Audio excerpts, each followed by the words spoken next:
Yeah, started on a 50 mil lens. Now I'm about to bag 50 mil yen. I can shoot all day, I got stamina.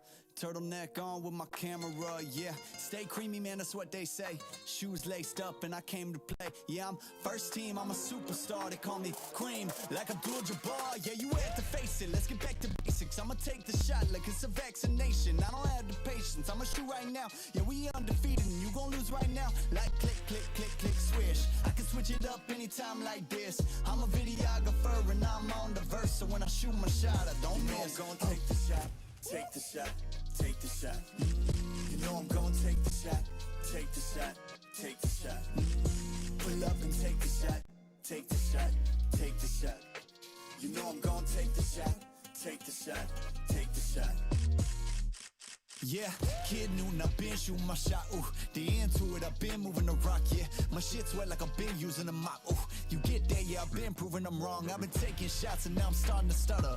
Vision getting blurry, I should check my shutter. I'm the cameraman, I need my camera, madam. Shoot my shot like a Mansell Adams. I develop film, not feelings. Ooh, I develop film, not feelings. Ooh, I develop film, not feelings. Ooh, I develop film, not feelings.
Sekreto ng mga gwapong Master Gamer? Para fresh all day, bring your clay game with Master.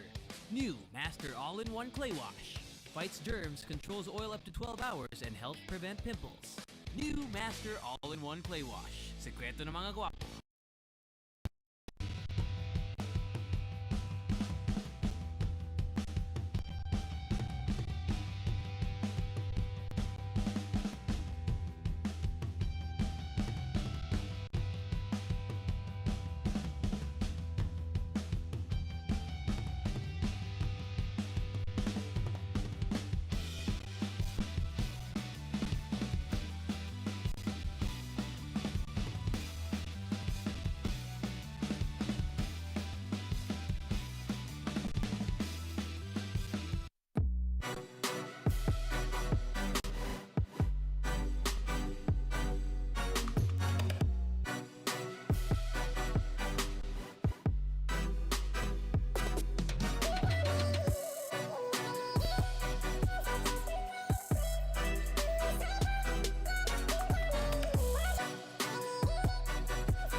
Manong Fishball ang tawag sa kanya. Everyday siya kung dumating. Kaya parang institusyon na siya dito sa area namin.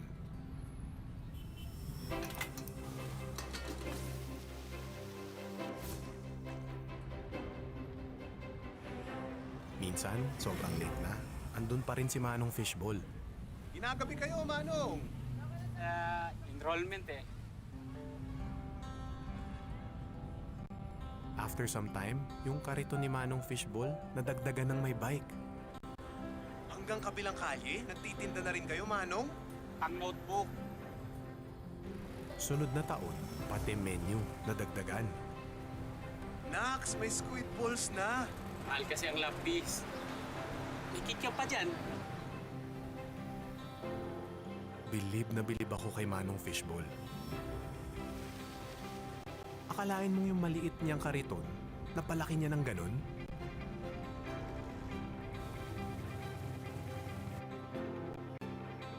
Ang nagagawa nga naman ng pangarap ng isang magulang.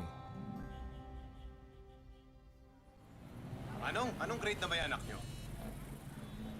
Tagal nang tapos sa mga bata. Ako naman ngayon. Manong Fishball ang tawag sa kanya. Pero sa mga araw na yun, many years ago, higit pa sa fishballs ang binigay niya sa akin. He taught me na walang di natutupad na pangarap sa taong handang magsumikap. Dami niya na. Panghapunan. Pantoga.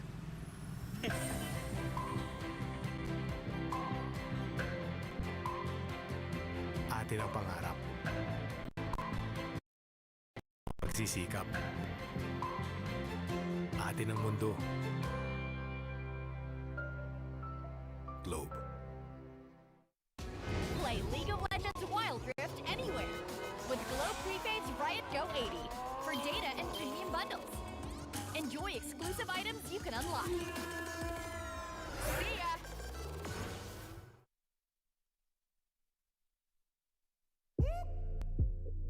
Yo, Mark 9. They really don't think we can keep doing this. They don't think we can keep making hits about cameras. But I'm the cameraman. But I'm the cameraman. Stay creamy. Yeah, I started on a 50 mil lens. Now I'm about to bag 50 mil yen. I can shoot all day, I got stamina. Turtleneck on with my camera, yeah. Stay creamy, man, that's what they say. Shoes laced up and I came to play. Yeah, I'm first team, I'm a superstar. They call me Cream, like Abdul-Jabbar. Yeah, you had to face it, let's get back to basics. I'ma take the shot like it's a vaccination. I don't have the patience, I'ma shoot right now. Yeah, we undefeated and you gon' lose right now. Like click, click, click, click, swish. I can switch it up anytime like this. I'm a videographer and I'm on the verse. So when I shoot my shot, I don't miss. I'm gonna take the shot, take the shot, take the shot.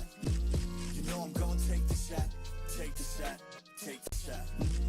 Pull up and take the shot, take the shot, take the shot. You know I'm gonna take the shot, take the shot, take the shot. Yeah, kid noon, I've been shooting my shot, ooh. The into it, I've been moving the rock, yeah. My shit's wet like I've been using a mop, ooh. You get there, yeah, I've been proving I'm wrong. I've been taking shots and now I'm starting to stutter. Vision getting blurry, I should check my shutter. I'm the cameraman, I need my camera madam. Shoot my shot like a Mansell Adams. I develop film, not feelings. Ooh, I develop film, not feelings. Ooh, I develop film, not feelings. Develop film, not feelings.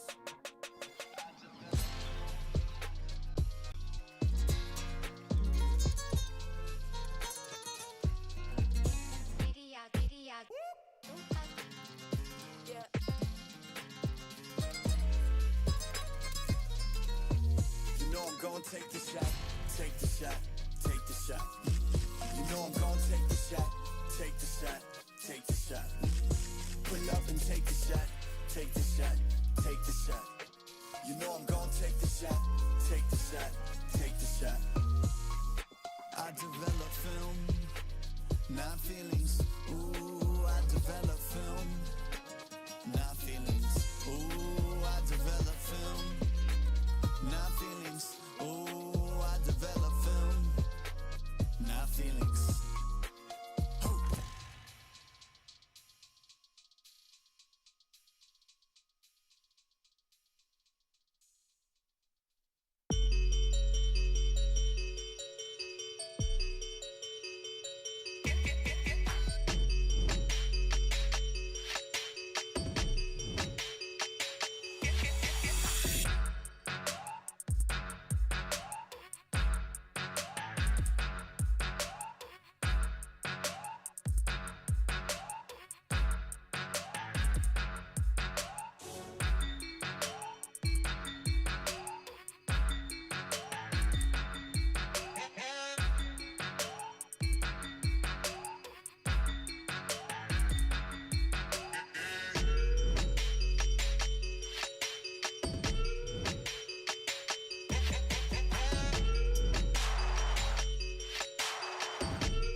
really don't think we can keep doing this. They don't think we can keep making hits about cameras.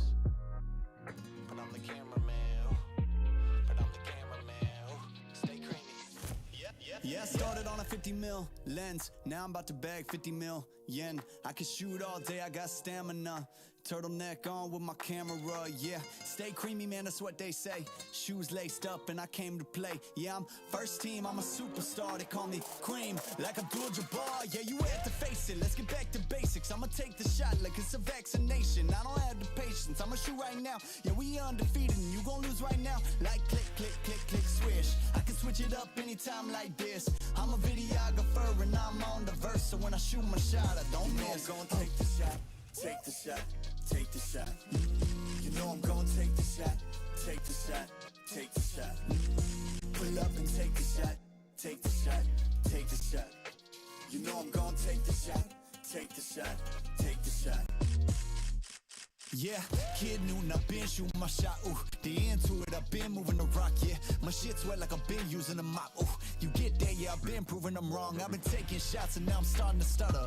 Vision getting blurry, I should check my shutter. I'm the cameraman, I need my camera madam. Shoot my shot like a Mansell Adams. I develop film, not feelings. Ooh, I develop film, not feelings. Ooh, I develop.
Welcome to day 2 of the final week of the Sea Icon Series PH Fall Season Group Stage. I'm Mika Fabs leading the panelist desk with Otlus and Osiris, and it is the penultimate day for Groups C and D. And again, only the top 2 teams from each group will be advancing to the playoffs next week. We are getting closer and closer to the grand finale of the fall season. Thank you, of course, to all of our sponsors. Thank you so much to Mineski Philippines and to Riot Games for bringing the Icon Series over here. And of course, thank you so much to Globe Telecom. With Globe Telecom, you can reinvent your Wild Rift journey like never before. Own the enhanced gaming experience on League of Legends Wild Rift with the new Riot Go promo. Register now to get exclusive champions, emotes, kill baubles, and a whole lot more. You can get it now via the Gcash app and the Globe One app. Very, very accessible indeed. And of course, thank you to Oppo as well. Experience gaming at full speed with the Oppo A94 with its Helio P95 chipset, 6.43-inch Full HD AMOLED screen display, 4,310 milliamperes, and 30 watts VOOC flash charge 4.0. Victories and ranking up will be easy. Live life at full speed with the Oppo A94. At syempre, nandito din ang sekreto ng mga gwapong gamers. Kahit buong araw na naglalaro, hindi mo kang na-GG, fresh pa rin at para fresh all day. Bring your clay game with you. Master All-in-One Clay Face Wash. It cleans 99.9% of germs, controls oil up to 12 hours, and helps prevent pimples. All-in-One, bring your clay game with Master. Sekreto ng mga gwapo. Help yourself to the best seat in the house from Secret Lab, outfitted with a built-in adjustable lumbar support mechanism, fully adjustable armrests, and super supportive pending cold cure foam for maximum comfort, helping every gamer secure that ace.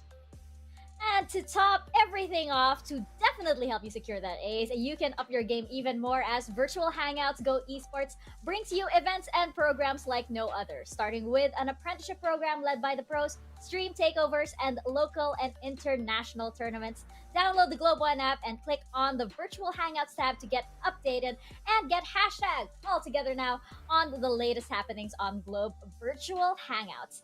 And luckily, we also have somebody virtually hanging out with us here for the pre-show. We have Thur from Jamie's Esports joining us. Thur, thank you so much for taking the time from your preparations for the first match of the day, and welcome to the panel desk. So Thur, to start us off, I want to know, in your words, what's the team's biggest challenge here at the C Icon Series? Ano po, siguro po sa biggest challenge po namin ng C Icon is yung pressure po, kasi po first time po namin lahat prosing po. And yun po, hindi po maiwasan yung pressure po. Well, despite all of the pressure, of course, it's such a great experience to have you guys here up against the very best of the best in Wild Rift. And you guys can count yourselves among the teams now. Otterloose, what about you? Do you have questions here for I totally agree with Mika, but I kind of want to throw back to your previous team name, Alda Forever. Whose idea was it, and why did you not go for it all the way? Ano po kasi yung Alda Forever po is nagsimula po yun sa IGN po dati nung isa namin. Kasi po, yung IGN po niya is may kinalaman po kay Alden and Payne po. Tapos, wala po kami maisip na team name nun kasi pabubuo lang po namin nun eh. Tapos, yun na lang po, naisip po namin Alda Forever na lang. Tapos, yun po, naghanap po kami ng sponsor po after po makapasok ng qualifiers. Kaya po, there you have it. You know what? I feel like you guys should have stuck with the name. I don't know. That's just me. I feel like it would have been so memorable. But Jamie's Esports is also equally memorable, and of course the yummy chili garlic that you guys have. Osiris, what about you? Yeah, I just want to say it feels like I remember that IGN with an Alden and Main. So yeah. My question is, what made you decide to go into a professional player, and who inspired you international player, I must say? Nag-inspire po sa amin is yung mga po siguro sa role PC pa lang po kasi nag-role PC na po kami. Nanonood din po kami ng mga competitive po. Tapos yun, syempre, yun po, nangarap din po kami na mga pass din po sa pro scene. Kaya trinay po namin yung qualifiers. And then po, mga pa. And now you guys can count yourselves among the pros as well. Sir, before we let you go, we know you have to prepare for your upcoming match. Do you have any shout-outs that you'd like to give maybe to all of the supporters of Jamie's Esports? Maybe to, Alden and Main, who might be watching. Who knows? Yun po, shout out po sa lahat po ng supporters po ng Jamie's Esports. Tapos sa family po tsaka sa mga friends ko po. Kay Lloyd po, kay Ward, tsaka kay Mark po. Tapos shout out din daw po kay Kimberly po. Pati kay Nami Garcia. Pinapasabi po ni Pego. Miss na daw po. And thank you po sa thank you so much. Thank you po pala sa PPGL po, sa Mineski and sa Riot. Of course. Thank you so much to you two there for joining us. And now we will leave you to prepare for your match. Best of luck going up against DR Esports. Thank you po. Well, there you have it. The origin story of Jamie's Esports. And yes, they had a very memorable, previous name. But I would say the Jamie's Esports is also quite memorable. For very chilly and very garlicky reasons indeed. Now let's take a look back at what happened yesterday in our series highlights. And it's good that we got to interview there because quite aptly so, they will be in our first match against DR Esports. And I have to say DR Esports, as we're seeing it right now, they were exceptional. They won this series versus Omega yesterday, and with their performance, I think it's gonna be pretty easy for DR Esports to qualify for the playoffs. Yeah, the magic number has remained to be number 4, right? If you have 4 wins, you basically have secured the playoff spot. And this is DR Esports getting another win off of Omega Esports. We know that Omega Esports is part of our top 3 during the summer season. So it is really a big achievement for DR Esports, just showing everyone in the Philippines what they are made of. Yeah, and you can see also how well Jamie Esports are getting those equal plays against Chasing Dreams. They have their valiant effort. It's just that, of course, Chasing Dreams, they are ahead for a bit, and they were able to play around their team comp, which is not as complex as other composition that we saw here at Icon Series. From there on, it was really Chasing Dreams, but Jamie's Esports, they didn't back down. They showed that they can play also. And the same as how it goes for Leonites and Mirmooo, they keep on going at each other, and we really did enjoy the yesterday's game with the continuous 2-1s across the board. Oh yes, yes indeed. And actually, on the opposite end, we were talking about this. We feel like maybe it's gonna be the flip side now. Maybe it's gonna be raining 2-0s today. Who knows?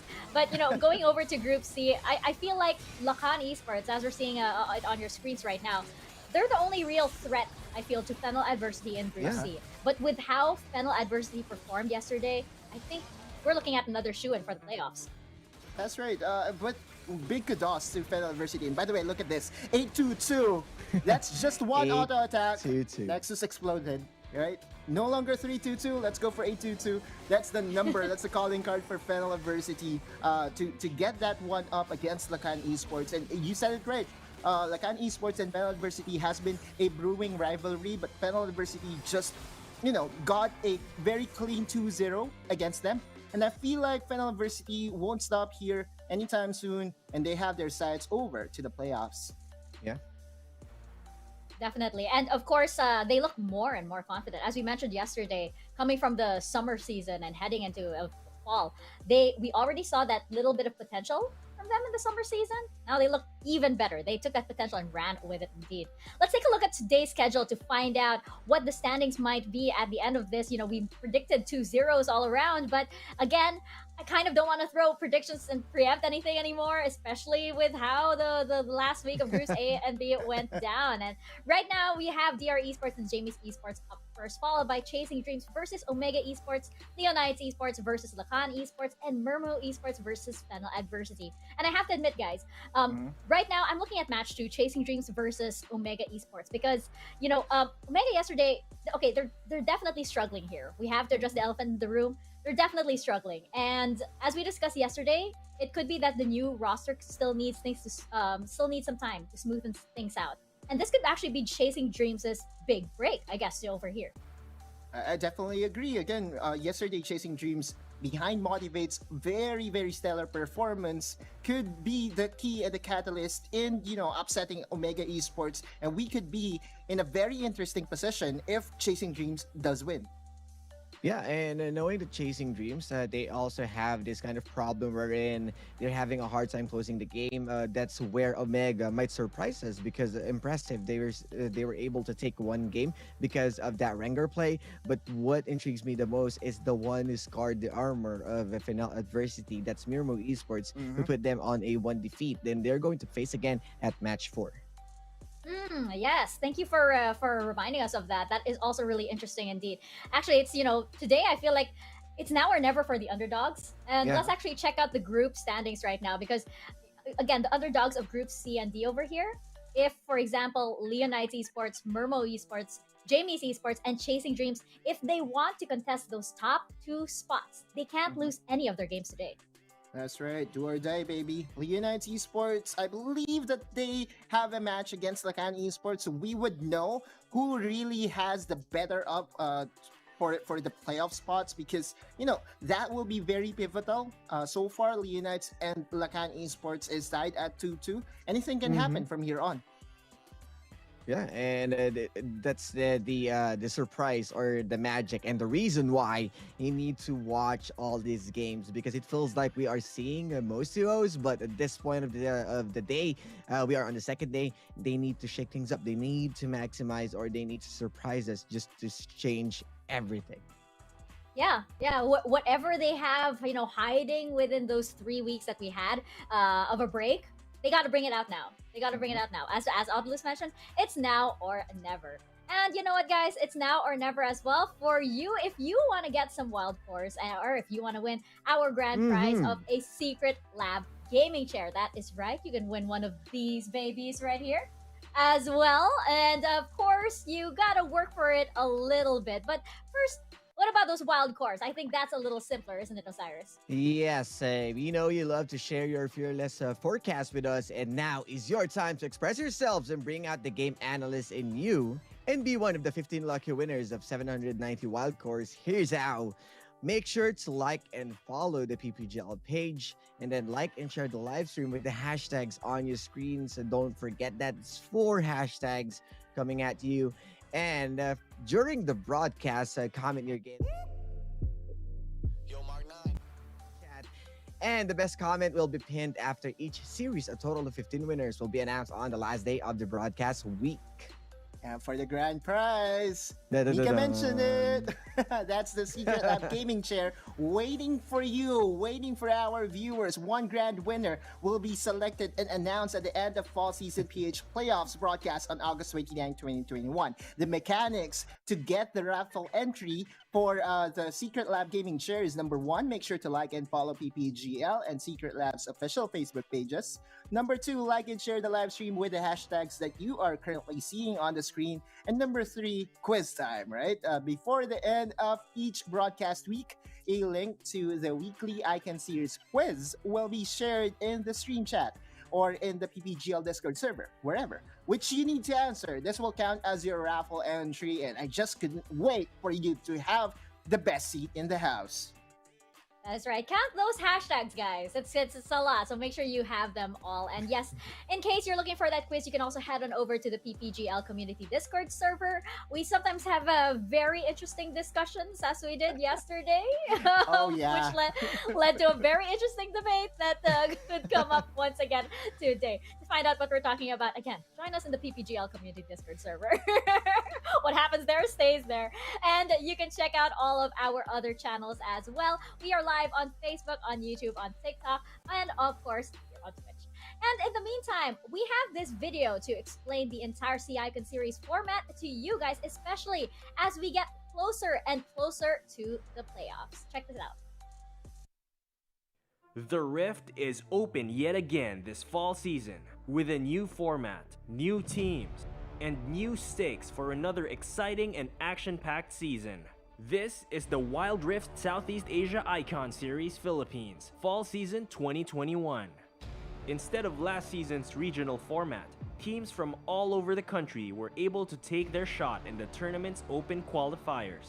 The top 3 teams from each qualifier advanced to the fall season group stages. For the group stages, 12 teams from the open qualifiers are shuffled and split into 4 different groups, with 3 teams seeded from the summer season's playoffs, along with another team from the last chance qualifiers.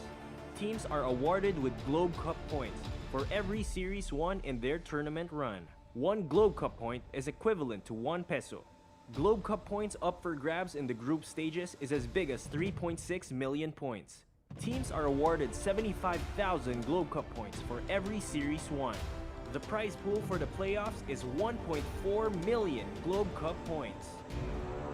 We kick off the action with the playoffs upper bracket quarterfinals, where the first seed teams will go up against the second seed teams from a different group in a best-of-3 series. Teams that win their matches advance to the upper bracket semifinals and receive 75,000 Globe Cup points. The teams that lose will be knocked down to the lower bracket, where they will fight to remain in the tournament in a best-of-1 matchup. The victorious teams advance to the lower brackets quarterfinals and also receive 25,000 Globe Cup points in the process. The top 4 teams will battle it out in the upper bracket semifinals in a best-of-3 series. where the victors can earn a spot at the finals and receive 100,000 Globe Cup points each. The defeated teams will move down to the lower bracket quarterfinals for another best-of-3 series. The winners from those series move on to the lower bracket semifinals and bag 50,000 Globe Cup points. The team that makes it out of the upper bracket finals takes the first grand final spot and 200,000 Globe Cup points. The other team gets knocked down to the lower bracket finals, where they still have a chance to secure the second grand final spot. The winner of the lower bracket semifinals proceeds to the brackets finals and earns 100,000 Globe Cup points. For the lower bracket finals, the defeated teams gets placed third while the winner nabs the second grand final spot and picks up 150,000 Globe Cup points. The last two teams go head-to-head in the grand finals, and the winner takes home the fall season championship and grand prize of 300,000 Globe Cup points. A new champion will be crowned, and new legends will be made.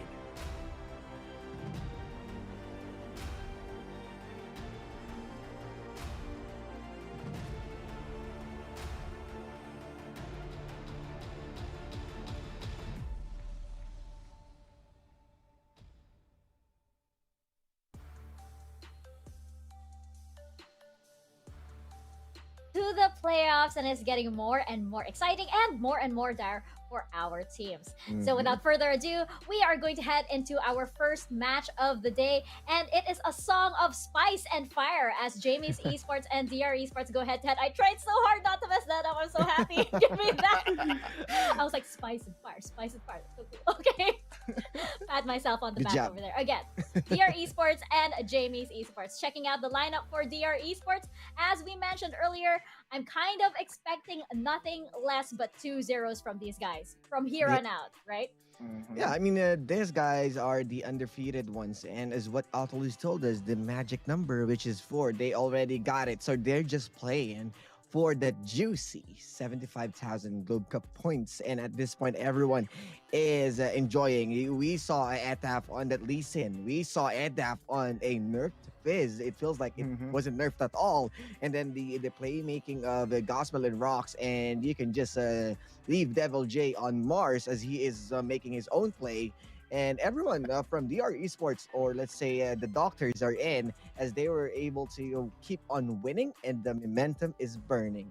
Wait, so that you mean to say that they are playing out of this world? Well, you're right on that, Cyrus. We have Gospel that we would like to highlight, and Gospel has been so dominant in the Dragon Lane, helped, of course, by Brox. He has been playing a lot of champions that is basically a signature for himself, a pocket pick, right? He has played Jhin, he has played, well, Forky is a kind of, for almost for everyone. But I believe, he's the only player that has played Jhin, and he leads the league right now in KDA and damage per percentage. I believe Gospel has been, in the top tier as well. Just a few throwback as to when I used to play Gospel in the ladder. I believe he was 14 years old, but right now he's mature. He's well mature and he's still very dominant, right? Look at that KDA, 15.5, a thing of beauty, and a damage per minute of 1,164 with damage percentage at 28%. I did mention that his most used champions are Corki, and the Lucian was actually there, but it's the Jhin that really has sold me to be a fan of Gospel. A little bit of a history lesson there from Autolus, and yes, I remember when you were 14 years old, Gospel. a little Easter egg of the age of Autolus right there. Oh no! I'm just saying, you dug yourself your own grave over there, and yes, indeed. And of course, they will be up against Jamie's Esports, and we talked to Thur earlier, and he did mention that the team is dealing with a lot of pressure, and it's all very new to them, especially as first-timers in the Rift. But they did qualify for a very special reason. They did qualify, of course, because they were part of the top 16 that made it over here. They do qualify, and it is such an honor for them to be able to be up against all these wonderful teams, DR Esports included. Now, of course, we love them for their chili garlic, but how much hotter can it get if you're facing the dragon that is DR Esports? We saw Jamie's Esports, tinker around with a little bit of that late game potential, I believe, yesterday. yesterday. Do you guys think they'll refine that? Will it work against DR Esports though? Yeah, I mean, Jamie's Esports, they are fairly new and they are the ones who's going to stand up against an undefeated team, a 4-0 team. And it will not be an easy task for them, and that's understandable. They are trying to shrug off the adjustment phase, and they are really doing well in their own terms, in their own identity as Pago, as one of the assassins that you need to watch out. Papa Pig, even the other three members, that they are explosive in their own terms. It's just that the standards right now at the Philippines Esports of Wild Rift is fairly high for the teams that we are looking at from Group A to D. Yeah, I feel like the mechanics has always been there, right? When we're talking about Jamie's Esports. But the mechanics, the discipline isn't there yet. What is there is Thur, right? And Thur here, the boy He's over wonder. there. Yeah, Thur over there. Let's go. The boy wonder here looks like he's way, he's too young. I mean, look at him. He looks 14. But anyway, so KDA of 1.61 damage per minute of 1060, damage percentage of 24%. Yesterday, he flashed his Vayne, I believe. That's his comfort pick, and expect him to, bring out the same pain on that Vayne. Oh yes, and this is something that Jamie's Esports does have to work around indeed. They need to be able to give Thur that time if he's gonna play the Vayne. It did work a little bit. We saw them fight back yesterday, but there's a lot of adjustment that the team needs to make. And again, they were saying how this is all very new to them. And honestly, up against DR Esports, it's looking really scary. It's looking really scary, but this is, again, a lot of experience for the side of Jamie's Esports. This is, a growing moment for them. And come on, I mean, we saw in Group B, I believe, Action PH, it took them some time, but they did eventually get that victory. There is a growing curve over here for the professional. I mean, instead of just mechanical skill, the chemistry of the team as well comes into play, especially in an arena like this, in the Rift itself. Of course, we also have our Globe key player clash over here. We have, I believe we're going to see Ryuken and Etaf over here. And you know what? I have to say, Etaf yesterday was an amazing player. Or I believe it's going to be Lyra in the jungle. Etaf was an amazing player in the jungle. And, part of the reason why DR Esports did so well yesterday, I believe, was because Etaf just knew how to initiate every single team fight. Yeah, and this Globe Key player clash is fairly different. You know that Etaf is a hyper aggressive ever since Sunspark's day. He's the one who's running a Graves carry, and you can see also that Ryuken on the Baron lane is shining in his own terms. There's a good kill participation, but not so good KDA, as they are on their losing streak. They really need to go back, but the damage per minute from Ryuken is fairly high. And of course, James Esports can really take away a game if Ryuken can tether to the Dragon laner, which is there. Okay. I see you.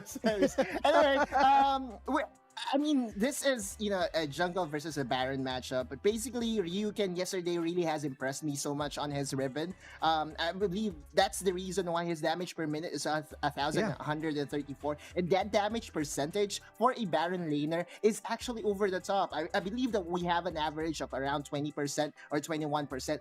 Being at 26% means that he's the identity of Jamie's Esports. On the other side, we have Etaf. He's been very stable for this team. I believe he's, the game changer as to why DR Esports is currently on top. Yeah, I totally agree with that. Especially after yesterday's match. And of course, you guys can let us know as well which players you think will stand out in this match. Just head on over to Twitter and use two very simple hashtags to have your tweets featured over here in our panel segment. It's hashtag Dominate the Rift and hashtag SISPH. I believe we have one tweet coming up right now from our audience, very active on social media. And you guys can also check out the PPGL Discord community server, where we will be hanging out. And right now, we have Kaizen Chrome, a very familiar name over here, and he says that if he is going to name one player from the current teams in the Icon Series PH, he'd say that Arjuk is one of the most handsome players. Autocast and Osiris, take my vote for one of the most handsome panelists right there. Oh my gosh, look at that. Panelists represent. Powered by Master. What we were talking about, guys. Join us in the PPGL community Discord server, and we will recount what exactly this most handsome sort of like debate that's going on here. We will make that all clear for you guys, so we do hope to see you there. But in the meantime, we are going to be heading into our first match of the day. This is DR Esports versus Jamie's Esports. Casters, over to you guys.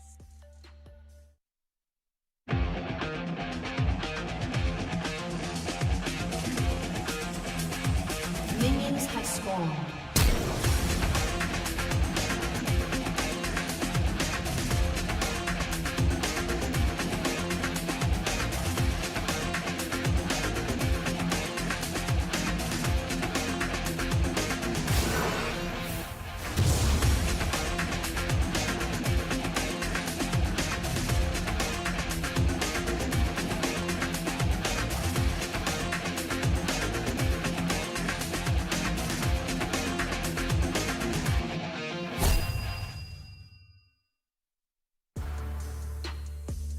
Maraming salamat sa ating mga panelists, and ladies and gentlemen, welcome dito mismo sa unang series natin between DR Esports versus the Jamie Esports. At syempre kami ang makakasama nyo para sa unang bakbakan sa araw na ito. Ako nga pala, si Berting Magiting. Kasama ko naman dito, walang iba kundi si Gigi Spear. And Gigi Spear, ito ang laban ng current number 1 and the current number 4 sa bracket natin.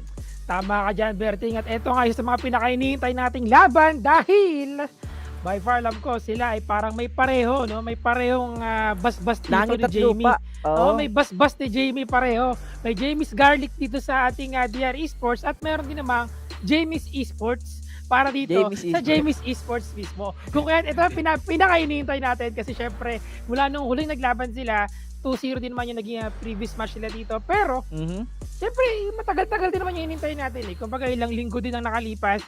At marami sigurado ang nagbago dito for Jamie's Esports pagdating sa kanilang playstyle. Pero malalaman natin yan maya-maya lamang pag nagsimula na yung paparating natin na laban. Yep, and speaking of pabago-bago dito, especially, gaya sabi mo, no, pwedeng marami nga nagbago, especially sa Jamie Esports dahil nagkaroon din tayo ng onting patch dito mismo sa Wild Rift natin. We can say na baka yun din yung improvement mula sa kanila, the adjustment nga ika nga nila dito. But DR Esports, ito yung team na kailangan mo talagang ingatan dahil sila yung current number 1 at isa na sila sa mga teams na sumasabay din sa mga top dogs na teams natin dito sa Wild, especially the Omega Esports, di ba, na tinalo nila ng 2 beses na Spear. At gaya nga ng sabi ko kanina, ito yung laban ng langit at lupa kasi nasa taas ang DR at nasa baba ang Jamie's Esports. Pero tandaan mo, Spear, kahit nasa langit yan, minsan nakaabot yan ng nasa baba. Parang ito yung undefeated versus the always undisputed. defeated pa. always defeated.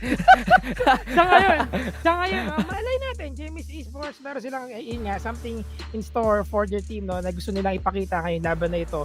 But pag-usapan muna natin, syempre, kung ano yung nangyari ng ating mga previous games dito for these two teams. Nagsimula tayo, syempre, nung DR Esports going against dito sa Jamie's Esports, kung saan gumamit si Devil J ng Riven. And ang kalaban niya is yung Renekton nitong si Ryuken. So isa sa mga nilook forward ko is kung paano nga ba ang matchup na mangyayari sa ating Baron Laners dito. But not only that, overall, yun yung isa sa mga tinitignan ko at gusto ko malaman kung paano nila gagamitin yung playstyle nila going against DR Esports. Right now, ito na mga kaibigan nating drafting phase. This is once again a laban between DR Esports versus Jamie's Esports. Matik, lista mo na yan. Gragas, first ban kagad.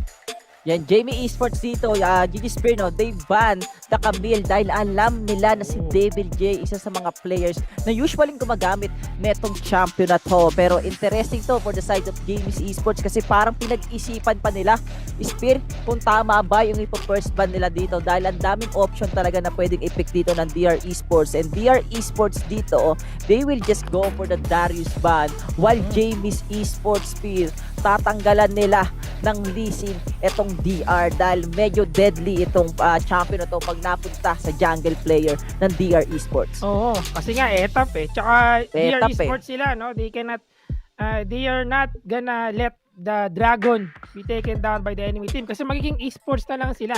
Wala na silang DR dito. But yun nga, no? Speaking of Dragon or Junkers na champions, we have Kha'Zix being banned out as well. And Senna para sa last ba naman dito ng Jamie Esports. So wala tayong nasa Senna na makikita yung na bot lane. At kahapon, ginamit ni Rock syempre yung ating first ever Thresh sa ating Group D dito sa buong Fall Icon Series. But we'll see about that if we're gonna be seeing another Thresh. Tignan natin yan. Riven first pick kagad ng DR Esports. At in response to that, we have Galio at Akali nga ba ang kukunin ni Leira dito. Yep, I think they will just go for the Akali dito. Jamie's Esports first 2 picks will be the Galio plus the Akali and DR Esports. GG Spear. Sige, meron kayong crowd control at napanood namin ito kahapon. The Lulu and Olap again ay nandito sa unang match para sa araw na ito. And Rox as a Lulu, hindi tayo masyadong aware sa ganito klaseng playstyle ni Rox dahil most likely ang pinipick niya dito mga support is yung mga engaged support like the Thresh, diba? Like the Gragas, minsan gumagamit siya ng Nami. Pero itong Lulu na to ay nakakonekta mismo sa isang Olap jungle. Pero Jamie's Esports, alam naman natin dito na naka-research din sila kahit paano. Ang pang-counter mismo sa isang Ragnarok is the terrain. Walang iba kundi the cataclysm of J4 at sama mo pa ng Corki.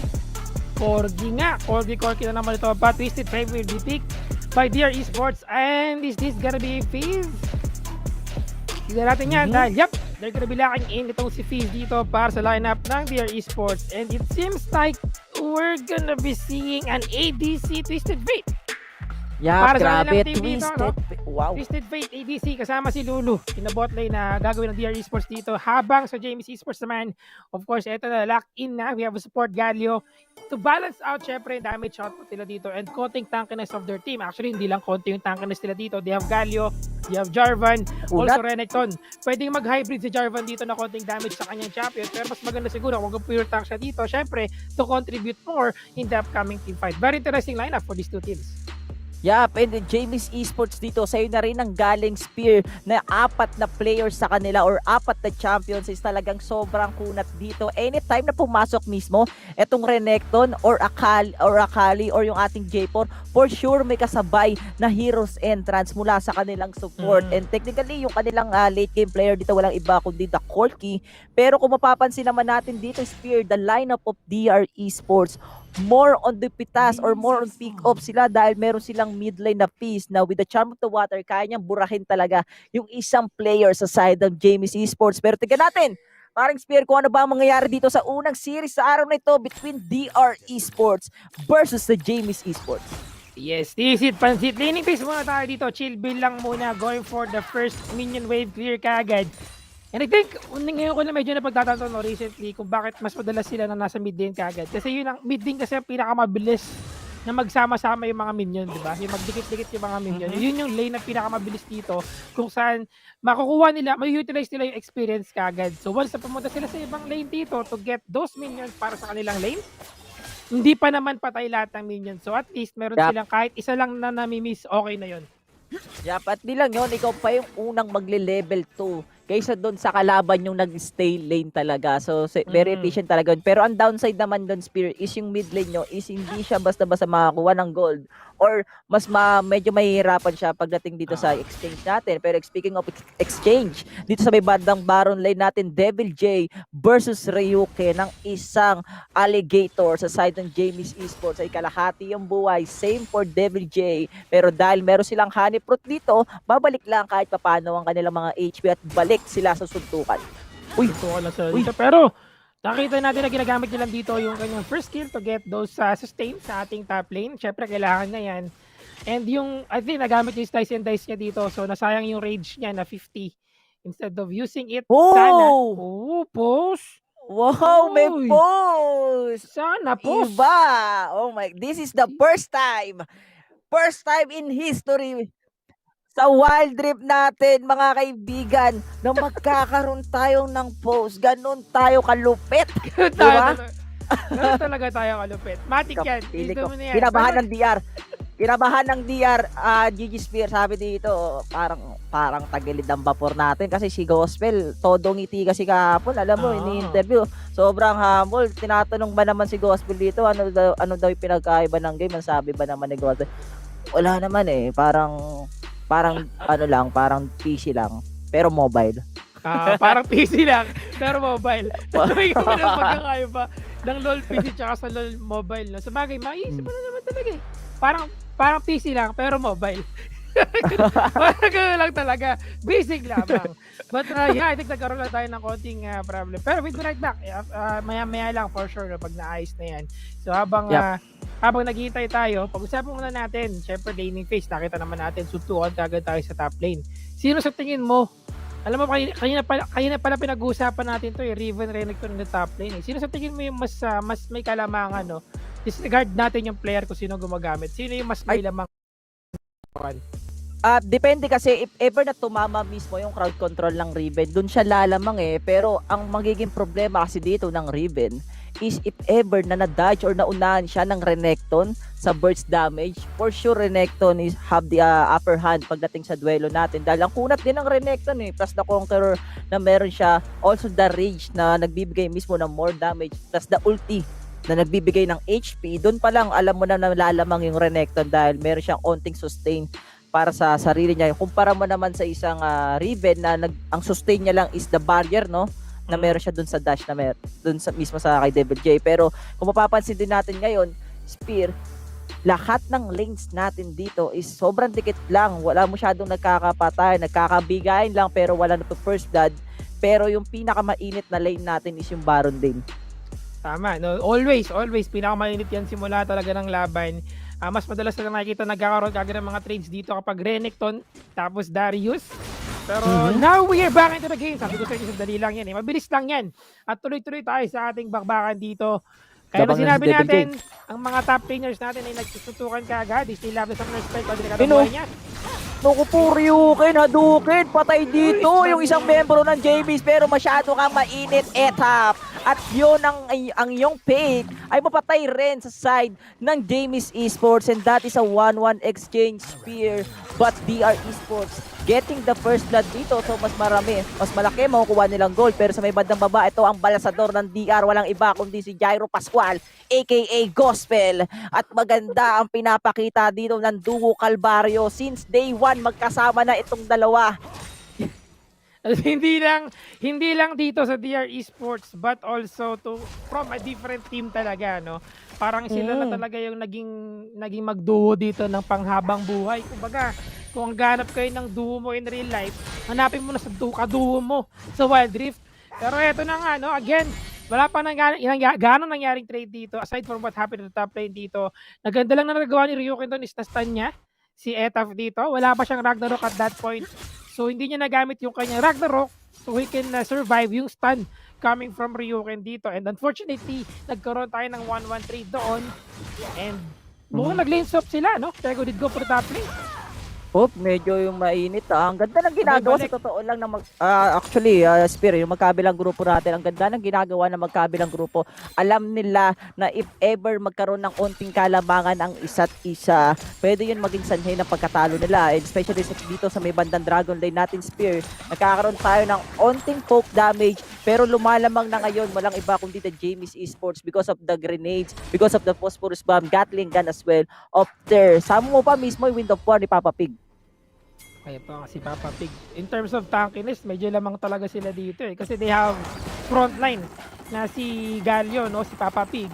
Pero ang iniisip ko lang dito, syempre, they can sustain the damages coming from the enemy team because of may wild growth naman. Pero ito na nga, Dragon is up. Pero nakauwi na kagad dito ang DR Esports ha. At talagang gusto nilang buhayin ng kanilang mga pangalan dito na may DR sila sa pangalan. Kaya mas na sila mag-prepare sa laban. Eto na si paring Etap and the rest of DR Esports. Alam nila yung position mismo ng ibang miyembro ng Jamies Esports. Mukhang burger sila dito. Napakagandang wild growth. Tatlo ang nakakap dito pero the Cataclysm is their special package from there. The Terminator is down but no, we will alive. Pero flash in from Devil J. Meron tayong dalawang clash na nangyayari dito. Destiny will be used para magkaroon ng ultimate vision. Eto na ang balasador. Gospel, DR and DR Esports getting a 5-man kills para dito sa unang 4 minutes mark of the game. Grabe, ace yung ginawa nila doon. Out of position dito, ang James Esports, nagkahiwa-hiwalay sila after nung package na ginamit ni Ter. Instead na yung kalaban yung maghiwa-hiwalay, sila dito yung nawala sa position. And I think medyo nagkaroon sila ng problema doon sa kanilang communication dahil nga nahiwalay sila ng gusto at nandun yung burn damage coming from the second skill of Edap, kaya na-secure nila yung kill dito sa ating Dragon Lane at yun na nga yung naging trade na nangyari. And after nun, nakapag-translate sila to get this Dragon for DR Esports. Ang lakas ng damage nila at nagsimula itong lahat sa CC na meron si Rox dito using that one. Yup. Grabe yung wild growth doon, Spear. Kung di ako nagkakamali, 3 or 4 ang naangat niya doon mismo sa loob ng Cataclysm ni Leira. At tama rin yung sinabi mo, yung special package mismo ni Ter, yung naging reason kung bakit parang na-out position din yung ibang miyembro ng James Esports. At di lang yun, nakuha pa nila yung DR. At dahil nakuha nila yung DR, meron na rin silang BR, I mean HR. Napakagandang Wheels of Duran dito. The Justice Punch, mga kaibigan sa side ng James Esports, pero mapapatay na si paring Gospel. Up with the low HP, and that is a 1-1 exchange for the both teams, but DR Esports still have the advantage pagdating mismo sa goal difference na meron tayo. Again, this is the problem with Twisted Fate, no? He's a very he's a champion na medyo, alam mo yun, vulnerable in any way. Wala siyang skill dito to disengage, unlike etong si Corky na merong Valkyrie na pwede niyang gamitin kapag naipit siya ng Cataclysm. Wala siyang flash kanina, so he cannot do anything to disengage. Ang talagang aasahan niya lang dito ay yung kapangyarihan ni Rox para tulungan yung kanyang tropa sa pagkakaibigan, no? Yung power of friendship lang nila dito. Power of friendship, Ang pwedeng way ni Gospel na makatakas pag gano'n na yung nangyari at takot siya nakatakutin. Speaking of Devil J dito, Spear, medyo mainit din ang tarima. Nagkaroon tayo ng onting exchange lane dito sa magkabilang grupo. Ngayon si Devil J ang tatapat sa isang Akali or isang Pego sa side ng Jamie. Pero yellow card mula dito kay Gospel. Kala mo nagpupusoy lang. Ryuko with the low HP. Pinagbabato ng baraha. Akala mo si Hiso ka at sino ka. At Rampage mula dito kay Edap. At patay dito yung isang miyembro ng James Esports. At meron pa silang HR na pwedeng ibato, Spear. Gulos talaga doon kasi naka-red buff dito si Gospel. Talagang lilista mo na yan. Secured kill yun para sa kanya. Andun pa yung mga tropa niya para tulungan siya. At habang nasa bot lane sila, sinamon nila yung referral dito. Nagkaroon ng pagkakataon si Gospel na mag-push ng top lane. Because of that, we're able to get that first tier sa top lane natin. Pero si Leira, naku po, wala sila pang amoy dito. No? Medyo delikadesa ito. Leira, just umaasa na may paparating na kanyang tropa o nagpapanggap na halaman.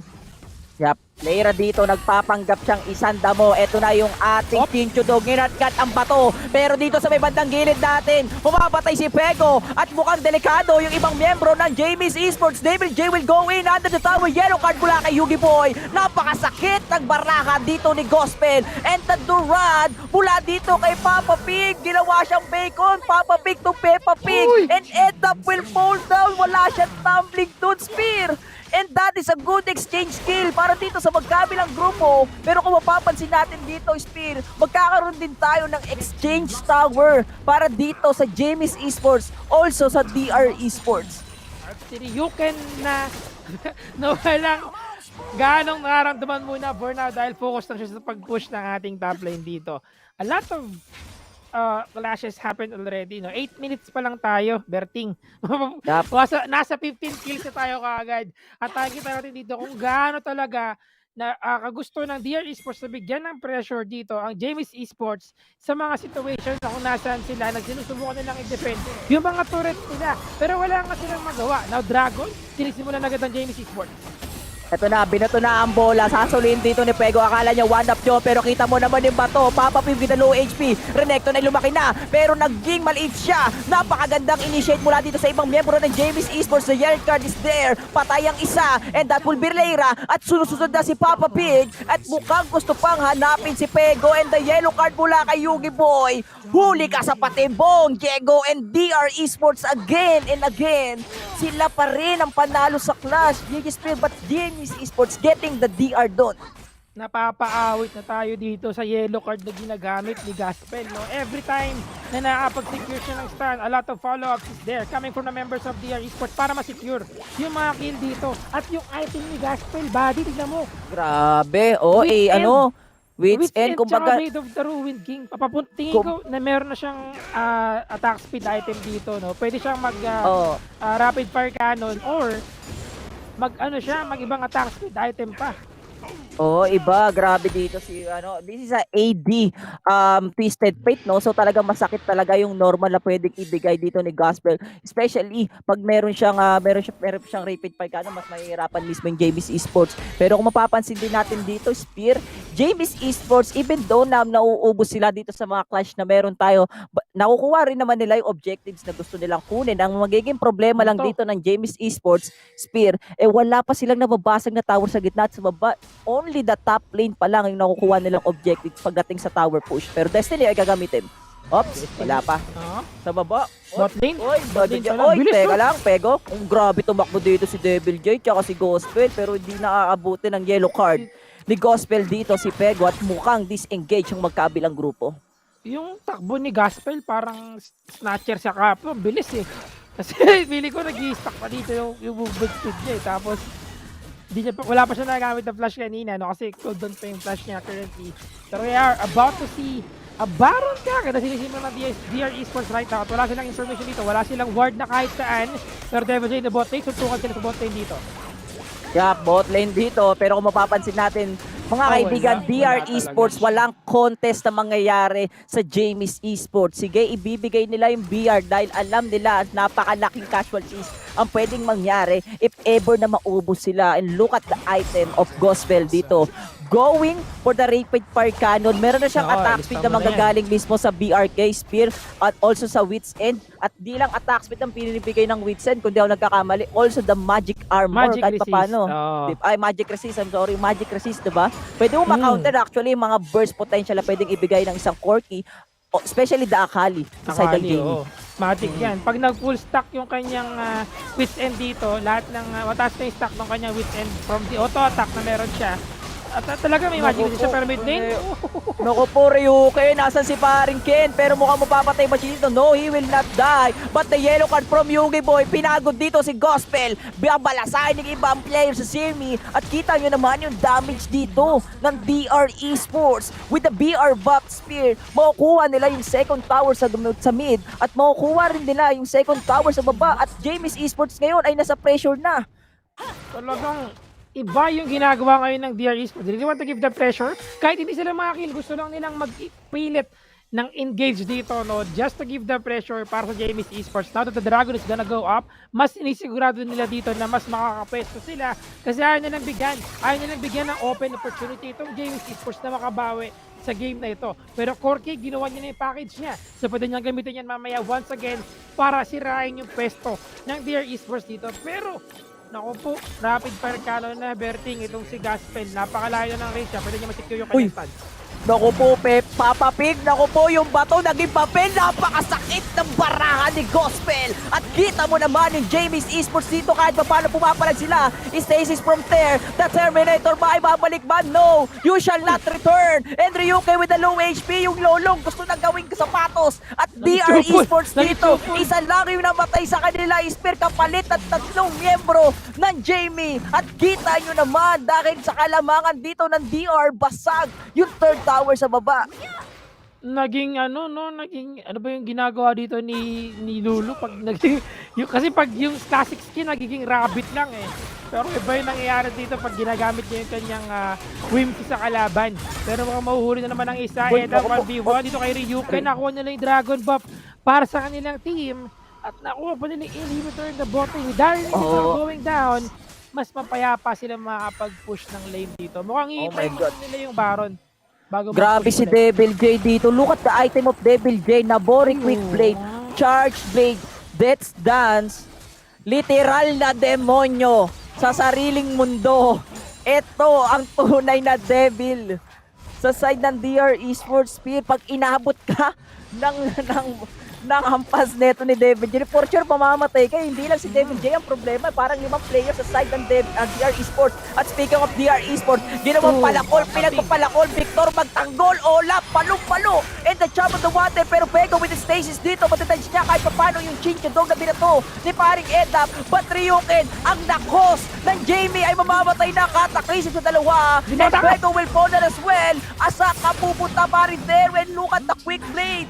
Look at the moves, and DR Esports, ubos yung 5 sa side ng Jamie's Esports. Again, an ace na naman mga kaibigan na ginawa dito ng DR Esports to pretty much secure this game. What happened there is hindi na nila talaga kayang may panalo yung team fight na yon because of the damage na meron dito si Devil J. Talagang mala-impacto. Tulog ka hanggang pagising mo, nasa base ka na kaagad. Right now, they're gonna try and push this one. Naku po, 300 HP na lang. Uy, naku po, muntik nang matapos. Hindi pa tapos ang laban, guys. Sabi nga ni Coach Ansay, hanggat may oras pa, may pag-asa pa. Jamie's Esports dito with the 300 HP left dun sa Nexus nila, Spear. Pwede pa to, hindi pa tapos ang laban, kaya pang bumawi. Pero ang magiging problema dito, Spear, ng Jamie's Esports is yung difference pagdating sa level at pagdating din sa items na magkabilang grupo. Look at Devil J, 8-0 Riven. 8-0 Riven nga, no? At mukhang papunta siya ng Guardian Angel dito. Kung titignan natin yung item niya, hindi niya na pinoproblema yung damage ng kanyang kalaban. Ito talaga more on the focus lang sa damage siya mismo. Pero top lane, Uy, naku po, eto na naman si Ryuken. Ang lakas ng Jamie's Esports, pero Heroes Entrance. Meron niyang Ragnarok, pero Chinchodog, mga kaibigan, nginat-ngat ang bato. Walang bakulat sa akin, walang matigas na bato sa mainit na kape. Hindi ko na alam ko. Mainit na kape, oh. Walang grabe, ultimo yung barahan eh. Ultimo yung mga skills. Kahit si Rox, hirap na hirap ang Jamie's Esports dito. Pero Leira, with the flash, just trying to survive dun sa ambush na ginawa ng DR Esports dito. While Etap and Gospel, paring Spear, the 2-man Baron sa side ng DR. Pero di pa tapos ang laban natin. Magpapap yung GA dito sa ating Renekton. Napakagandang package, teleportation sa isang membro ng DR. Mamamatay mismo si paring Rox. And look at the damage for the side of Jamie. Eto na si Hisoka. Ang mga barahan ni Gospel na kanin. At napakasakit. And yellow card. And there, gumamit pa ng Stasis. Pero eto na, ang Basale binalasa sa harap-harapan. Look at Gospel. Pre-hit na pre-hit ang isang Twisted Fate and Jamie Esports. Ladies and gentlemen, tinapos sila ng DR ng ganun-ganun lang. Twisted Fate na parang hindi Twisted Fate, mga kaibigan. And that is a win para sa DR Esports sa ating first game, sa ating first series as well. Talagang well-deserved win yun para sa kanila kasi simula pa lang nakita na natin dito yung dominance nila throughout the entire game at patuloy pa nila ito na pinakita talaga nila na they can get all those objectives for the team and then translate talaga directly to the Nexus. Kahit may mga pagkakataon na muntik na nilang matapos pero napipigilan sila dito, especially nung lumabas si Peppa Pig. Si Peppa Pig pala. Medyo yun yung parang sige, ayaw muna natin sila. We should get the Baron muna, then go back. Tapos purin na natin talaga yung next. Yup, grabe, no? Well commended dito sa side ng DR Esports, especially Devil J. Yeah. Spear, sobrang ganda ng pinakita niya dito sa Baron lane natin. With that 10-0, iba? Look at the MVP. Item, I think first item niya dito is yung kanyang Death Dance eh. So with that Death Dance, syempre meron siyang konting let's say lifesteal and of course HP as well for his champion. Pero Gospel is going to be the MVP sa ating match history. Tignan mo naman, Blade of the Ruined King tapos Wits End. Parang ito yung LoL PC na ABC Twisted Fate, no? Nung bilis umatake. Nung nauso nung nauso sa LoL PC yung Twisted Fate jungle, ganito yung build. Ito yung iba build dati. Talagang attack speed base lang. Isipin mo si Twisted Fate may Destiny na. Gospel dito, medyo gusto niya talaga global present. Gumamit pa siya ng teleportation doon mismo sa last, well, unnecessary na rin naman dahil last crash na rin naman yon. And with the BR buffs na meron mismo dito yung DR Esports, talagang imposible na talaga na makambak mismo ng Jamie's Esports. And look at the difference. Spear na magkabilang grupo. We can say na parang one-sided yung game number 1. Hindi masyadong nakaporma. etong si Ryuken kay Devil J dun sa top lane Feeling natin ko nga. dahil sa rotation I think ni Etap. Yes. Feeling ko din alam na rin dito ng DR Esports na they can win pretty much the whole game, pero medyo naging play safe lang muna sila for now for the previous matches. I mean, yung mga previous skirmishes, medyo naging maingat sila na ayaw nilang ipilit ng gusto na kumuha kagad ng mga push dito to get those inhibitor turrets, kaya medyo naging sakto lang, tamang chill lang muna sila. Pero syempre ang master of the match natin lang iba ako din si Gaspel with this Twisted Fate na sinabi mo nga dito sa Aero Pascual aka Gaspel. KDA 7.5. Grabe. We have kill participation na 79%. Hindi naman ganoon kadami. I mean, hindi naman ganoon ka-perfect yung kanyang kill participation dito, pero 79% pa din yan. Kumbaga, in terms of yung kanyang paggamit ng Destiny, talagang gamit na gamit, no? Talagang na-utilize siya na maayos ito. And with a DPM of 1,744, parang Malakorki Lucian na ito na ADC. Yap, ibang klase gospel dito.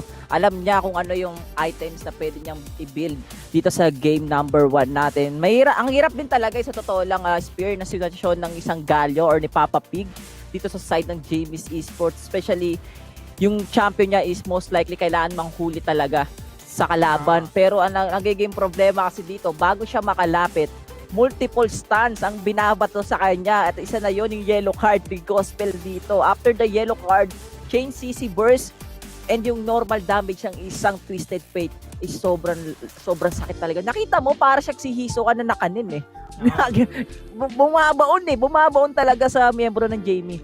Tsaka hindi na ubusan ng cards, di ba? Oo, nabori.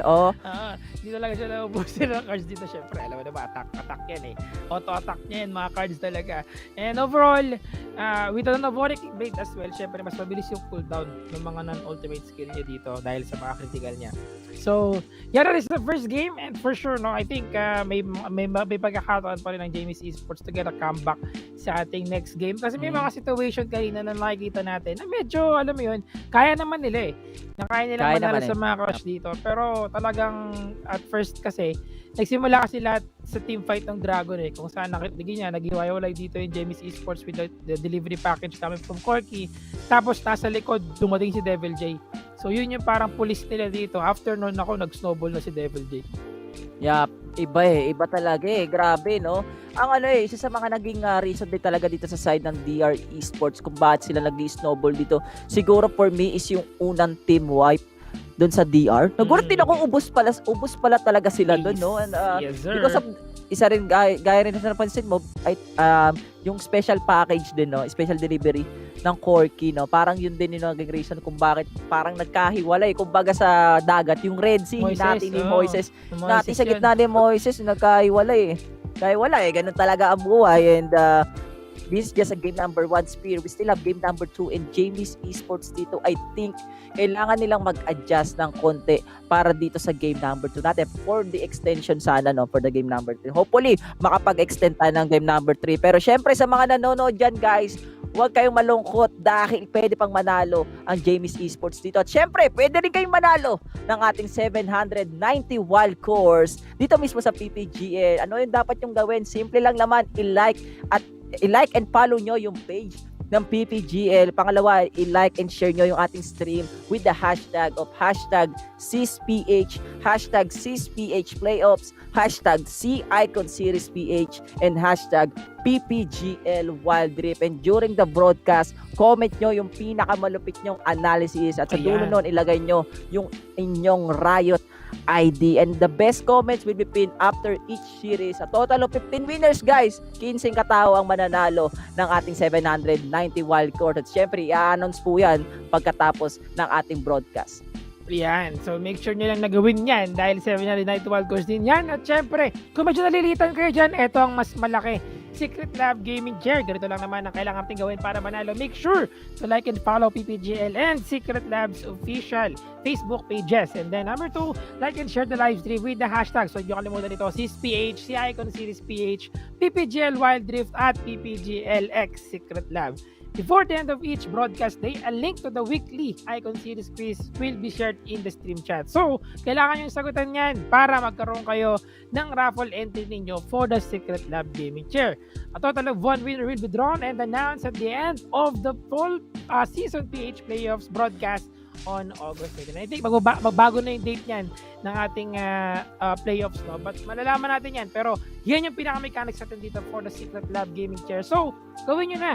Simulan nyo nang gawin yung ating mechanics dito. At mamaya, I think bukas, magkakaroon tayo ng link, okay? Later pala, no? Before mag-end yung ating broadcast, meron tayong link para sa inyong quiz. Yap, sagutan nyo lang ng tama yan at yun nga yung magiging raffle nyo. So ano pang hinihintay nyo guys, sumali na kayo sa raffle at baka kayo ang manalo ng napakalupit na gaming chair mula mismo sa Secret Lab. And game number 2, Spear! Para dito sa DR Esports versus Jamie's Esports. Ano yung tingin mong kailangan gawin ng Jamie para manalo dito sa laban natin? Kailangan nilang putulin yung wifi ng kanilang kalaban. Naisip ko, pwedeng gawin dito ng Jamie's Esports. Parang mahirap yun mahirap nga no? Medyo mapapalaban talaga sila doon. Pero naisip ko, pwedeng gawin dito ng Jamie's Esports is, siguro, kasi when it comes to the pick, sa ganda ng picks nila tatlong tank yun Tapos they have the damage coming from Akali and si Corky Pero ang naisip ko lang dito na pwede pang gawin nila is yung sa playstyle na talaga. Kontrolin nila yung lane nila dito. Mamili sila ng dapat nilang i-prioritize na i-lockdown nila or i-shutdown nila dito. For example, if gusto nilang i-shutdown si Devil J, i-shutdown nila si Devil J, ispamin nila ng gang si Devil J dito coming from the jungler and the mid lane. They can get Twisted Fate kung gusto nila para lang magkaroon sila ng mas magandang rotation dito at mas mabilis na responde from the other lanes, or let's say any champion na pwede pa nilang pangtulong sa ibang lane talaga. Kasi feeling ko Devil J is one of the key for DR Esports to. So kailangan nilang i-shutdown si Devil J. Yeah, kailangan niyang i-shutdown talaga. Devil J is the key to victory. Gawin nga nandito ni parin GG Spear. Pero eto na, yung game number 2 para dito sa unang series for this day between DR Esports versus Jamie's Esports. Kaya bang manalo ng Jamie dito sa game number 2 para mag-extend sa game number 3, or DR Esports tatapusin nila ito ng 2-0? And look at the banning phase, ladies and gentlemen, and Spear para dito sa game number 2 natin for the side of DR. Ang gusto nilang tanggalin walang iba kundi si Kha'Zix plus the Darius, while Jamie's Esports, they will just go for the listen and a respect ban, Spear, para dito kay Devil J. Yes, indeed, no? We have Riven banned out na for Jamie's Esports. Ayaw na nila ng Riven. Masakit talaga yung Riven na yan. Hindi, naku po, pero may Akali. Naku, pagkahapon napanood natin yung Devil J, Akali Devil J. Even during the previous weeks, no, sa ating group D dito, talagang iba yung playstyle ni Devil J when it comes to using Akali. Akali, oh my God. Alam mo si ito yung mahirap sa isang Baron lane GG Spear, hindi ka kahit sabi mong i-respect ban mo yung champion na ginamit niya yung previous game, ang dami pa rin talagang champion na pwede niyang i-pick. At dito sa game number 2, Akali sa kamay ni Devil J, isa to sa mga comfort champion niya. And Jamie's Esports going for the Corky plus a Rengar. And gusto ko to, Jamie, please, gusto ko to. Piliin nyo na ako sa inyo. Ako piliin ko na yan. Piliin ko na kasi small but terrible ika nga nila. Kahit maliit yung Timon, kahit alam mo, kahit maliit nakakapuwing din, di ba? Sabi nga nila. Kumbaga sa DR Esports may Devil J, sila may Devil Champ. Devil Timo, demonyo yun Demonyo champion yun Pero ito Jamie's Esports, hindi nila ipipick yung Timo, bagkos ipipick nila yung isang Lakan, tapos yung Garen din. While DR Esports dito, Spear, they will go for the Senna, also the Oriana and Siege Senna. Kahapon, ginawa nila to kahapon. Against Omega Esports, they did this as well. Nako, medyo mainit ito. At ang lakas ni Rox pala, no? I would like to commend Rox lang sa paggamit ng kanyang champion dito. Action nga! Oo nga! Oh my God! Sabi mo kahapon kasi aksaya ng oras Pero malalaman natin yan. Baka ngayon, aligyan mo sa Twitter mo, may nakita ako Alam mo, pag nag-pick ng action sa game, kasi malakas si Action Akshakit ng damage niya ngayon dahil sa current pad. Akshakit. Tingnan natin kung kung literal bang Action Jackson etong si Action sa side ng Jamie's Esports. Kasi based dun sa patch natin na buff Etong si Action nabap nga, 'di ba? Nabap siya. Nabap siya and Sila masaya kung eh. hindi kung di rin ako nagkakamali, Spear, usually kasi ang lane talaga ng isang Action will be the mid lane or the Baron laner. Pero kung mapapansin din natin dito, this is a mid lane Action for the side of Jamie Esports. So very interesting to sa game number 2. Also the Magkakaroon, first time to. Yes, oo. Tama. This is the first time indeed. No? Pero first blood nga ba ito? Oh my God! Kuting! Ang pusa ay naligaw! Diba? Ang pumatay! Ginawang siopaw ng DR Esports! Si Leira dito at mali siya ng pinasukan na liga doon. At di pa tapos ang laban natin, Spear. Interesting to dahil yung DR Esports dito nang gugulo lang sa gubat ng Jamie. And look at Gospel. This is a ADC Senna. So most likely ang gusto dito ng DR Esports is more on the long range fight. Pero look at this, tumalon dito ang pusakal, mapapatay dito si paring Etap, and that will be the 1-1 exchange, and Etap will secure the red buff dito mismo sa side nila. Ayun lang, ang goal nila doon is to get that red buff. But the moment na nakuha ni Leira yung red buff na yun, nag-level to kagad siya. At yun na yung naging meet siya ng first skirmish na ginawa dito ng DR Esports to get that kill para sa kanilang team. Kung di niya makuha yun, unfortunately level 1 lang siya dito ang Jamie's Esports sa ating experience. So now, you have the first blood, yes, pero a trade was made dito by Jamie's Esports. So, at this kahit na paano, meron silang isang kill so far. Akala natin lumamang na yung DR Esports, but no, the death timer ay sobrang lapit lang talaga or sobrang ikli lang talaga. Kaya rin nakapwesto pa or naka-bounce back pa kahit paano ang Jamie's Esports dito. At round 2 na yun eh. Iba rin eh. Sobrang bilis din talagang gumalaw. Spear netong Jamie's Esports. Alam nila na i-contest ng DR Esports yung red buff. Kaya pumunta rin talaga kaagad yung ibang membro ng Jamie's Esports. At kung mapapansin natin dito, rotation sa may banda taas, plug and drag, mahuhuli ba yung isa? Ryuki with the low HP. Tignan natin kung mapasok dito si Devil J. And Devil J ngayon, medyo mainit ang tarima ng demonyo sa side ng DR. Pero dahil sa tower damage doon, kailangan nilang mag-back away. And na-burn naman nila yung flash and barrier dito, so okay lang yan. At least with that in mind, no, kahit na paano, may pagkakataon dito si Devil J na ma-secure yung next kill niya na i-attempt niya dito against kay Ryuken kasi up pa yung kanyang summoner spell na pwede niya gamitin mamaya, maging super aggressive siya dito kung sakali. Pero si Leira, nahuli siya dito ni kaibigang Edap. Etap, tingnan natin kung ano mangyari. Leira ngayon dito, wala siyang kamalay-malay or hindi niya alam kung saan ba siya magsisimula. Kanina kung tinatry niyang mag-invade pero gaya nga nasabi mo, nagkaroon ng konting vision dito in DR Esports, kaya rin talaga napuntahan siya. And as of now, Jamie's Esports, also the DR Esports ngayon, pare silang maingat dito sa game number 2. At papunta pa lang tayo sa 3-minute mark, Speed, pero meron na kagad tayong rotation sa may bandang taas natin at mukhang nagkaroon ng konting information dito si Etap na papunta sa kanya si Pego, pero sa may bandang baba natin mainit din ang tarima, and look at this, Pego with the ignite use, pero hindi niya mapapatay si Etap dito sa taas ng DR. Medyo maaga yung ignite and I think medyo meron pang enough HP talaga si Etap to survive that one, and I think he did try his best talaga na masecure yung kill na yon. Tama ka sinabi mo, no, itong si Action talaga is more on a solo laner. No, pagdating sa kanyang champion kit, para siyang si Nar eh. Diba? Si Nar sa LoL PC na may boomerang, tapos may konting mobility, at the same time could use those skills para magamit niya na makapag-outplay ng kanyang kalaban. Now, 30 seconds so dakdak bago magapang ating mga objectives dito. We have the Dragon, Inferno Dragon, no, and Rift Herald. And well, seeing na yung mga pro players natin is more on, ang mas contested talaga recently na nakikita ko is Rift Herald. But mukhang mas nakaka-position sila ngayon to get this Dragon kasi Infernal to. Infernal to eh, plus damage to eh. Kahit sabihin mong medyo onti lang yung percentage na pwede niyang ibigay in the early game.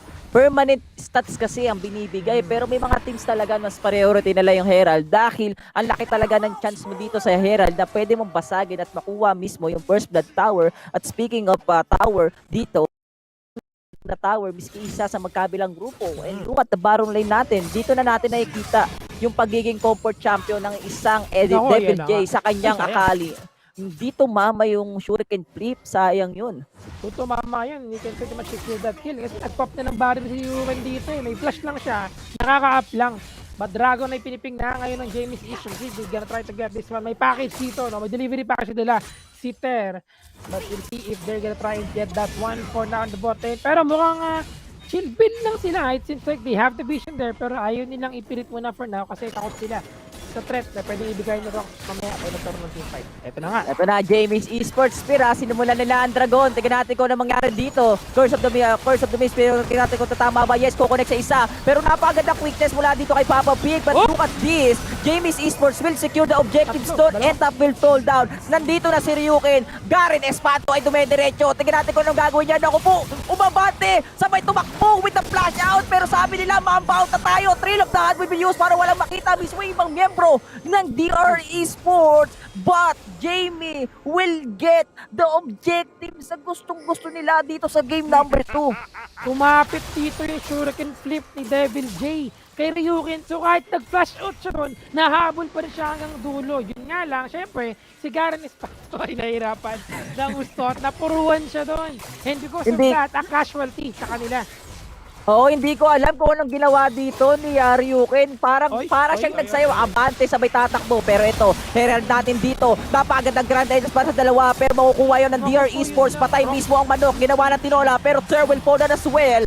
This gonna be a tribute to Salvation. May bandang repair natin. Pero na Devil J. Si Spider-Man Pego ay buhay pa. And Devil J. This guy, napakatinting shaking ng Pege. Pinagpaparel ni Paring Pego at patay mismo yung 4 na miyembro ng DR Esports and etap na lang yung natitira. Grabe si Pego, was able to dish out so much damage na snipe niya. Dito, si Edap and he did grabe go down. Barrel, oh. Oo, talagang parang illusion dito, no? In terms of yung kanyang DPS talaga. And medyo nahirapan dito kasi si Roxy nabagsakan ng palakol ni Diva eh. Oo, alam mo si Pego dito, Spider-Man tong karakter niya eh, itong si Action kasi 'di ba with the swing na meron siya habang bumabaril siya. Akala mo nagwe-web swing eh. Kanina nakita natin na low HP na dito si Pego, muntik na siyang mapatay dito. Pero with the ultimate niya si Devil J, yun yung maganda sa isang action talaga. Wala kang takas unless may mag-body block para i-take yung damage siya. Pwedeng iba to mismo ng isang action. Pero maganda yung nangyari doon na especially sa side ng James Esports Spear dahil nakabawi sila kahit papano. Oh, malaking bawi yun para sa kanila, no, for sure, because they were able to get 3 kills para sa team fight lang na yun, tapos isa lang yata yung na-trade sa kanila. At yun pa pala, no, may revive midget din pala dito. Syempre si Pego. Pwede niyang gamitin. Diba? Kaso may mark. Kaso wala ata siya, yung napatay ata niya si Devil J, wala atang, may mark ba? Hindi ko napansin kung merong mark si Devil J. Pero wala eh, kasi kung ma-revive man din sila, sa base din naman yung sa maning platform, so medyo, alam mo yun, could be a problem, but at least pwede sila mag-ground to kagad. Dati kung i-utilize siya yan mamaya. Tama. Ang maganda kasi dito sa Action Spear is, especially dito sa Wild Rift natin, ang baba lang ng death timer, and dahil nga doon sa mark na meron mismo ang isang action, mas mapapabilis pa yung death timer mo. Isipin mo, para kang nag-buyback, di ba? Na if ever na sobrang ikli lang ng death timer mo, tapos sa patay ni action yung pumatay sa'yo, buhay ka kagad matik. At pwede rin yun, baka yun rin yung maging reason kung bakit kayo nakakapag-bounce back sa mga clash natin dahil sobrang liit lang din talaga ng mapa natin. Pero James Esports Spear, kahit hindi nila nakuha yung Herald dito, lumamang naman sila sa kills kahit papano at bukang makukuha pa nila yung first blood power dito sa game number 2. Okay na yun sa kanila. No? Malaking bagay ito for James Esports. Hindi lang silang nananalo in terms of their kills and goals, but also the first Ako po, Devil J, yung demonyo, pero napakagandang shroud mula sa kanya, plus the flash, para mag-disengage dito sa side ng James Esports. Pero sa may bandang taas natin, Gary Espanto ay umikot na. Ryuken with the low HP, gumamit pa ng barrier. Tingin niya mabuhay pa. Yes, he will do! He will not survive dahil meron dito si Etap ng flash din to shut down Ryuken sa side ng James Esports. Inusok niya kasi meron siyang pag-flash siya dito, ginamit niya kanyang Dragon Strike to secure that kill. Pero nauna nang pumeso dito ang James Esports to get this Dragon for their team. Ako, 5-6 ang ating score. 9-minute mark tayo ngayon dito. Dalawa sila na nakuha ang ating mga turret sa side lanes natin. Pero Dragon ay pupunta sa kamay ng James Esports. Ako po, recalling back si Devil J. Paroke ni Rengar, saka pupunta, Diego. Patay ka dito, 3 ang umatngat. kay paring Devil J. Nakakita ng demonyo si Devil J and another pick-up spear mula sa JB's Esports. Ito na ata ang ganti ng api sa game number 2. Ito na nga ang ganti ng api for sure, no? Kasi again, simula pa lang nakita natin dito yung early lead na meron ng JB's Esports after ng mga recent cashes dito. At to think that they were able to get the second tier in the bot lane na pwede pa sana nilang i-translate into an inhibitor. Nakita natin yung lead na meron sila dito at nako, action is working pretty well for their team. 2-0-3 na at this point of the game. Meron siyang Black Liver at Death Stand para sa kanyang champion. Tapos naka-gargoyle storm fate pa siya dito. Medyo may kakunatan din siya kahit paano for the survivability na kailangan niya. Kasi ang usually kasi maganda sa isang action is yung slow niya, yung parang boomerang na binabato niya dito. Pero kung mapapansin natin dito, Spear, Jamie's Esports layer or Rengar natin with a 3-1 standing charge plate plus the Trinity Force. Sobrang lakas na ng damage siya, pero Rox losing the glory Righteous Glory para lang humabol, pero I think hindi na sila habol dito dahil medyo risky nga naman. Wala silang vision. Wala silang vision doon sa ibang membro ng Jamie's Esports. They have to be very careful muna for now. Kasi alam natin na in terms of team fights and clashes, medyo lamang talaga dito ang Jamie's Esports. Kasi nga, farmed na itong si Pego. I think nag-i-snowball na yung kanyang champion dito. At kapag hindi nila na priority pick itong si Pego, nagkakaroon siya ng pagkakataon na magbigay ng pressure at damage talaga sa DR Esports dito. So kailangan nila bantayan ng mabuti si Pego right now, especially with Etap, damit yung kanyang cataclysm dito in the follow-up ng kanyang ng Oriana Shockwave na hindi natin nakikita so far. Wala pa nga parang ang tingin dito ng DR Esports. Well, wala tayong clash kasi kanina na parang medyo magkakadikit kaya siguro hindi natin nakikita masyado yung shockwave dito ni Etap. Pero for sure sa mga susunod na clash na meron tayo dito, magandang setup from Etap. May kasamang bola yon plus the shockwave at mukhang kailangan din iwasan talaga ng Jamie's Esports yung ganung klaseng setup sa side ng DR. Speaking of setup, eto na yung cataclysm at mukhang yung ating pusa ay mapapatay. Papa Pig, mo. Naku po, mali ka lang ginawa mo na. Stun pa nga yung kanyang ADC and there with the flash. Eto na ibang miyembro ng DR. Rox with the Righteous Glory. Napakabilis tumakbo ni Soldier Boy. At kita mo naman yung damage na binibigay mismo ng ibang miyembro ng DR Esports dito. Double kill from Rox. At kita mo yung Rox. Oh my God, ano to? Babarilin ni Pego. Mabubuhay yung mga teammates niya. Eto na. Revive me! Pego ang survivor ng Jamie's Esports after mapatay ni Rox na buhay bigla yung tatlong miyembro sa side ng Jamie's Esports. Galit na galit sila dito. They really want to get that kill kasi nakita nila yung marka sa ulo ni Rox at namatay nga si Rox dito and now they have the chance to get this Baron. Revive get buhay silang lahat. Uy, teka lang.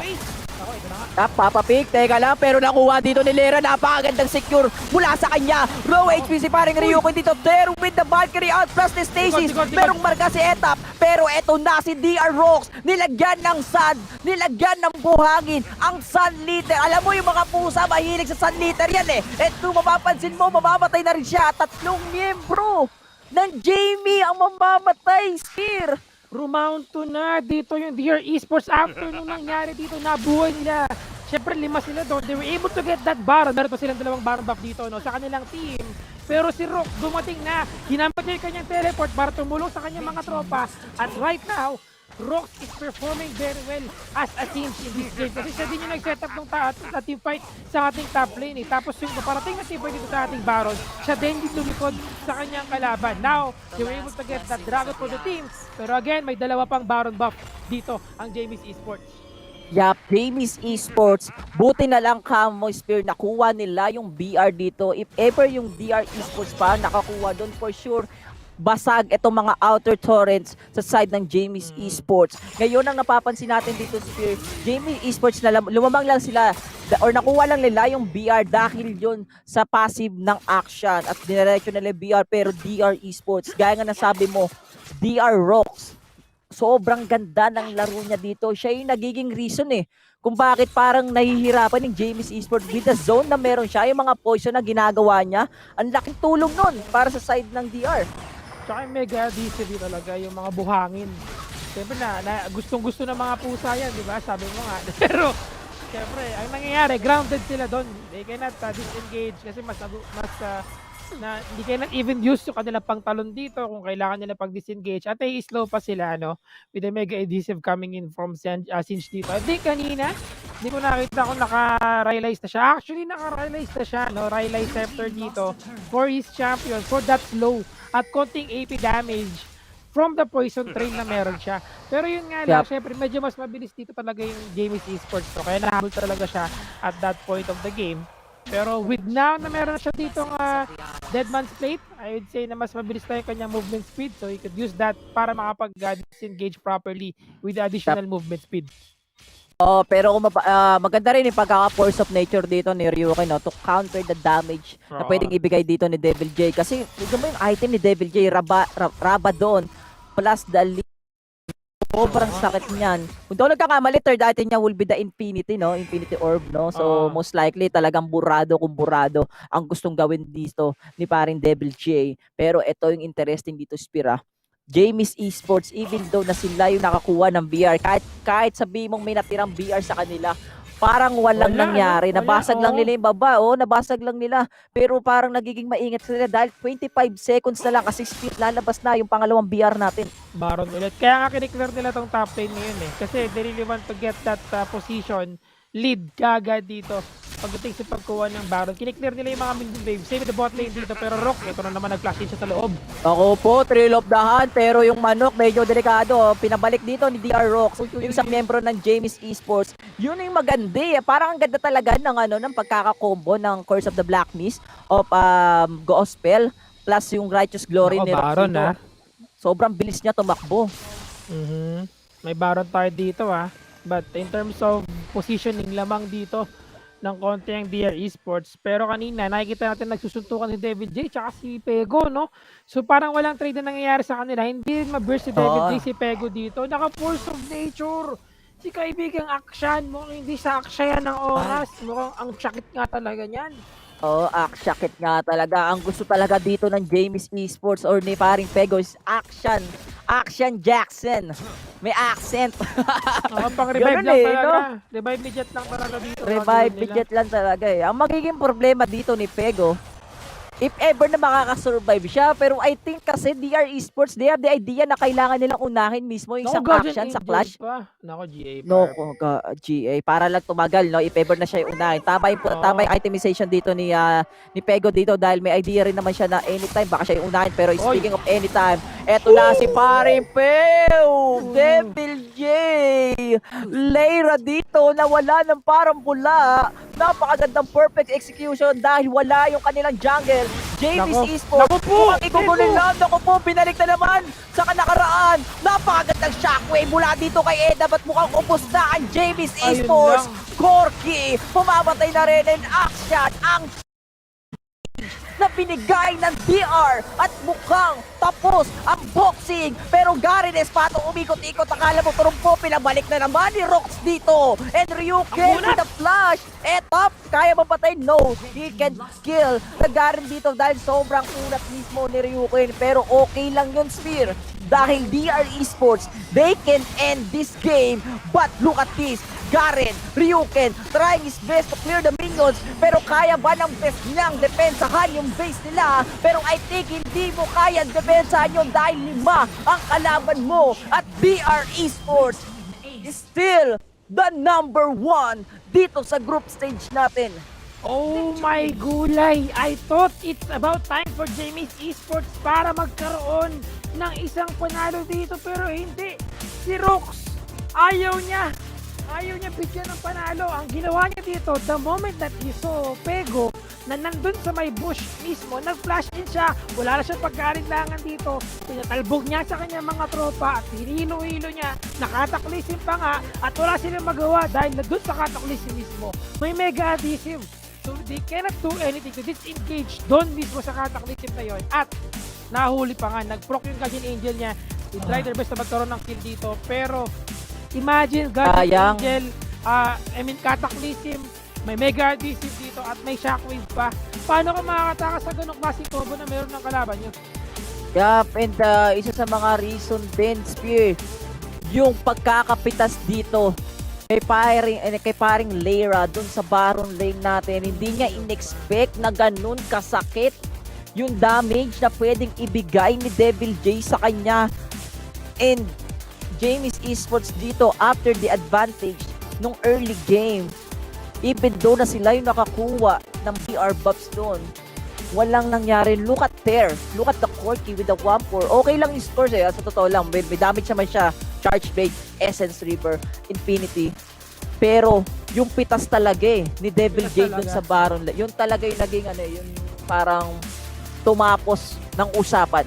Actually, kung nakapag-buy time pa sila ng onti after na mapatay ni Devil J si Lera sa top lane, kung nakapag-buy time pa yung Jamie's Esports dito na mabuhay ulit si Lera, pwede pa. Kaya lang, syempre, binabantayan nila kasi Elder Drake yung parating So medyo minamatahan nila yung Drake dito. Pero nung nakita ni Rox talaga si Pego, parang alam mo yun, Dedo? At na Dedo si Pego.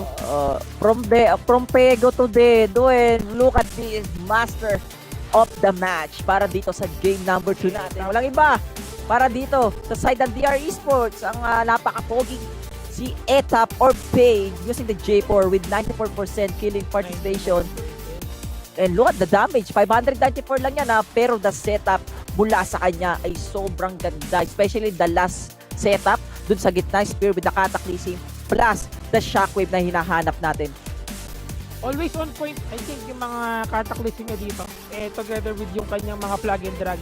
Though minsan, ginagamit niya lang kanyang plug and drag dito kung close the gap at magamit niya yung kanyang cataclysm na maayos. Still, dito mo makikita na hindi binabasa talaga ni Wildrip sa kills lang or sa gold earned mo dito. Yung pagiging MVP, more on kung ano talaga yung contribution mo sa buong game at kung ano talaga yung pinakamalaking impact na nagagawa mo.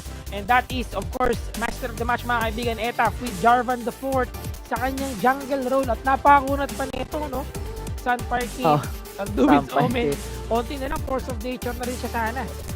Actually, hindi naman talaga siya napapansin. Parang ang trabaho lang dito ni Etap, ito plug and drag, plus the cataclysm doon.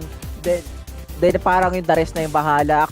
For me kasi ang parang may pinakamalaking impact dito bukod kay Devil J, si Rox talaga yung singe niya, yung mga poison, yung binibigay niyang buhangin sa side ng Jamie's Esports. Alam mo, pag binatuan ng buhangin ng singe, silence ka parang hindi ka makapag-skill, di ba? Grounded ka kumbaga may slow pa yun, di ba? Ang hirap din talaga gumalaw. At nakita rin naman natin yun, yung combo ng Senna, also the Singe, na after gumamit ng Curse of the Black Mist, gagamit si Rox ng Righteous Glory. Sobrang bilis niya tumakbo kala mo naka-ghost sprint siya dito, and kahit sino na lang binabato niya pabalik Tsaka pag gumamit dito ng Cataclysm din, si Etaf kanina, lagi may follow-up, Downing Shadow kagad. So shield kagad para sa kanyang mga tropa at healing din para dito sa members of DR Esports. And that's gonna be it for our Series 1. Napakainit ang laban natin dito, pero at the end of the day, it's just DR Esports at this point of the game, and they are now 5-0 sa ating group stage. Grabe ang DR dito. Isipin mo, this is the first time na makakapasok sila sa Icon Series natin, and napakaganda ng pinakita ng lalaban. And congratulations para dito sa DR Esports with the 2-0 standing. Kami nga pala ang kasama nyo. Ako nga pala si Bertie Magiting. Kasama ko naman si Gigi Spear. Babalik tayo sa ating mga panelists.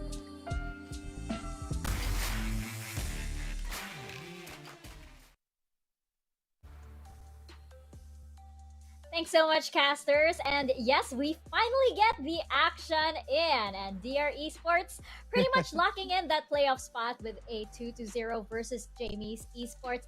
And that is another 75,000 Globe Cup points to DR Esports. I don't think there was really any doubt that DR Esports would take this, but I think what was surprising was how well Jamie's Esports was able to hold them back. Let's jump into our series highlights, because Jamie's Esports, at first they couldn't get the right momentum going into the early and mid game, and then they managed to fix it actually in the second. So we can see that there is, they are working something out here. But at the point that they're usually able to fight back, it's the point of no return at that point. That's right, and this is the thing, right? With DR Esports, they are a group of veteran players, so even under pressure, they are able to perform well. On game number 1, we saw Fake or I mean a tough on that Olaf. And we did mention that Olaf, in order for it to really mow down the opponents, he has to have resources. And DR Esports is willing to do that, right? Gospel was on Twisted Fate. This is actually very interesting to see because now it opens up the draft board for DR Esports. Where is Twisted Fate going to go, right? Is it going to be on the mid lane or is it going to Gospel? These are, the preparation and the mind games that DR Esports is currently playing heading into the playoffs. Yeah, you might want to consider also that Twisted Fate got his own gold, which is fairly putting him in a very good spot, even though the Olaf is going to take some of the resources. So the distribution is fairly strong, but on game 2, this is what I love. Jamie's Esports, they were able to fight fire with fire. And the Akshan and Pago surprises a lot of person, but you gotta understand that this is DR Esports. As what Oculus told us a while ago, they are composed of veteran players and they can take those games easily. With one mistake, they can capitalize. From the caster itself, it was Devil J who's popping off everyone from the rifle targets. The assassin is there. The potential is there. And as for Jamie's Esports, this is the closest that they got against the DR Esports, but one missed opportunity. That's DR for you. Yeah, and hopefully Jamie's Esports gets another chance tomorrow. They are onto something. They are onto something. And the fact that they were able to, withstand actually DR Esports several times during team clashes. Again, a team of veterans versus a team of first-time pro players. I mean, that's something. It just goes to show that Jamie's Esports, there is something there. There is something there. But congratulations, of course, to DR Esports. They will get 75,000 Globe Cup points. And, of course, looking even better for the playoffs. And not just in terms of points, but, of course, in terms of how they are playing. They're looking pretty unstoppable over here. And, of course, we will be moving over to our second match of the day, which will be between Chasing Dreams and Omega Esports. Now, we pointed out there's a bit of an interesting scenario here that we talked about in the pre-show earlier. This could be Chasing Dreams' big win if they play their cards right. They also, just to remind everybody, they also managed to take one game off of Omega Esports last time. So while the odds might favor Omega right now just because of skill and experience, I'd actually say that there might be a chance that Chasing Dreams could get this. Let's take a look at their lineup over here. And Otlus, I want to hear your thoughts on this. Well, for Chasing Dreams and Omega Esports, again, when we're talking about Chasing Dreams, we have to remember that, Cool is still the identity. But yesterday, Motivate popped off on that Akali. That's something that you have to consider, especially with Omega Esports, right? They favor the Akali pick. Now, Chasing Dreams is not going to hesitate to take that away from Horizon and use it for Yeah, and everyone really played well yesterday. It shows the potential of this young lineup, but I wanted to put the player spotlight, of course, to Kame, the support of Chasing Dreams. And as we talked a while ago, everything went well for them yesterday. They showed a glimpse of how well they could play at their peak, and that's where Kame also went in. He got the KDA of 4.32 and a kill participation of 76%. Damage taken per minute isn't really high, but the execution is there. You got a surprise from Lakan and the Senna, and even the Alistar. So I think Kame really complements how Chasing Dreams function, and this time he will be one of the pivotal point of this match. Yes, indeed. And as Otlus mentioned, Motivate yesterday, I think he got, was it 18 kills around in one game? Yeah. Ridiculous. So there's definitely something special about this team. And right now, Omega Esports, we know Omega at their prime. They work like clockwork. They're scarily good at objectives. It hasn't been the same lately. We're just gonna address the elephant in the room here. It hasn't been the same, and we know it's because this roster has been going through some changes, and they're still adjusting. But we have 2 days left over here. We have 2 days left, and they need to be able to reclaim that throne and that title. Once again, checking out the lineup of Omega Esports here. I'm curious to know, guys, what do you guys think they need to bring to the table in order to really, prove that this is a dominating match favoring Omega Esports versus Chasing Dreams? Whoa. So, we are going to see JLC on the mid lane. So we are shaking things up in the squad. Everybody just didn't know what to say. We're like, I mean, we have I'm we're like, completely wait. speechless. As much as we understood that Chasing Dreams got the potential on winning this one, they are surprising us. They are putting us in a backseat. JLC is going to play onto the mid lane, while Arise is going to channel his inner Arise with the end to technically win those 1v1s. So this time, everything changes for Omega. Yeah.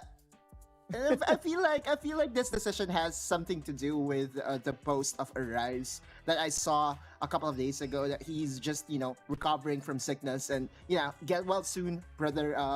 And the practice time is almost always very important heading into any matchup, and this is a very pivotal matchup against Chasing Dreams. This is do or die. If they lose this matchup against Chasing Dreams, their dreams of playoffs becomes bleak, right? And many of the responsibilities will lie onto the solo player highlight Horizon this time around. I feel like JLC will still be that static mid laner, or if he will even be put on the mid lane, because I feel like Horizon has better mechanics and is a better fit in the mid lane. We're going to see that. I won't be surprised if that happens. For the stats though, that's KDA of 2.54 for Horizon, and a damage percentage of 17% for a Baron laner that really goes for the carry champions. It just tells the story of this multi-title person, right? I feel like he's underperforming to the standards that he has left us during his days in Next Play Esports, and that's not a knock against Horizon. That's just he still is adjusting to the new team. Yeah. And I just can't wait for him to have his pop-up moment, because I know this person will definitely have that. That's right. There's technically, individually, a very, very good player. We know that. But when you're incorporated into a new team, there's a whole different dynamic that you need to be able to settle yourself into. Right now, it feels like everything is still, we're trying to find out where does he go and everything. How does he jive with the team? It's still not quite there. But again, that JLC in the mid just threw me off there. I am so interested to see this game right now. And of course, our Globe Key player clash as well. We have Ryujin versus Impressive.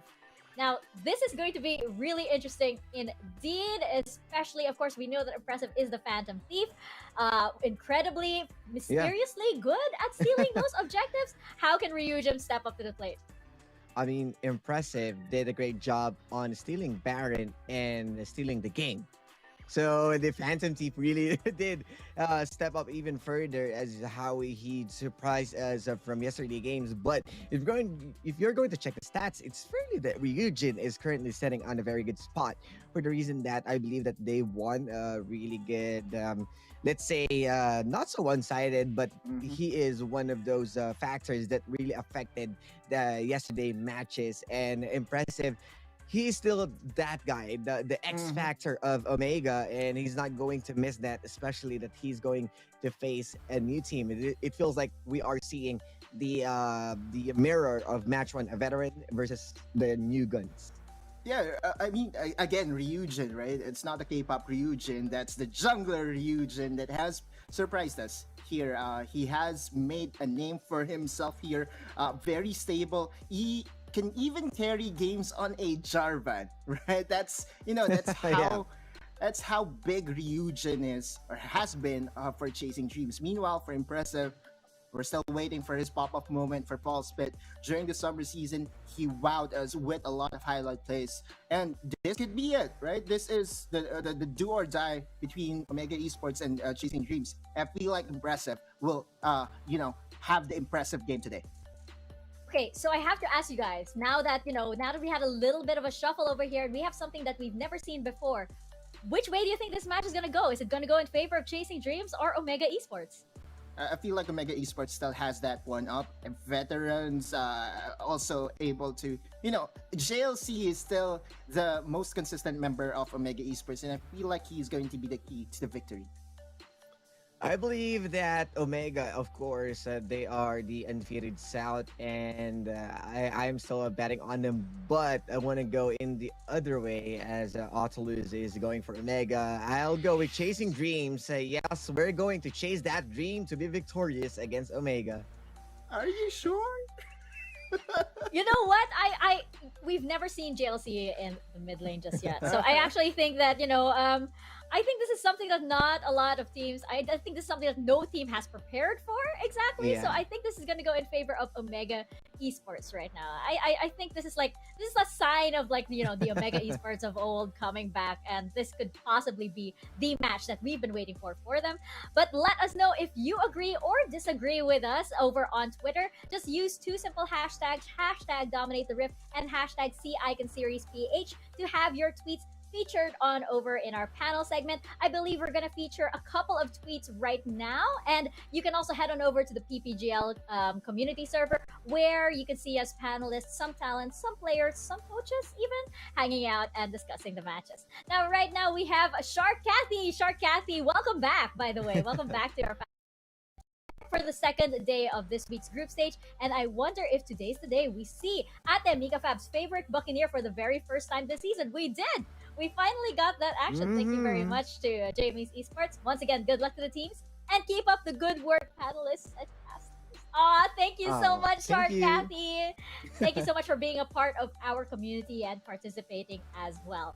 I believe we have another tweet incoming right here. And yes, you guys, you can also head on over to the Discord community server to find out how you can win a secret lab gaming chair. I do believe that the weekly quiz is posted over there, so do give it a try. What's there? That's us.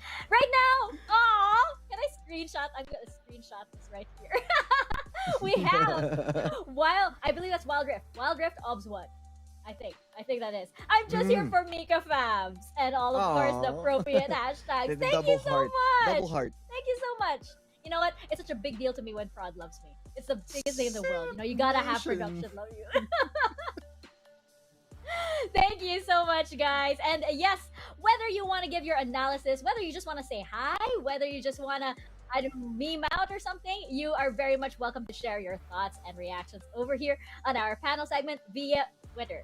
Now, of course, we are going to get into our second matchup of the day. I am so interested to see how this plays out. Chasing Dreams versus Omega Esports. Let's Riot go on over to the casters, guys. Take us into the rift.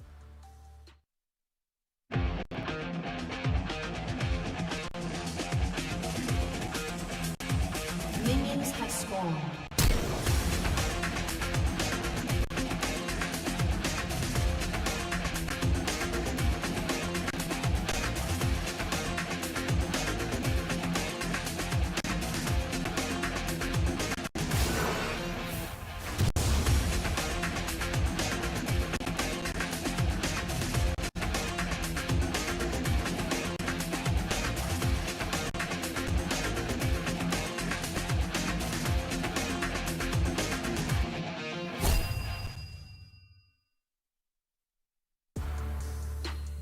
At maraming salamat naman, of course, sa ating mga panelists. Welcome back, of course, sa ating Fall Icon Series.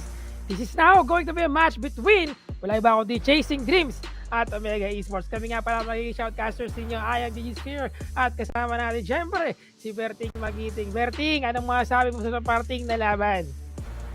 Sobrang tindi ng laban natin. Series number 2. Spear. Feeling ko para tong series number 1. Ito ay laban ng langit ulit at lupa, or David or Goliath, kasi Chasing Dreams is same scenario sila ng Jamie's Esports, pero itong Chasing Dreams natalo nila sa series itong Omega.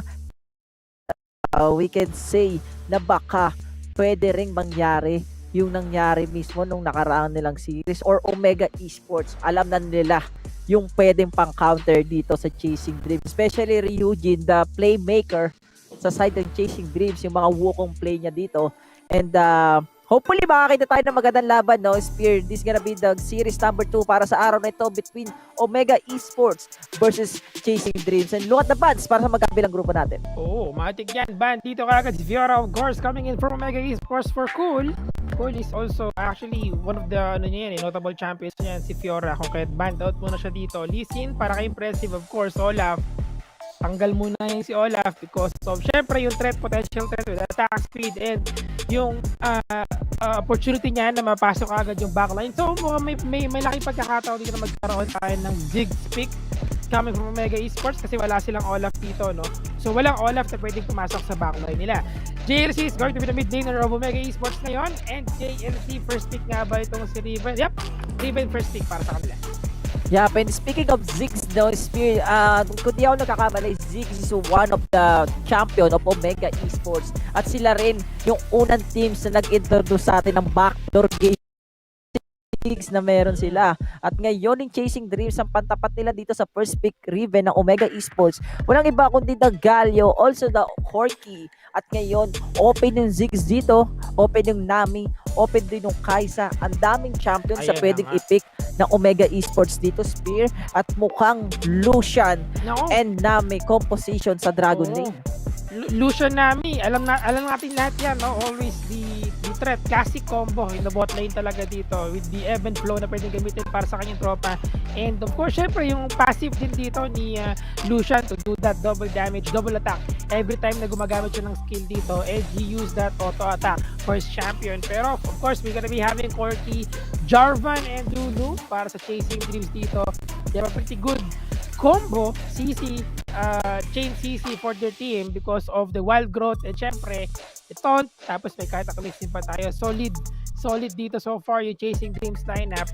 But we're gonna be having Shinzao naman para sa Omega Esports, at sino nga ba ang magiging last pick dito? We'll see about that.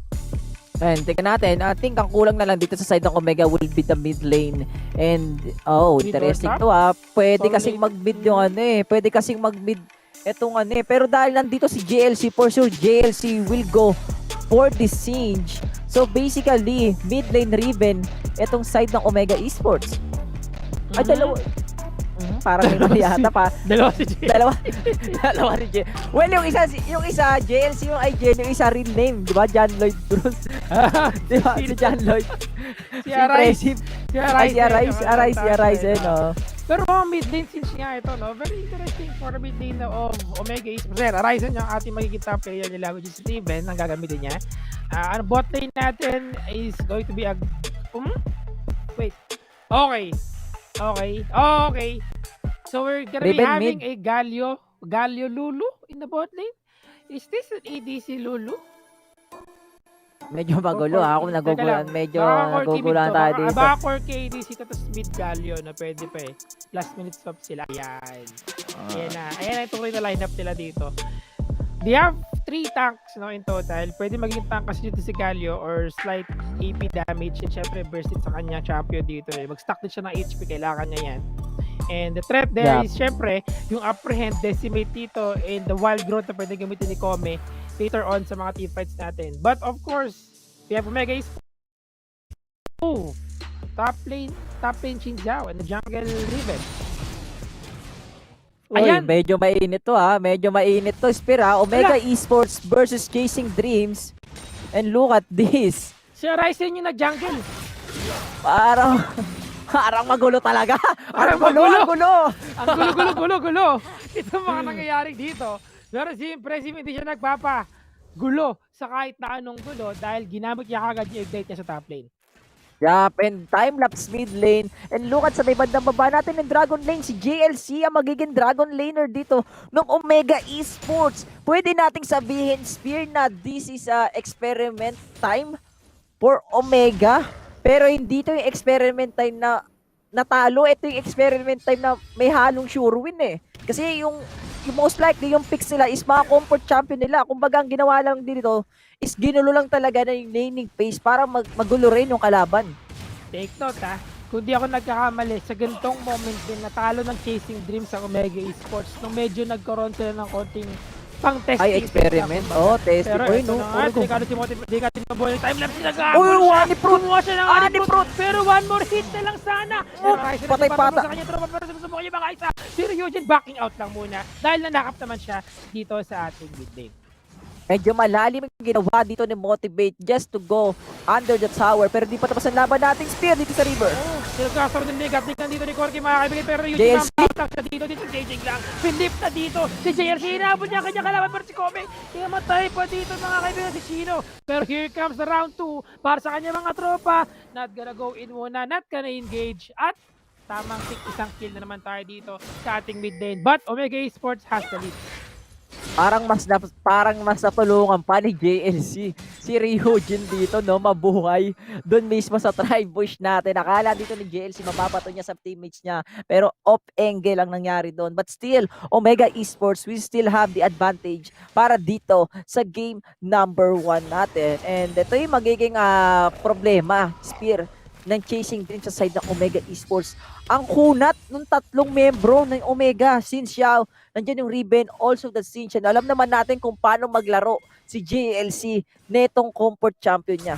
Oo, si Sinch yung, I think, one of the notable champions niya ever since nag-start tayo sa competitive scene ng Wild Rift. Nakikita natin yan, di ba? Dati pa.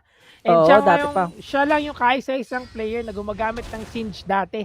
Na na-apply na din ng ibang players na nakita nila yung effectiveness ng paggamit nitong Singe sa mga games natin. Sila yung meta shipper sa totoo lang in the early stage of Wild Rift.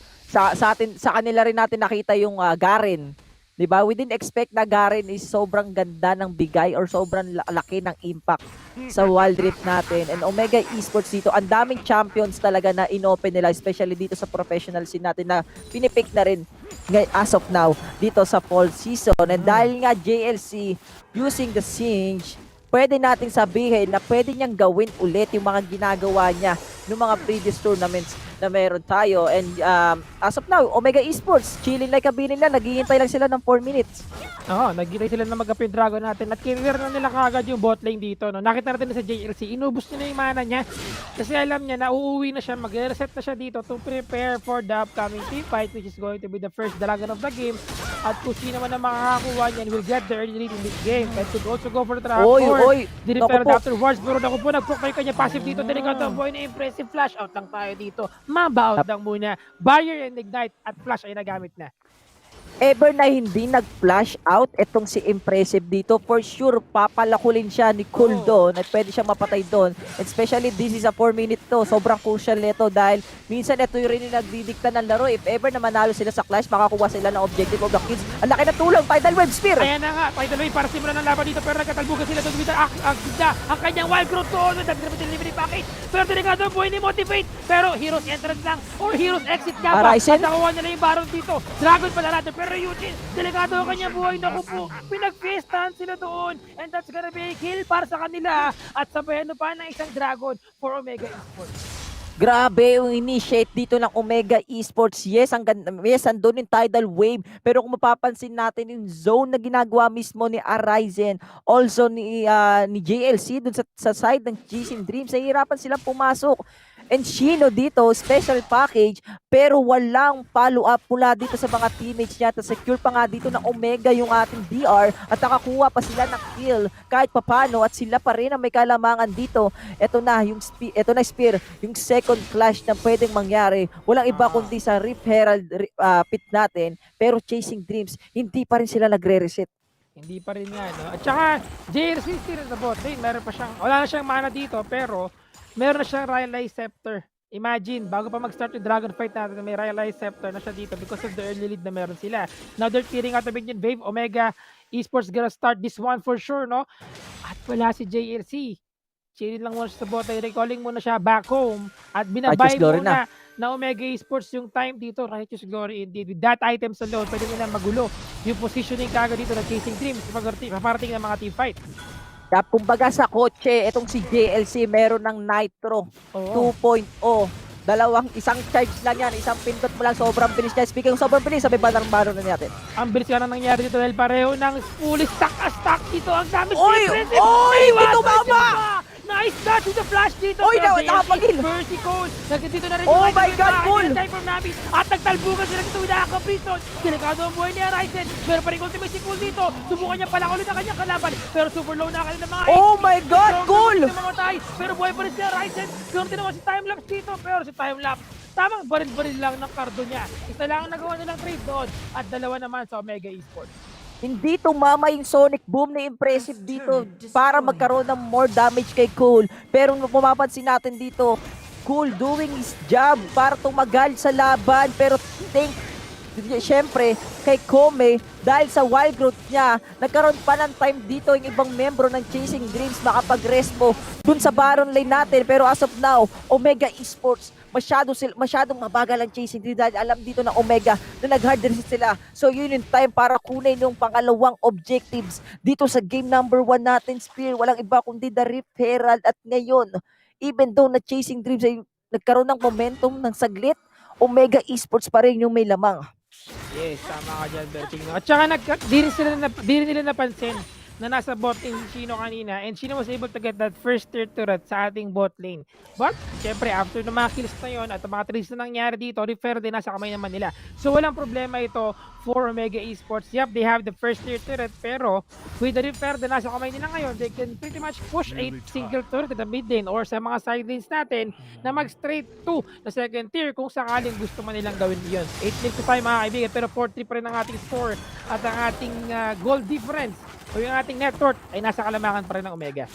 Yap, lamang pa rin dito ang Omega, pero Chasing Dreams, hawak pa rin naman nila yung pangarap nila dito sa fall season natin. 30 seconds na lang, Spear, lalabas na yung pangalawang Drake for this game number 1, and that will be the Infernal Drake. At kung mapapansin natin dito, Omega Esports and the Chasing Dreams, they will reset to buy a new items para makatulong man lang ng magbigay ng onting damage or onting kunat if ever, kung ano man items ang bibili nila. Pero kung mapapansin din natin dito, yung mga wardings na magkabilang grupo. DR is gonna go up. Wardings na hindi do. Ang daming wards dito na meron tayo sa ating Baron lane for Omega Esports. Pero ang Chasing Dreams, mas maraming wards pagdating sa Dragon. Sa Dragon Pit, no? But referred sa in the mid day kasi meron na tayong Dragon dito. Wala sila gaanong vision. Pero pinipigil na nila maka-dish out ng damage dito kanilang referral sa ating turret. Pero top lane nakuha. Namatay ito si impressive dito. Nagkaroon ng bakbakan na top lane. And 4v5 ang ating situation mga kaibigan. Let's go dito ng Mirmooo. Time lapse and JLK delikado ang buhay nila, and Mirmooo will just slow them down. Now we have the Dragon up. Pero 4v5 ito once again. Are they gonna go for this one or gonna get the third instead in the mid lane? Instead, they will try to contest this one. Wala silang spike dito mga kaibigan. Meron pala Cataclysm. Impressive na namatay. Pero Cataclysm na title wave. Nakuha dito ng Chasing din ng Dragon natin. At one champion is fall down. Teleport. JLC walang tropa. Pero yun nga lang, teleport coming in from impressive. At then again, Dragon for Chasing Dreams and another kill para sa kanila. Hindi natin nakita kung paano namatay si Impressive doon sa may bandang taas, but still Omega Esports, they will just go for the mid lane. Durant, parang spear. Uy, Aqua! Ryzen, ignited siya din ang buhay niya dito, pero Shino gumamit ng Valkyrie pero nakatalikod yung corgi niya. Nakatalikod yung corki niya. Alam din mismo dito ng Omega na delikado kahit sabi mong nanakap mismo ni Stronger. Si paring motivate dito sa may bandang gitna, and because of the lack of the skills na meron mismo itong Chasing Dreams, hindi sila masyado nagko-commit talaga. I-commit lang nila if ever na may magandang setup dito si Ryujin, at ito yung nangyari ngayon. Pasag ng top lane sa side ng Omega Esports. So Chasing Dreams, they will just go for their base or magre-recall muna sila, bibili sila ng mga items sila dahil buhay na yung Baron natin. Medyo hirap yata si Impressive, no, in terms of 1v1 situation kay Cole. Kaya siya napitas kanina dito is because kung gaano na rin kalakas at the moment si Cole with his items. 410 na siya, no? 8,600 na yung kanyang gold dito. Meron siyang Deadman's Fate at Sterax Gauge. Medyo mahirap talaga yan kung nagkataon. Pero si Impressive, delikado ang buhay niya. Mahulo siya ni Kome dito. Kome na amoy niya na merong Impressive sa ilalim ng bush. Now susubukan niyang magpanggap na makatakbo dito, and he was able to get away. Papanggap na halaman sana sasabihin ko, pero okay lang yan. Right now, disengage siya properly sa ating bot lane. Yap, disengage muna, magkabilang grupo dito. Wards lang sa may bandang BR pit natin. Samantalang ibang miyembro ng Chasing Dreams, nagbibigay sila ng time mag-clear ng minions or hinihintay lang nila yung isang core item for sure ng Shino dito dahil isa sa mga hyper carry sa side ng Chasing Dreams. And kung mapapansin din natin dito, Spears, same for the Omega Esports, nagiging maingat din sila. Ngayon, titignan natin kung ano bang classic item ang bibilin dito na Impressive, at yun na nga yung Charge Blade na hinihintay natin sa isang ribbon. Charge Blade, no? Together with the Essence River. I think Essence Yup. River gana lang to sa mga ano no, sa LoL PC as far as I remember some of the people are doing that Critical for chance kasi yung ano for yung the trip crit niya. strike and pero yun nga lang syempre wala siyang mana, that's the difference. Yup. But baka mahulo si Persecute na kanya boys. That damage coming from Motivate pero with the help of his comrades they were able to get that one kill. Pinagbabato na ng time lapse with his ultimate dito ang kanilang mga kalaban pero 1-4 na exchange to mga kaibigan. And going for the bot lane, time lapse with the red buff. Tignan natin kung makukuha nila ang body pull dito. Cool, medyo makunat yan ha. Medyo makunat yang si Cool. Delikado yata dito ang sitwasyon nila. Pag nagkataon na premise nila para sa kanya na pwede niya gamitin dito kung sakali. Pero out lang muna for now. Tap out lang for daw ha. By the way, masakit na pala si Motivate dito sa side ng Chasing Dreams. Pero Arise will go in. Ito na. Uy! Impressive. Sobrang lalim niya lang. Gusto niya si Kome. Na-ignite siya dito. Iwi falling down. Ginamit niya wild shot sa kanya kakampi. At hindi siya kanya sarili. Pero sa time lapse na iwi dito ng kanya. Oh! The flash! At at kanabilang kata si Maswell. Pero namatay si Cool dito. Walang makunat sa marami. Si Ryujin ay buhay pa din. Dito mamaya ako si Strong. Teka lang, Sir Tip! Round 2 na napakalakas sa kanyang damage dito because of the AP stack na meron siya. Pero look at that damage. Look at the critical strike coming from the SS River na meron si Chino. And Motivate was able to get away pero eto na si Corgi the Porky going back sa kanyang mga tropa para tumulong. But impressive. Remember out lang muna dahil jump stand dito. 2-3 ang ating score at top lane ay nakuha ni JLC. Yup, JLC doing his job na makakuha mismo ng tower. Ito yung Singe, nag-split push. Walang pakialam dito si JLC kung nagbabakbakan yung teammates niya. Basta ang gusto niya, makabasag, makuha yung objectives, makapunta dun sa goal dito sa game number 1. At ang goal dito ni JLC ay magbigay ng pressure sa side ng Chasing Dreams. Nakita natin dito sa may bandang baba, under the tower yung pagkakadive ng Omega Esports. Pero dahil nga sa kalamangan nila dun Spear, nabura kagad nila si Cole dun mismo sa baba natin. And the snowball is there. Late na rin ka talaga si Motivate makapag-respo sa mga teammates niya. Yes, dumating siya dun no? And the damage is there. Nakikita natin na malakas na yung damage siya kasi I think hindi ko pa ulit nakita yung items siya dito pero yan, may Rabadon set up na siya. Ayun, kaya pala masakit yung damage because of the Rabadon. Pero eto na nga, JLC gonna try to stop them from getting this Tidal Wave. Mga kaibigan, Tidal Wave lang guys. Sinamon na dito with a Crescent Guard coming from Horizon. Pero mga JLC kakagawa siya ng Dragon, hindi ka doon po dito. early smite! So okay lang yan. Pero si Horizon masyadong malalim mo siya mamatay dito. He was able to flash away. Pero si JLC, tamang tulang sa kanyang mga kalaban. Meron siyang event flow dito. Ay the heal coming in as well from Cool! Makomra dito para si Cool. Nag-block tayo kanyang Guardian Angel. Yung top lane! Yung top lane! Keep them busy, boys! Keep them busy! I'm gonna get this turret sa ating top lane dito. Ibigay nyo na ang aking impressive. Oh my God! Washing! Pak! Dito si Kome. Oh no! Nawakwak siya dito. At napaspas siya doon. At 3-for-1 trade tayo sa mano pa ng Dragon na meron dito ang Chasing Dreams. Pero the turret has been taken down by Omega Esports sa top lane. Napaaga yung smite dito ni Arise to the point na na-secure pa ni Ryujin yung DR doon, but still, impressive.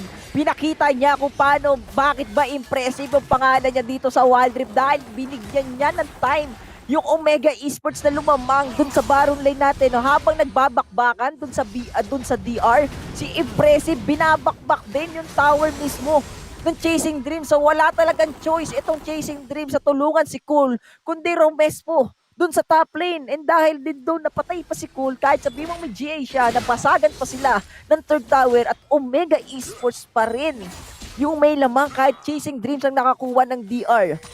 Yes, Omega Esports pa rin ang may lamang indeed despite what happened kanina. Pero ngayon, ang ating goal difference around 6,000, I would say, in favor pa rin ng Omega Esports nga. And the objective step na kuha ng Chasing Dreams dito, no, medyo napaaga nga yung smite doon ni Horizon. Pero yun talaga yung pinaka-key point dun yung buying lang ng time para makapag-push si Impressive sa ating top lane dito. Now that the top lane inhibitor is down, medyo mas maluwag na yung pwedeng dalawa ng Omega Esports dito and they can let that top minions to push by themselves na pwede pang maging contribution sa mga upcoming team fight. At dahil doon, medyo divided na yung attention ng Chasing Dreams dito. Habang ngayon, ay si Impressive nasa bot lane na naman. Bot lane na naman, trabaho kung trabaho, walang personalan lang para dito sa game natin. Omega Esports, Impressive, putting some pressure sa side ng Chasing Dream. Ultimo, yung BR hindi nila magalaw kahit nakita nila. Pero ito na, paring Chelsea. Isis pa si Chelsea, mabigyan ginamit sa kanya mega initiative para magkaroon siya ng maganda pang initiation dito. Ginamit rin niya. Cataclysm.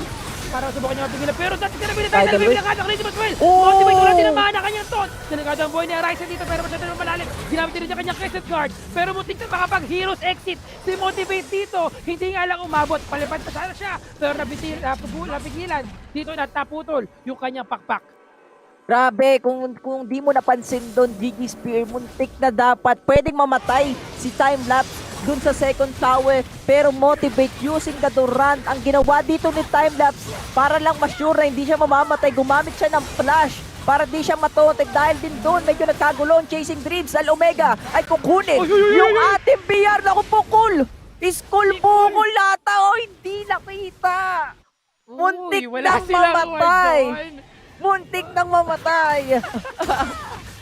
Wala silang ward doon. Kung may ward sila siguro doon, makikita nila doon na nandun si Cole at tumalon.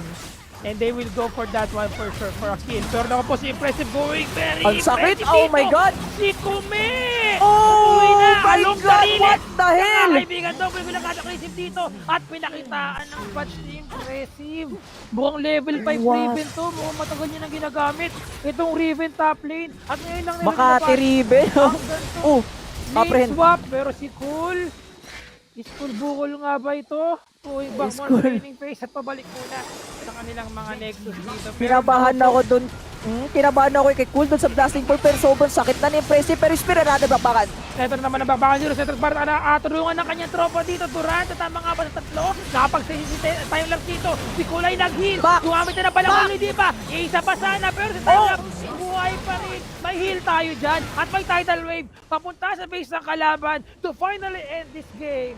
And that's gonna be Omega Esports, mga kaibigan, getting this first win sa ating Series 2. And what a game para dito sa Series number 2 natin. Game number 1, Omega Esports. Pinakita nila yung pagiging top teams dito mismo sa Wild Rift. With a 1-0 standing ngayon, 1 more wins for the series at tapos ang laban natin. And Chasing Dreams dito, feeling ko kailangan nila mag-adjust talaga sa game number 2. Na pressure sila ng split push ni Impressive, also ni JLC. Nakita mo yung damage dun sa gitna natin, Spear. That is a 3v1. And Impressive, pinatay niya yung tatlo. Nang ganon-ganon lang. 3 hits lang yung Corky. Yes, ang ginagawa lang dito ni Impressive is patayin si Kome. So, alam mo yun, yung poly, kasi wala yung siyang poly. magawa. Kahit kanina niya pag ginagawa, ganun din eh. So, walang protect na nangyayari. So, ang nangyayari, after mamatay si Kome, next target na, ginagamit niya lang yung flash niya para laging ma-penetrate yung backline ng Chasing Dreams dito. And na-chase ng Omega Esports yung dreams ng Chasing Dreams. And, again, in this game, Arise as well being able to use the Crescent card properly sa backline ng kanilang kalaban dito. Parang ano lang eh, parang willing siyang tangkin talaga lahat ng damage from Chasing Dreams.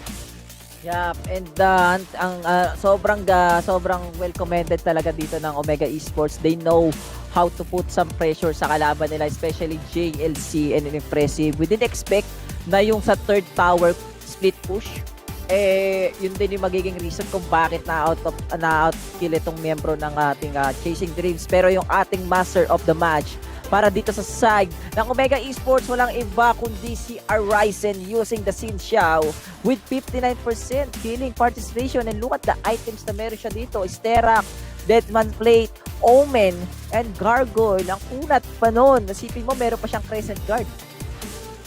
And yeah, I think ito talaga nag-benefit ang gusto dito. So itong si Arisen with this champion na si Xin Xiao. Yung tanke na siya dito with the Crescent Guard as well, pwede niyang tankehin lahat ng damage galing sa kanila kasi medyo naging, I think may konting immunity dito, no, with the shields coming in from the Crescent Guard. Tapos yun yung ginagawa niya dito, so busy na yung ibang members ng Chasing Dreams na mag-focus sa kanya habang nagkakaroon ng pagkakataon ng ibang Omega Esports na mag-dish out ng damage sa kanilang mga teammates dito. So again, 701 DPM, maliit lang yan, pero talagang sustainability lang, tankiness lang sa kanyang champion. Tankiness mula sa champion niya at pinakita dito ni Arisen kung paano gumamit ng Xin Xiao sa game number 1. Ang dami rin talagang pan-zone ng Omega Esports. Nandyan yung si JLC, nandyan si Impressive, nandyan si Aryzen. Kumbaga ang ginagawa dito ng Omega Esports talaga macho kung macho. Bumangga, giba, at nakita natin yun sa mga clash na meron tayo Spear. If ever na merong DR clash, ang ginagawa dito ni Aryzen, Crescent Guard, tapos focus nyo lang yung DR, while JLC and Impressive, sila na yung bakalang magbigay ng pressure sa side ng Chasing Dreams. At hindi lang itong tatlo yung problema nila. Ultimo yung Tidal Wave. Maganda rin yung mga setup ng Tidal Wave to counter disengage yung ibang membro ng Chasing Dreams. Sobrang ali-distrap yung position ng Chasing Dreams. Every time na nandun yung Tidal Wave, parang mapipilitan kasi talaga silang umiiwas eh. So even with the Cataclysm being there, talagang alam mo yun, mapapaisip sila saan sila dapat pumesto dito. And again, impressive being able to prioritize, choosing the right target talaga during those team fights na lagi niyang inuhuli si Komi lang and then translate to another target afterwards. Yun yung malaking bagay din para sa kanila kasi nawawalan ng support eh. So, okay na para sa kanila. And again, the split push na ginawa ni Impressive dito, that was pretty impressive once again. Yeah, literally impressive. Kaya yun talaga yung IGA niya eh. Kasi sa mga plays na pinakita niya dito sa game number 1 natin. Pero syempre sa mga fans ng Chasing Dreams, huwag kayong mag-alala dahil meron pa tayong game number 2. Tingnan natin kung makakapag-adjust ba ang Chasing Dreams dito or tuluyan na masi-0-2 ng Omega Esports. Pero syempre sa mga nanonood dyan, huwag din kayo mag-alala dahil meron tayong giveaway para sa inyo. At ito ang 790 wild cores mula sa PPGL. Syempre kung gusto nyo manalo nito, all you have to do is make sure to like and follow the page of PPGL. Syempre kailangan nyo rin i-share yung stream with the hashtag of hashtag SISPH, hashtag SISPH Playoffs, hashtag C-Icon Series PH, and hashtag PPGL Wild Rip. And during the broadcast, guys, i-comment nyo yung pinakamalupit na analysis nyo per game with your Riot ID, and every 15 lucky winners ang makakatanggap ng 790 wild cores. At syempre, i-announce po natin yan sa end of broadcast per week. Yan, kailangan natin yan. Siyempre, sundan nyo lang ating mga mechanics ito. Pero hindi lang yan, meron pa tayo isa pang giveaway. Secret Lab Gaming Chair naman. Sinong ayaw ng Secret Lab Gaming Chair? Make sure lang na i-like nyo muna, syempre, and follow natin yung PPGL and Secret Labs official Facebook pages. Like and share nyo rin, syempre, i-livestream natin with the hashtag. So, nyo kalimutan to, SISPH, C-Icon Series PH, PPGL Wild Rift. So, syempre, hashtag PPGLX Secret Lab. Before the end of each broadcast day, meron tayong link na ibibigay sa inyong mga sa ating live stream mismo na makikita ninyo, at yun yung ating magiging quiz para sa inyong raffle entry. Okay, so ganoon na naman kadali yan. A total of 1 winner will be drawn and announced at the end of the fall season PH Playoffs broadcast sa August 29. So, pang iniintay nyo guys, sumali na kayo sa ating raffle entry at baka kayo na ang manalo ng Secret Lab Gaming Chair. At ngayon, nandito na tayo sa game number 2 for the series number 2 between Omega Esports versus the Chasing Dreams. One more win, Spear, para sa Omega at sila mag-uwi na naman ng 75,000 Globe Cup points. At kung manalo sila dito, they will be 3-2 na, no? Para sa ating Group D. Sa DR Esports already 5-0 and 2-2 pa so far si Omega Esports after nilang matalo kahapon against DR Esports, at ngayon could be the 3-2 para sa kanila. And right now, eto nga pala syempre ating mga ban and picks sa ating game 1. Saan makikita natin dito, Riven first pick agad ang ginawa ng ating Omega Esports dito. That impressive, able to get that one champion. Medyo nagbigay talaga ng confusion, no, for Chasing Dreams na may panalo itong pumili sa kanilang mga champions. Yeah, actually, ano pa nga impressive yung naging Baron laner nila, 'di ba? Jungle dapat to. Tapos si Aryzen yung naging jungle dito ng Omega. So talagang yung experiment nila dito, actually for me the experiment spirit, parang parang pinapakita dito ng Omega Esports na flexible yung mga players nila.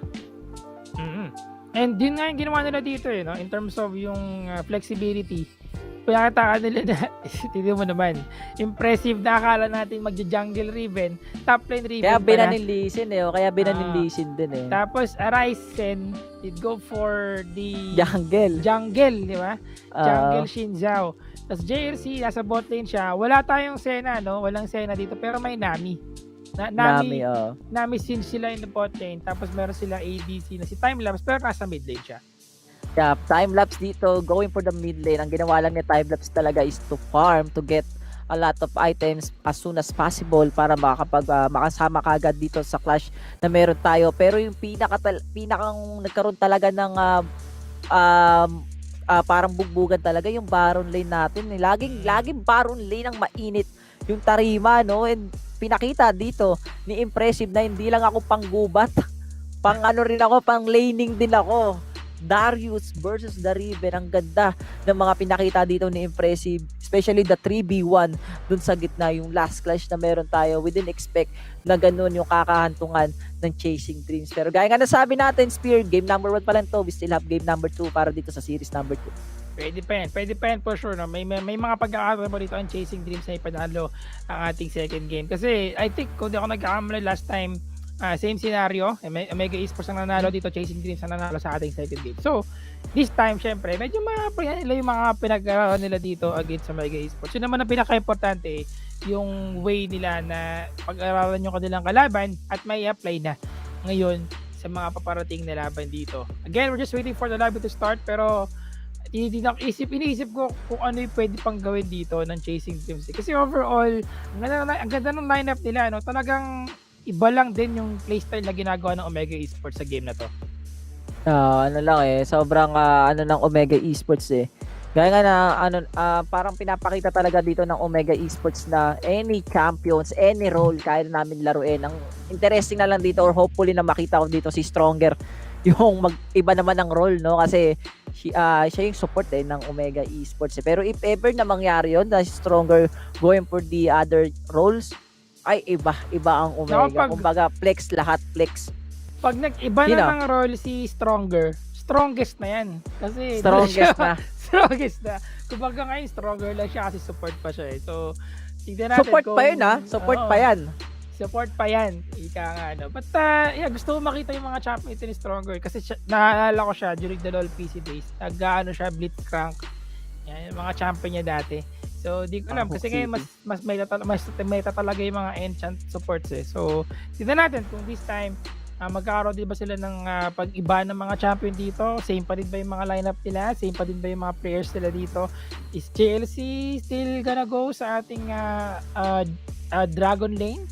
Or si Timelapse pa rin ba yung magiging mid lane? Tignan natin yan kasi marami naman sila pwedeng gawin eh.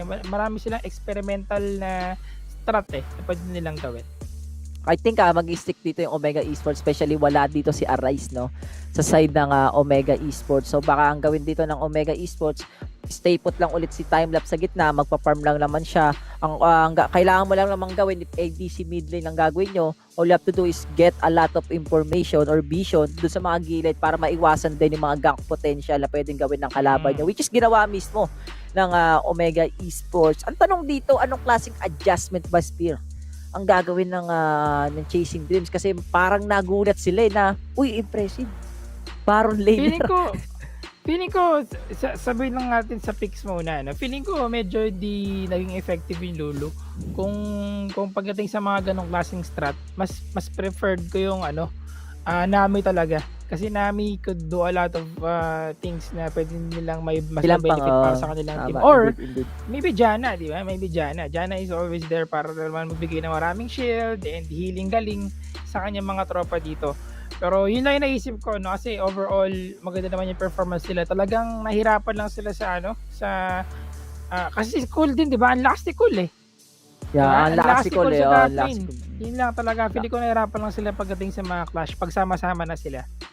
Oo, especially yung crush natin sa top lane na parang napatay niya dito si Impressive, no. Tapos na wild growth niya pa, no. Na wild growth niya pa dito kahit papaano ni Kome. Well, Kome still commended din na talagang sinisave niya yung wild growth. Hindi niya ginagamit sa sarili niya. Basta if ever na alam niya mamamatay siya, ibabato niya na yon sa teammates niya kasi alam niya mas malaki yung impact nun sa game. Nakita natin yun sa may banda baba sa first tower. The true support. Bottom layer. That true support. I will sacrifice myself para lang maka-comeback. Pero Omega Esports masyado silang malakas sa game number 1. At yung Chasing Dreams nga dito, unting-unti na naglalako. Yung pangarap nila, Spear, kumbaga sa mata, nandalabo na. Pero ito yung game number 2 eh. Game number 2, merong unting liwanag. Game number 2. Guys, tatandaan nyo guys. Kahit madilim ang buhay, for sure may liwanag na merong liwanag dyan sa paligid nyo kahit paano. And game number 2. Hindi ko alam. Depende yan eh. Pero ako naniniwala ako, Spear.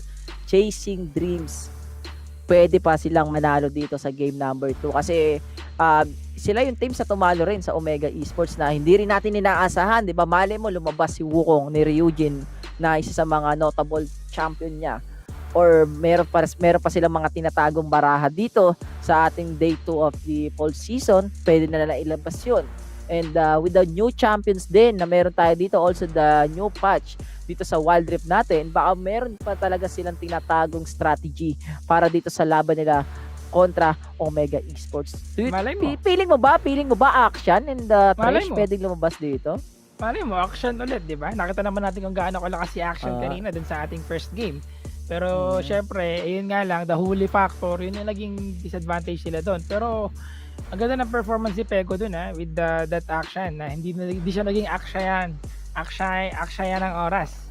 Action niya ang sakit niya, action siya kanina, action Jackson eh. So we can say na baka pwede nga itong The Lost Sentinel, no? Pwede nga maipasok dito sa side ng Chasing Dreams. Pero eto na, I expect this one na talagang ire-respect ba nila itong panggulong champion. Ang trabaho lang ni Sinj, manggulo lang talaga sa game eh. Wala, parang ano to eh. Kumbaga sa basketball, may 6 man na nanggugulo na sumisigaw sa gilid mo. And JLC, tinanggal 9 notable champion niya dito, which is the Sinj. So Omega Esports dito, pwede sila ulit maglabas ng another champion na pwedeng ulit panggulo. Yeah. And iniisip ko kung sino yung mga pwede pang panggulo na champion dito, no, na pwede rin event. Pwede rin, Gragas. No? Garen, Fiora. Ako... Garen for sure. No? Kasi si JLC kasi parang tatlo lang yung parang dalawa nga lang eh. Ayun, Akali, the tank build. Ayun, tatlo lang inaalala kong champion na ginagamit niya. Sinj, una si Sinj, pangalawa si Garen, pangatlo yung Akali. Doon sa tatlo, wala na yung dalawa. Ay, wala na yung isa, so dalawa na lang. Pwede, no? But we have Sincho nga ba ito? Hindi ko iniisip ko tuloy bigla kung sino pa yung mga pwedeng gamitin ni JLC kung sakali na mabanta yung mga champion ito. Pero tignan natin, no? Mid lane pa rin ba siya dito or magiging ganun pa din ba yung gagawin nila o siya na magiging top lane? Na rin si Riven. Riven na din. Ako parang muntik na. Actually, lahat ng ginamit nila kanina, naban. Kung pwede 5-ban champion, no? 5-ban champion. Ban lahat ng ginamit ng first pick. Ay, yung first game natin. Pero Omega Esports dito, the last one will be Camille. And Chasing Dreams, na-hover nila yung Akali dito dahil isa to sa mga gustong champion ni JLC. And they will lock in. Eto na, ang bulag, ang injection play ni Impressive. Pero ang tanong, si Impressive ba ang gagamit or si Arisen? Yan ang malaking tanong dito na hindi ko rin pa alam sa ngayon. Malalaman natin yan pag mamaya ay nagtapos sila ng kanilang mga lane swap dito at ng kanilang mga champion swap. But Impressive, kukunin mo na si Olaf para sa kanilang lineup dito. Mukhang magkakaroon dito tayo ng ng Lulu. Pwede magkaroon ulit ng Lulu Olaf dito for Omega Esports. Ito na si San Wukong. Ang Wukong ni Ryujin. The God of Monkey, San Wukong is here. The notable champion of Ryujin. Eto na, nilabas na ang Wukong na nanlason sa Omega Esports. Pero eto rin, yung mga sinabi natin kanina. Lumalabas na. Si Trish. Ay, nang uksto ko. Tapos Jin. Ay, nabivisualize ko na Spira. Magandang combo to kasi after the death sentence, may matic na route mula kay Jin eh, 'di ba? Pag port bullet na. So, pwede natin sabihin na maganda ang bigayan sa Dragon Lane, pero interesting to dahil na-pick yung Senna sa side ng Chasing Dreams, tapos pumick pa ng Darius, tapos Garen pa. Naku, ano yan? Parang ano yun, Sir Kip? Napakakurat Grabe mo yan. naman to. Boss, mapagmahal. May Noxus ka na. May demasya ka pa. Oo. Grabe ka pa. Hindi, medyo sinusubukan kung ano yun eh. Kung anong klaseng lineup. Ano pero ba klaseng lineup? mukhang mas may kutob ako na Garen Senna to eh. Garen Senna in the bot lane. Darius in the top lane. Akali Chasing Dreams Tapos Unggoy. Sun Wukong para sa ating jungle dito. Teka lang Alam mo, akala ko si Stronger maglilisin eh. Parang pero ba ang Thresh? Wait lang, puro tayo isip-isip muna tayo dito kung ano yung pinaggagawa nila. Guys, ako sa lahat ng nanonood, sinasabi ko sa inyo kahit ako naguguluhan, Chasing Dreams, feeling ko napaniginipan nila itong gantong klaseng lineup. Darius as a Dragon Laner kasama ng Senna. Pero ito ang interesting. Jhin support. Jungle Trash. Mula sa Hindi ko alam Kasi may Mirmooo tayo na logo dyan sa gilid eh. Pati si Rekni naguguluhan eh. Pero oh my God. Guys, sa mga nanonood sa live natin, guys, pakisagot nga yung tanong namin. Ano ba yung tama? Parang mali. Impressive. Ay, hindi. Dragon Lane support. Jhin. Impressive. ADC, Siyang support. Ngayon, kasama ni Jhin. Si Stronger ngayon ng ADC. Siya. Eto na. Kumbaga, tayo talaga ang propeta. We came from the future. Sabi ko sa inyo, pag si Stronger, nag-ADC, anong sagot? GG Spear. Strongest na. Strongest na siya dito. Pero ewan ko lang kung anong pinaggagawa nila dito. Gusto na talaga nila yatang guluhin ang ating mga utak dito. Madisid pansin ang ating game to mga kaibigan. Si Impressive ay naging support na nga na may trash sa kanyang katawan. And now we have JLC for the top lane na meron namang Olaf. At ngayon, si Timelapse naman ang jungle nila. Si Olaf versus Garen dito sa may Baron lane natin. Alam mo, itong Omega Esports, feeling ko na gano to eh. Lumaklak to ng kape. Kung ano-anong pinagpipick nila. Ito yung advantage nila, Spear. All around lahat ng players ng Omega Esports. So kahit anong i-pick nila dito, kaya nilang gamitin, which is good for them. Dahil hindi mo talaga ma-predict kung sino ba talaga yung magiging kalaban nyo sa mga lane nyo. Ito yung tetawag nating testing the waters, kumbaga, no? Feeling ko sinusubukan nilang kapain, no? Yung sarili nilang yung ano nila dito, sarili nilang play. Kung ano sa tingin nila yung mas papalag at mas gagana para sa kanilang team overall. Pero again, this is Chasing Dreams, no? Hindi ito biro, hindi ito, kumbaga, hindi ito, sila papayad na ginaganto na sila. Pero nahuli na si Stronger, napitas ka, Stronger na ako. Strongest ka nga pa dito. Typical pump player, pare. Meron ka ng lantern, nag-flash ka pa. Ano yun? Who needs a lantern, man? You have a flash nga kasi, Berting. Click mo yung lantern, Tol. I-click mo yung lantern. Pag na-lantern ko, may flash ka kasi. May flash ka naman, lang yan, diba? Sakit talaga ng mga player. Yun ang feeling ko, Riot, pakitanggal na yung lantern ng Thresh eh. Useless na eh. Uy, sinipa. Kailangan pero naku po, that's gonna be Timelapse going in sa ating top lane dito. Getting that kill para sa kanya. Sinipa nga niya, pero Ryujin sa dalawa. Paikot-ikot na kanya tropo dito, pero Ryujin tinagad ang kanya buhay. Another one with a cyclone dito. Si Sun Wukong ni Ryujin ang double kill para sa kanya.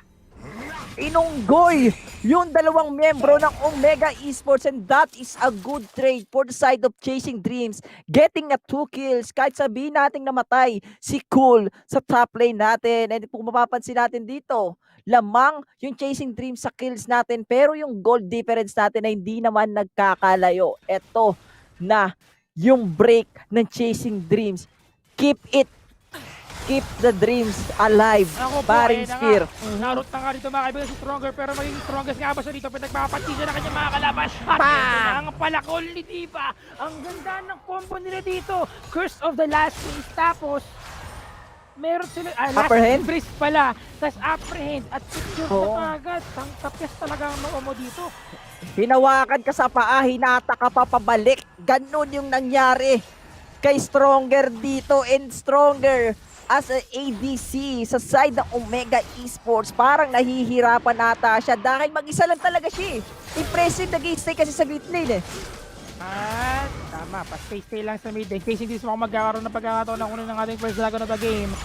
Wala yatang manggugulo dito from Omega Esports, and they're just gonna let this one go. Oh my God. At mukhang trade objectives sa magkabilang grupo natin. Spear, nakuha na na Chasing Dreams in DR, pero ito na, Flippy Shuriken.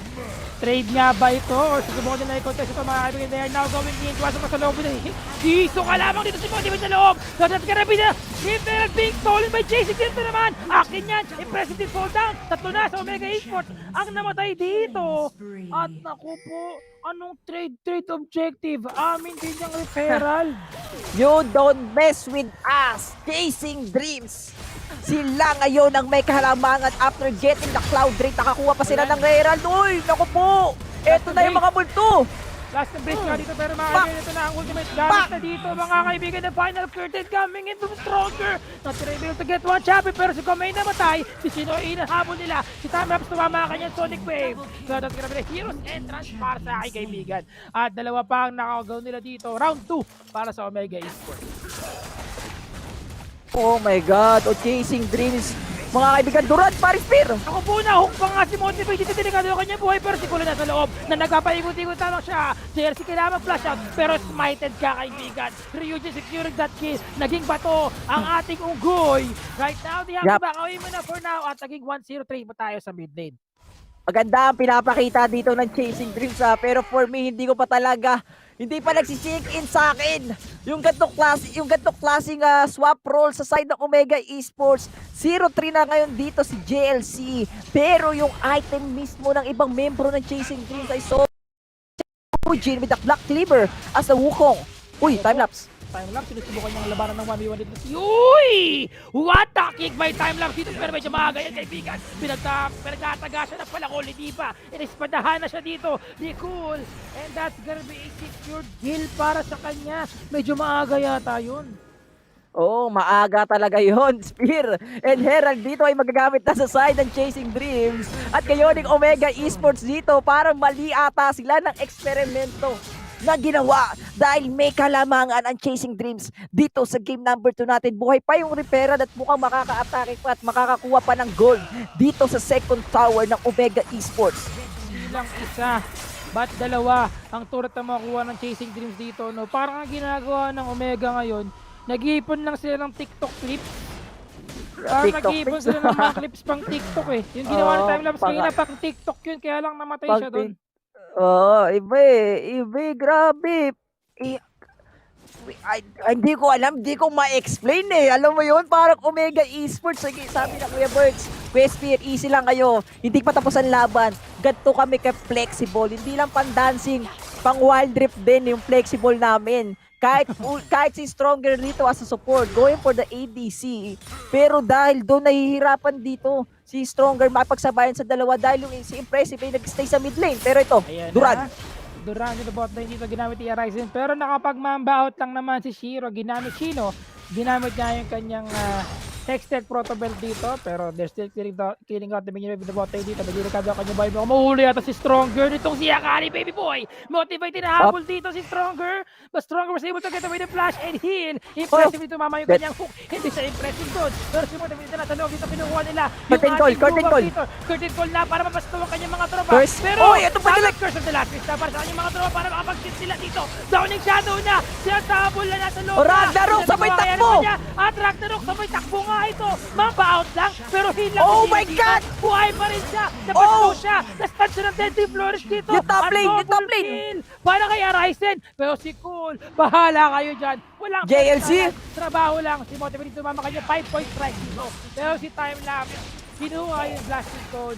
Spirit sa ating top lane ay namatay na. At ang Dragon dito ay buhay pa. At pa si Motivate nandito pa rin na Oh my God, Arisen. 4v2 situation. Delikado po yung Motivate. Motivate dito. Sinusubukan niya magtago sa kanyang Motivate. usok. Pero si Motivate ay buhay pa rin. Si Timelapse. Oy, eto na, Garen Espanto! Garen Espanto! Pa! Eto na nga pala kung hindi pa. Pinagsakan ng espada. Si Timelapse Ricardo ang kanyang buhay. Grab the lantern! Pero Mamba out lang. At nag-click na siya ng lantern kahit mobile pa. Grabe naman ang laban natin dito, but still Omega Esports getting the objective. And yun, yung Infernal Drake. At kung mapapansin din natin dito, cool, habang nagbabakbakan dun sa DR pit natin, ang ginawa niya lang talaga ay pumoko siya sa goal. At yun, yung second tower sa side ng Omega Esports. At ngayon, Chasing Dreams, they still have the advantage dito sa series, game number 2 natin. Series number 2 at hawak pa nila yung pangarap nila. The dreams is still alive. The dream, indeed. No? Talagang buhay pa para sa kanila dito. No? Kasi kaya talaga nilang may panalo yung mga clash natin for sure. They just have to maintain kung ano yung lead na meron sila dito. Ito na naman tayo with the Curse of the Black Maze para matahan na kanilang mga kalaban na wala silang alam dito. Parang usok lang yan, hindi nila alam. Ito lang ha, talbugan sila dito. Jump Brothers muna kayo. Timelapse, saan ka pupunta? Tinamaan ang palangol. Lantern! Lantern mo! Pindutin mo yan! Pinindot niya nga! DLC was able to get away! Ito na ang Downing Shadows para bigyan ng shield ang kanyang mga tropa. Pero nagkakaroon tayo ng 1v1 sa ating bot lane. Hinahabol ni Cole, si Arisen. At pinagsakaan ng Dimension Justice ang katarungan na kailangan namin dito. And Kul was able to secure that game habang busy sila sa pagkuha ng ating Baron. Take note, wala tayong jungle dito. Timelapse is down. Pero 3v5 ang ating situation dito. Nasa likod sila ng ating pader. Ay si Stronger ang nauuna na parang hindi ADC. Sipasya na sa loob. Teleport na. Oh my God! Oh my God! Hindi lang isa, but dalawa ay Baron sa kanila. What? Simulan nyo na yan, pero amin pati ng Baron. Mr. Steel, yo Baron. Grabe si Timelapse doon! What a steal mula sa Omega Esports! After using the teleportation, saktong-sakto yung smite para may steal si Baron na sure. And interesting din yung positioning ni Stronger. Imaklase si Stronger pumuesto. Jin na mili. Nakalimutan niya na Jin siya at ADC siya doon, kaya siya nasa front. Feeling ko hindi si Jin yung gamit nito, si Jin Bulag yung gamit ni Stronger. Ayun na, lantern, na-click mo yan! Hindi mo alam kung paano pilitin yan, pero galit na galit dito si Cole. Eto na nga daw, Stronger. Isang upo na lang, and that's gonna be Stronger falling down. Impressive fall down as well. Nag-perfect execution. Sabay-sabay natin katahin. Perfect execution. Execution. Ano ba yun, Sir Chief? What? Ano ba yung nangyayari? Gigi Spirit, di ko na alam. Ano nangyayari sa Omega Esports? Pero ang alam ko lang, kaya sila humihinga ngayon dahil kay Timelapse, the BR still. Yun ang reason kung bakit hanggang ngayon hindi pa nababasag yung mga outer turrets ng Omega Esports. That was a pretty good steal, indeed, no? Kasi teleport yun eh. Tingin ko habang teleport siya, smite mo lang nakapindot sa kanya. Wala na siyang ibang key dito. The moment na bumagsak siya, after niya ng teleport doon, naagaw niya bigla yung kanyang Baron. Pero si Ryujin with this Wukong talagang very effective siya dito, no? Pero sa Tyler, delikado ang kanya buhay. Just going for that third sa ating top lane. Meron pa siyang Baron buff, ha? Meron pang Baron buff, sinusulit mismo ng Omega yung BR nila, pero ito na yung mga multo, Spear. Multo na hinahabol sila mga pero sinipa lang pala yung Shiro dito. Pero first, the last embrace, hindi umabot. Ganoon din naman yung hook niya doon. And they are now backing off muna for now. Dragon is gonna go up at mas mukhang mauuna dito ang Chasing Dreams para habulin na kanila mga pangarap. Pero that's gonna be Sonic connecting dito kay Shino Balasi. Now going back muna for now. At Tupestuhan na nila ito. Rabadon na. Mga kaibigan ng ating Dragon, may Rabadon na. Arisen. Rabadon mga kaibigan. Pero si Motivate at si Cool, binibigyan na kanilang mga kalaban dito. Pero Dragon mo kayo makukuha na dito mga kaibigan ng Chasing Dream. Si Timelapse mapasok sa loob. Hindi niya kukuha Stronger. Curtain call. Motivate. At ito na ang Downing Shadows. Si Stronger, nag-cancel na kanyang curtain call. Impressive. Hindi na siya impressive dito dahil namamatay siya with his stress. Kasi nahabol na dito. Pangalawang talbog. Pangalawang kilo. Ikot na. Walang buhay si Motivate. Getting that kill. Si Cool masyadong malalim. 2-1 1v4 situation mga kaibigan. Hindi na natin kung kakayanin nga ba ni Arise. Uy, grabe naman si Bato. Naku, Arisen. Uy, ang sakit! Pa ng isa. Hindi nakita ni Ryujin yung tao nakatingin sa kanya. Grabe naman si Ryujin dito. Akala ata ni Ryujin napakakunat niyang player. Pero hindi niya alam, second tower na yung bumabanat sa kanya. And Omega Esports dito, natalo sila dun sa clash at panalo yung Chasing Dreams after getting the DR. Nakakuha pa sila ng kills at di lang yun, nabasag pa nila Spear. Itong second tower sa gitna natin. And look at the kills, look at the items sa magkabilang grupo natin. Sobrang behind ng Omega Esports. Para pag-tip ng mga item dito ni Impressive, medyo chapsuy pa muna eh. Hindi pa siya pala nabubuo niyang item dito and slowly going for the next item. Meron siyang Glacial Shroud and yung kanyang Negatron Cloak. I think pwede siya dito mag-build ng isa pang support item for his champion, no? Pero 0-4-2 ang kanyang start. Hihirapan siya as the support of their team. Stronger as well, no? Medyo hindi siya nakakapag 3 hit ng mapapayapa dito. Napapaisip ako kay Stronger. Napapaisip ako kay Stronger. Napapaisip ako kay Stronger. Pili ko naiisip ni Stronger. Hirap pala. Hirap pala ng role ko. Sanay ako humarap eh. Yung Jin ko mili. Uy, pero speaking of mili, pumasok dito si Motivate. Strong trigado kanya boy dito. Naggamit na kanya stasis para mabuhay siya doon. Pero doon niya lang. Uy, nag-curtain call pa nga. Kahit makaisa lang man sana, pero hindi mo umabot yun. Delikado ang buhay dito mga kaibigan na GLC. The bottom 1v1 sila dito ni Cool, pero si Cool buhay pa rin. At as a mid-lane ang best of the members of Casing dito. Uy, ang ganda! Tinamaan na hook sa ulo. Si Motivate, pero si Chino. Lakas skeleton, takbo! Meron pa siyang Noxian Fury, takbo nga sila dito. Out lang muna for now. Napakakunat at pinagsama talaga ang Noxus at Dimasha. At dahil doon, dalawang napatay nila sa ating mid-lane. At meron pa silang Tukling Inhibitor Turret. Tukling dito na meron pa sa side ng Omega Esports, pero napakagandang death sentence from Impressive para makakuha ng kahit papano ng isang kill sa side ng Chasing Dreams, pero dahil nga basag na yung gitna, mas mahihirapan ngayon yung Omega Esports mag-push dito sa game natin. Pero sabi dito ni Timelapse, Kuya Birds, ito yung push na hinihintay nyo. Walang kahirap-hirap, basag yung gitna ng Chasing Dreams. Pero ang tanong, anong klaseng play ang gagawin ni Timelapse dito para makakuha ng isang player sa Chasing Dreams dahil buhay na yung BR natin? Feeling ko ngayon yung pwede nilang gawin dito, no? Timelapse doing the job muna sa pag-agaw-agaw na ng mga objective. Pero ito na mga mumu natin, hinahabol si Timelapse pero sipa-sipa lang. Tinamaan siya ng lantern! Yung lantern! I-click mo yung lantern! Nice one! Dito na kayo mga kaibigan patay, dalawa! Shinobi! Sino ba sila? Timelapse! Isa na lang pero buhay pa! Pero ganyan pa si Impressive! Unstoppable! Na dito mga kaibigan si Chino at si Kulay nasa loob. Mamba-out na muna siya, napabilis lang siya at now disengaging muna. Mukhang baron muna tayo. Pero hindi, I think hindi ata bebente pero JLC. JLC mga kaibigan, nagdagdalok pa uwi. Easy lang. Okay, easy muna. Wala mo na easy. Pinapainit lang talaga ang sinigang. Chasing Dream dito, kabado 20 sila dito. Spear, ayaw nila mag-BR. Hanggat hindi nila nauubos yung Omega Esports dahil ayaw na nila maistilan. Na-trauma sila sa smite ni Timelapse. Oo, delikado nga ito pag nagkataon. No? Pero Dragon ang next objective natin. So kailangan nilang mamili ng kahit na isa lamang. Isa-isa lang, huwag tayong magmarami ng objective dito. Lalo na Dragon ito Baron isa, medyo kailangan nilang mag-isip ng mabuti kung ano dapat unahin. Pero si Cool, trabaho lang. Cool Kid lang muna sa bot lane. Cool kid lang, pa-vape lang. Pa-vape lang muna, pa-vape lang. Easy lang ngayon, Sir Chief. Medyo mainit eh. Chasing Dreams dito, Elder Dragon to Spear. Kailangan makuha to ng Omega Esports. Kahit di na nila makuha yung BR, makakuha lang ng Elder, okay na. Kasi makunat to eh. Kaya-kaya uy, nila yan. nag-flash! Pero, uy, bakit ka nag-flash doon? Teka lang, there's a flash happening there. Kanina para kay Ryzen, medyo kinapahan si Ryzen dito. Pero mukhang Dragon na ito mga kaibigan para sa Chasing Dreams. Para habulin na kanilang mga pangarap. JLC, sinipa na dito. Si Motivate, ito na nga yung curtain call. Nagawa niya dito yung Dragon. Pero umamatay si Motivate dito. Ginamit niya yung kanyang stages. Buhay pa rin siya. At nakapag-flash out. Ang daming umiikot. Si Stronger hinahabol. Impressive.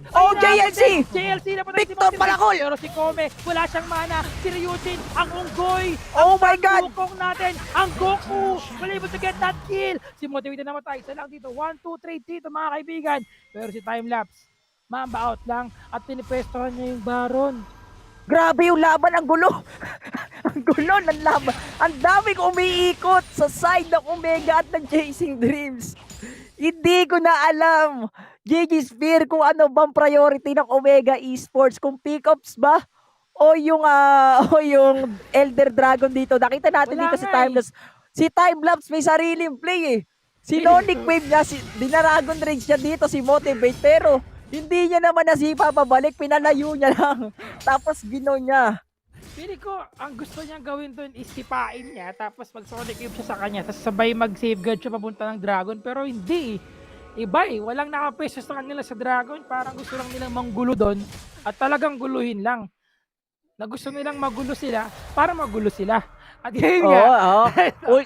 Alam mo, sa sobrang galing nilang manggulo, ultimo tayo nagulo. Gulong-gulo na. Gulong-gulo na. Ay ngayon, may Mirmooo tayo nakita dito, pero bot ay mabigay push lang ni Cool. Trabaho lang walang personal, meron sila dito Mountain Drake, Elder Drake yan mga kaibigan. Pero DLC. Naku po, palakol sa espada. Tignan natin kung makakapata siya dito ng isa. Pero yun nga lang, ma'am, curtain call muna tayo dito. Na parang wala lang naman, parang hindi naman masakit yan. Parang walang damage at ganoon. Napakakuna. Si Stronger, kala mo support yung damage niya eh. Kurt, ultimate na lang din yun ah. Wala ka damage doon kay Ryujin na sobrang sa saging. Itong wukong na to kaya sobrang kunat din. Sa sobra nga dito, medyo nakapag-cherry pepper siya dito kaya makunat talaga yung kanyang wukong dito ng mga kaibigan. And right now, Bior, no ko po. Dalawa lang sila oh. Tatlo yun, isang peking wukong. Pero nako, binamatay ito tayo lang. Tamo niya na parating na baro dito. Pero nako, delikado. Oh yun, grab the lantern. Lantern lang muna. Marunong sila kumuha ng lantern dito. At least kahit na parang dati was able to get away. Pero Baron at ang turret sa botay. Naku, si Cool. Parang hindi niya lang alintana yung sakit na natatamo niya. Baron's Lane para dito sa side ng Chasing Dreams. Ngayon meron ng BR buffs ang Chasing Dreams dito. Pero dito sa may... Saka pupunta time-lapse. Support ang papatay sa'yo. Pak. Patay. Grabe si Sena dito. Sena all. Sena all indeed. Kume mga kaibigan. Pero may dito. Dito na rin si Nexus. Ni Cool. Tinasalo yung damage ng Nexus. Bakit parang hindi niya nararamdaman yung sakit? Parang wala siyang nararamdaman. At dahil doon mga kaibigan, we are now going to the game 3. Tulad ng nangyari ng ating first game between these two teams. Chasing Dreams mga kaibigan. 1-1 ang ating score. A dream is still alive para dito sa Chasing Dreams. Mga kaibigan, getting the game number 2. At sabi nga dito ni Spear, we have a game number 3. Omega Esports. Sobrang lupit ng swap role lang ginawa nila. Ngayon, alam na natin na hindi lahat ng flexible players ay kaya mag-maintain ng role. Especially dito sa game natin. Nakita natin parang medyo naninibago pa yung mga players sa side ng Omega Esports. Pero okay lang yan. That is a good game para dito sa magkabilang teams, but Chasing Dreams, Spear, ang nakakuha ng game number 2 at sila ay mag-proceed sa game number 3. Hindi ko pa rin maintindihan. Para tayo nanonood ng rank game. Para tayo nanonood ng rank game. Muna dito sa ating Hindi ko alam. Pero malay natin. So again, syempre, nakikita nga natin na naiintindihan naman natin na nag-experimental play muna ang Omega Esports dito. Kasi pili ko, gusto lang nilang ibawi yung ating third game na ating game 3. Pero Chasing Dreams really did pretty well in this game. Especially Ryujin, no? Po, yung mga ano niya, no? Yung mga cyclone niya dito. Always on point. Always on the right spot as well. And si Motivate din. Ang last na kakali ni Motivate. No? Always going for the right target. Yun talaga notable champion talaga nila to. Kumbaga, ito yung isa sa mga barahay ng Chasing Dreams yung Wukong pick as a jungle. Especially Ryujin using this champion. Talagang pag ginamit niya to, ang laki talaga ng chance na maganda yung setup nila. Gaya nga ng sabi nila na sobrahan sa saba. Etong Ryujin. Ganun siya katindi. Pati yata yung puso ng saging kinain ni Ryujin. Puso ng saging. Kumbaga ano siya, dumoble yung buhay niya. And look at the stats na meron tayo dito, GG Spear. The stats is there. Just shows kung gaano talaga ka-dominant ngayon ang Chasing Dreams sa game na to. Naku po, nasobrahan pa sa fasting Nasobrahan sa fasting yung Sena niya. Kaya 21 point OKDA. Parang ADC no? Hindi ko alam. Parang siya yung naging talaga Parang siya yung naging main dragon lane dito sa bottom lane natin. Pero it's what it is. Master of the match walang iba kundi si Kome sa side ng Chasing Dreams. Yan nga lang yung item talaga, niyo. Tignan mo. Oh, yan na. Actually, masakit na yun eh. Sakit na yun, ha? Cleaver lang, tapos may slow lang siya dito, si Rilda. Tapos rapid fire cannon. Talagang, tapos may multo lang eh. Yun talaga yung napapansin ko dito yung solid sa kanya. Kasi nakakaspot sila ng mga kalaban dito. Pero Kome, well-deserved no, sa ating master of the match. Yeah, casting Senna dito. Sobrang sakit ng Senna niya. And congratulations para dito sa team Chasing Dreams. Dahil hindi pa tapos ang laban natin, guys, we still have game number 3 para dito sa laban ng Omega Esports versus Chasing Dreams. And GG Spear! Grab! What do you think will happen sa game number 3 natin? Tingin mo ba? Same story ba to or mag-aayos na ang Omega Esports? Kasi 75,000 Globe Cup points pa rin naman ang pinaglalabanan. Pili ko, magsiseryoso na talaga sila sa next game dito. Baka mag-original role na sila. Pili ko lang, no? Pero, tignan natin kung anong gagawin dito ng Omega Esports sa next game natin. Kasi, medyo sablay talaga yung ating game to. Pili ko, hindi ko na alam eh. Hindi naging effective sa kanila yung yung roles of nila dito.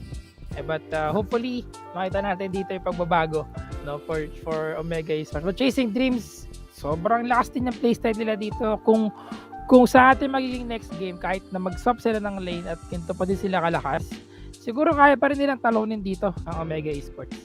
Ako, sinusuportahan ko guys sinusuportahan ko ang Chasing Dreams dito sa game number 3. Keep the dreams alive para dito sa kanila dahil sobrang crucial din talaga netong series for them, especially this is the second to the last of our group stage at bukas yung last game nila dito sa ating group stage of C and D for the fall season. So talagang lahat ng laban kailangan talagang ipanalo. While Omega Esports chilling like a villain, nakita natin yung experiment time nila. Hindi natin pwedeng ikaila na experiment yon dito sa game number 2. Pero for game number 3, for sure, medyo magseseryoso na itong mga players natin. Actually, nakita ko ngayon, nag-comment si Stronger. Sabi niya, hirap daw pala mag-ADC. Alam mo, Stronger, isa ka sa mga malupit mag-ADC. Akalain mo yung AD, yung Jhin na range type, ginagawa mong melee.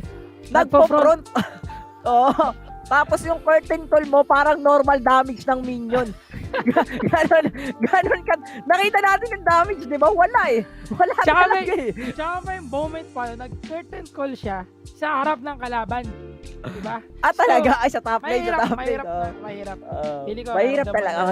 Sobrang hirap. Sobrang hirap talaga. Doon, nakakabilib talaga yung lantern flash eh. El Classic ng League of Legends, di ba? Hindi talaga mawawala sa pro or kahit sa pub. Yung binigyan mo na ng lantern, nag-flash pa. Likabot pala yun? Hindi lang, may heal pa. May heal pa kasama. May kasama pang heal. Flash ka lang, may heal pa din para sigurado survive. Wala naman shield yata yung lantern kasi. Pero okay lang yan. Yun nga, nagtry lang sila dito. Yun nga lang, hindi siya strongest. Stronger ulit siya. Stronger. Balik sa pagiging stronger dito. Pero GG Spear, kidding aside, game number 3 na to. Kailangan na maging seryoso talaga ng magkabilang grupo. Even though na nanalo yung Chasing Dreams dito sa game number 2, hindi natin maikaila eh. Yung game sobrang tagal, umabot tayo ng 18 plus. Yung goal difference hindi masyadong malayo. Most likely magkadikit lang eh. Hindi naman masyadong malaki yung kalamangan dito ng Chasing Dreams. Pero for this game number 3, kailangan ng Chasing Dreams talaga ibuhos lahat ng kailangan nilang ibuhos to get the 75,000 Globe Cup points. And sinusuportahan ko sila dito sa game number 3. Same for the Omega Esports. Pero syempre, isa lang yung pwedeng manalo dito sa series natin. Tama ka dyan, Berting, no? At sa mga pagkakataong ito, actually yung score nila sa ating Group D ay parehong 2-2. Okay, so really important to win this game, no? Kasi if whoever gonna get this game, they will be the top 2. Top 2 ng ating Group D dito, no? So yun yung kailangan ni keep in mind ng dalawang teams sa ito dito. So We'll see about that. Ito nga pala syempre ang ating drafting phase in that particular game. Kung saan makikita natin dito syempre yung mga bans natin dito, Sin, Shin Zhao and Riven, same bans ng ating ito yung bans nila no. After natin matapos yung first game, na ito yung mga champion, tatlong champion na ginamit nila ng first game natin. Yeah, and Chasing Dreams dito, they banned the champions na pinik mismo ng Omega Esports nung game number 1, and priority pick nila dito yung Akali for them, and napakaganda naman ng resulta kahit papano dahil nanalo nga sila dito sa game number 2. For the game number 3, I think Ryujin will stick for the Wukong kasi ang ganda ang galing niya talaga magbukong, alam niya kung kailan siya papasok, at di lang yun, automatic din talaga yung knock-up wala ka ng problema click mo lang yung Cyclone, meron ka ng setup kagad para sa teammates mo. At isa rin sa mga kalakasan dito ng Chasing Dreams, pag meron silang bukong, alam nila kung paano i-burst yung potential kill, alam nila kung paano i-execute ng tama, which is magiging reason din or pwede nilang gamiting advantage para dito sa game number 3. Pero game number 3 na to, Omega Esports, feeling ko kailangan nilang magseryoso dito sa game number 3 dahil gaya nga nasabi natin kanina, pinaglalabanan nila dito is the second spot for this bracket, at syempre yung ticket nila papunta ng playoffs at yung ating 75,000 Globe Cup points. That is right, no? And overall, when you look at syempre mga picks and bans natin dito, makikita natin na they have Lee Sin, Olaf, tapos pinili dito ni Ryujin, itong si Wukong, tapos may Senna pa sila. Siguro hindi nila in-expect talaga dito yung last pick na meron ang Chasing Dreams, which is si Darius and si Garrett. Parehong tanky champions na merong threat din to use those ultimates para makakill ka agad ng mga champion dito. So, ang laking tulong din na nagagawa ni Kome during those team fights kasi may mga sustain siya May mga heal siya na binibigay sa kanyang mga teammates dito kung saan nagkakaroon sila ng way para mas ma-utilize nila ng maayos yung mga champion at makapag-assassinate ka agad sila. Pag ginamit, isipin mo nilang Demacian Justice, pag tumama sa'yo yan at super low na ng HP mo, sure dead ka agad.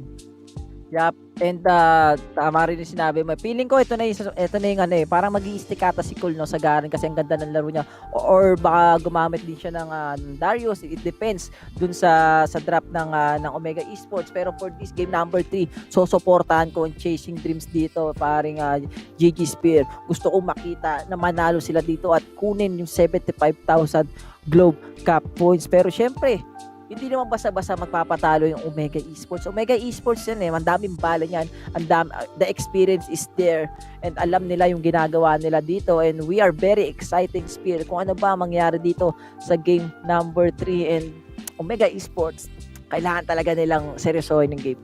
Pero pag natalo dito ang Omega Esports, malaking sa nila to, sa ego nila as players, as pro players, malaking tapak kumbaga malaking sapul sa kanila na they did this yung second game na medyo napabayaan nila kahit pa paano. Pero I would say na for sure the next game, third game na tayo dito, they will go for the serious mode. Maybe babalik sila sa kanila mga original role. We'll see about that. They cannot let this one game go, kasi this is it deciding para sa ating spot, second spot. Pero bukas, still gonna be having, I think, kung titignan natin yung schedule natin bukas, sa mga kalaban kasi ng Chasing Dreams is DR Esports. So, isa rin big top dogs if ever na manalo sila dito, tapos matalo naman sila sa Chasing Dreams, sa DR Esports, and then manalo yung Omega Esports sa laban nila bukas, parang tiebreaker ata. May chance na magkaroon ng tiebreaker. Pwedeng tiebreaker, hopefully may mga ganong klaseng scenario tayo dito sa group stage natin, and sana manalo, sana mapakita ng Chasing Dreams na buhay pa yung pangarap nila dito sa fall season, dahil alam nyo naman ang pangarap minsan natutupad, minsan hindi, pero depende sa tao yan kung paano niya magpupursige, diba? Pero game number 10 na to, this is it pansit at hinihintay lang. Kota na eh.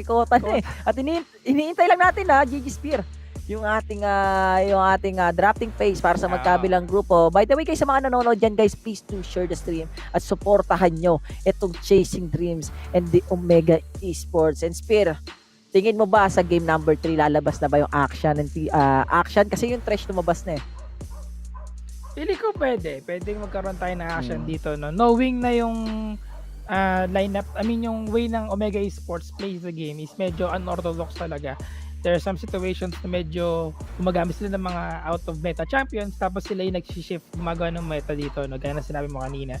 So pwede magkaroon tayo ng action pero knowing na this is already a game 3, also I think na pwedeng wala namang magamit na ganun, no? Na parang mag-go sila sa serious mode talaga. Serious mode talaga sila dito.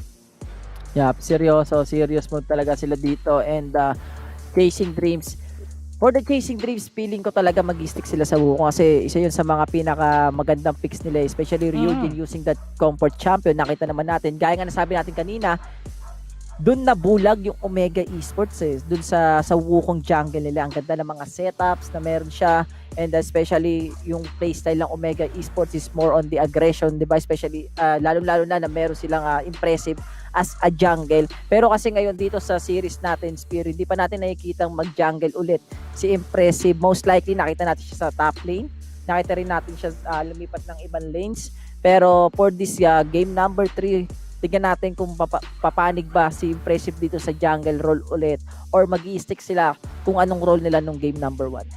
Yes, malalaman natin yan kasi habang hinintay natin syempre ang ating lobby na mag-start na sa ating drafting phase. Excited ako na makita yan kung ano yung mga adjustment na gagawin dito ng Omega Esports to win this third game, and kung babalik nga ba talaga sila sa original na role nila kasi kanina dalawang game for the past 2 games medyo iba-iba yung mga role nila dito. They've been trying different let's say taste sa kanilang mga lineup dito. Madisit mga kaibigan ng ating lineup. Finally, we now have Omega Esports once again going sa ating blue side.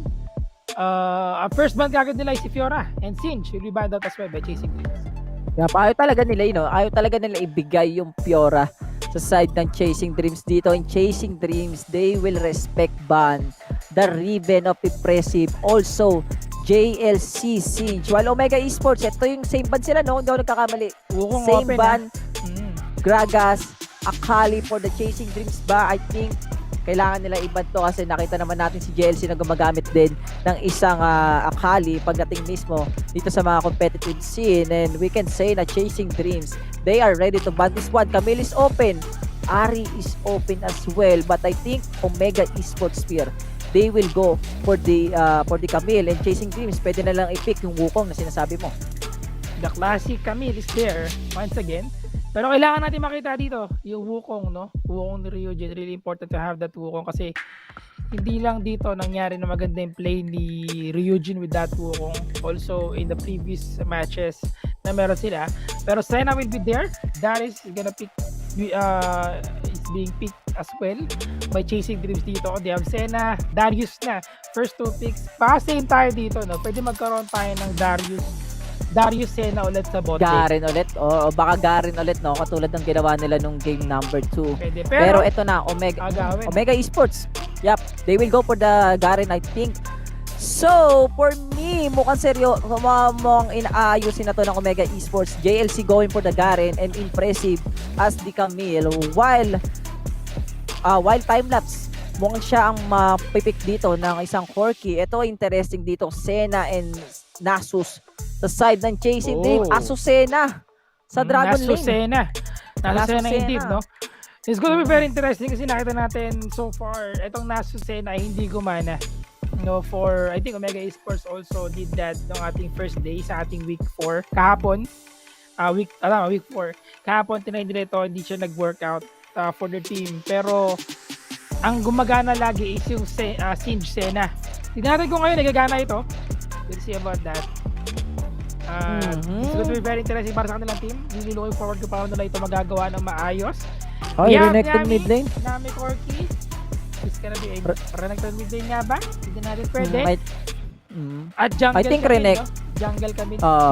Jungle Camille. Feeling ko this is a Renekton mid lane. While Chasing Dreams going for the buy jungle and a Dragon Lane Nasus and Senna. Kung tawagin natin Asusena or tama ba? Nasusena. Nasusena, no? Nasusena And with the Ari mid lane dito. Actually, gumana pala ito kahapon. Isang beses. Pwede natin sabihin na medyo may kalamangan si Motivate sa mid lane. And dahil it's a long range versus melee type. And alam naman natin na medyo may kalamangan Ari because of the first skill na meron siya. Kaya niyang i-harass, kaya niyang i-burst damage or i-poke yung kalaban niya dito. Pero eto na, the game number 3, ladies and gentlemen, para dito sa series number 3 for this day between Omega Esports versus Chasing Dreams. Tsaka magic penetration to, no? Pag tumama yung charm, magic pen yan. So, more damage coming from Ari dito. That could pretty much burst down yung kanilang mga kalaban. Pero ito na mga kaibigan natin, Game 3.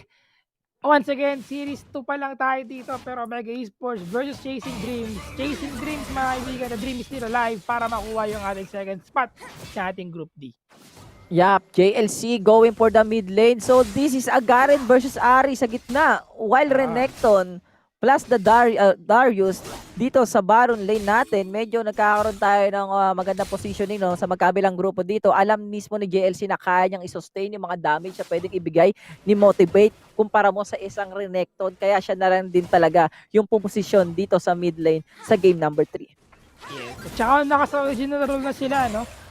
We have impressive in the jungle na. JLC no top lane, Ryzen will be going sa ating mid lane. Pero hindi siya nasa mid lane, nasa top lane sa dito kasi Renekton yung gamit niya. Pero 1v1 sila dito, Cole versus Ryzen. Nakapunok pa yung kanya ignite. Umamatay, uy! Sobrahan! Overspeeding! Volt Breaker with a flash. Yun nga lang, lumampas yung Volt Breaker niya doon. Flash niya. Sayang naman yun, Ryujin. Na-outplay niya yung sarili niya. It not connect the mini stun na meron siya sana. I think pwedeng mamatay doon si Arise. Pero minanas lang talaga, Spear. Pero ito, 4-man gang sa baba. Naku po, delikado ang body to ni Kome. Ate Shino, 2v4 situation. Tumalbog siya doon with a completion. Shino, he's falls down and Kome as well. Time lapse with the Corgi. Ate naman siya na-charge ito, delikado kanyang buhay. Pero ignited siya doon. Time lapse. Now disengaging muna kasi ginamit niya naman niya yung kanyang barrier.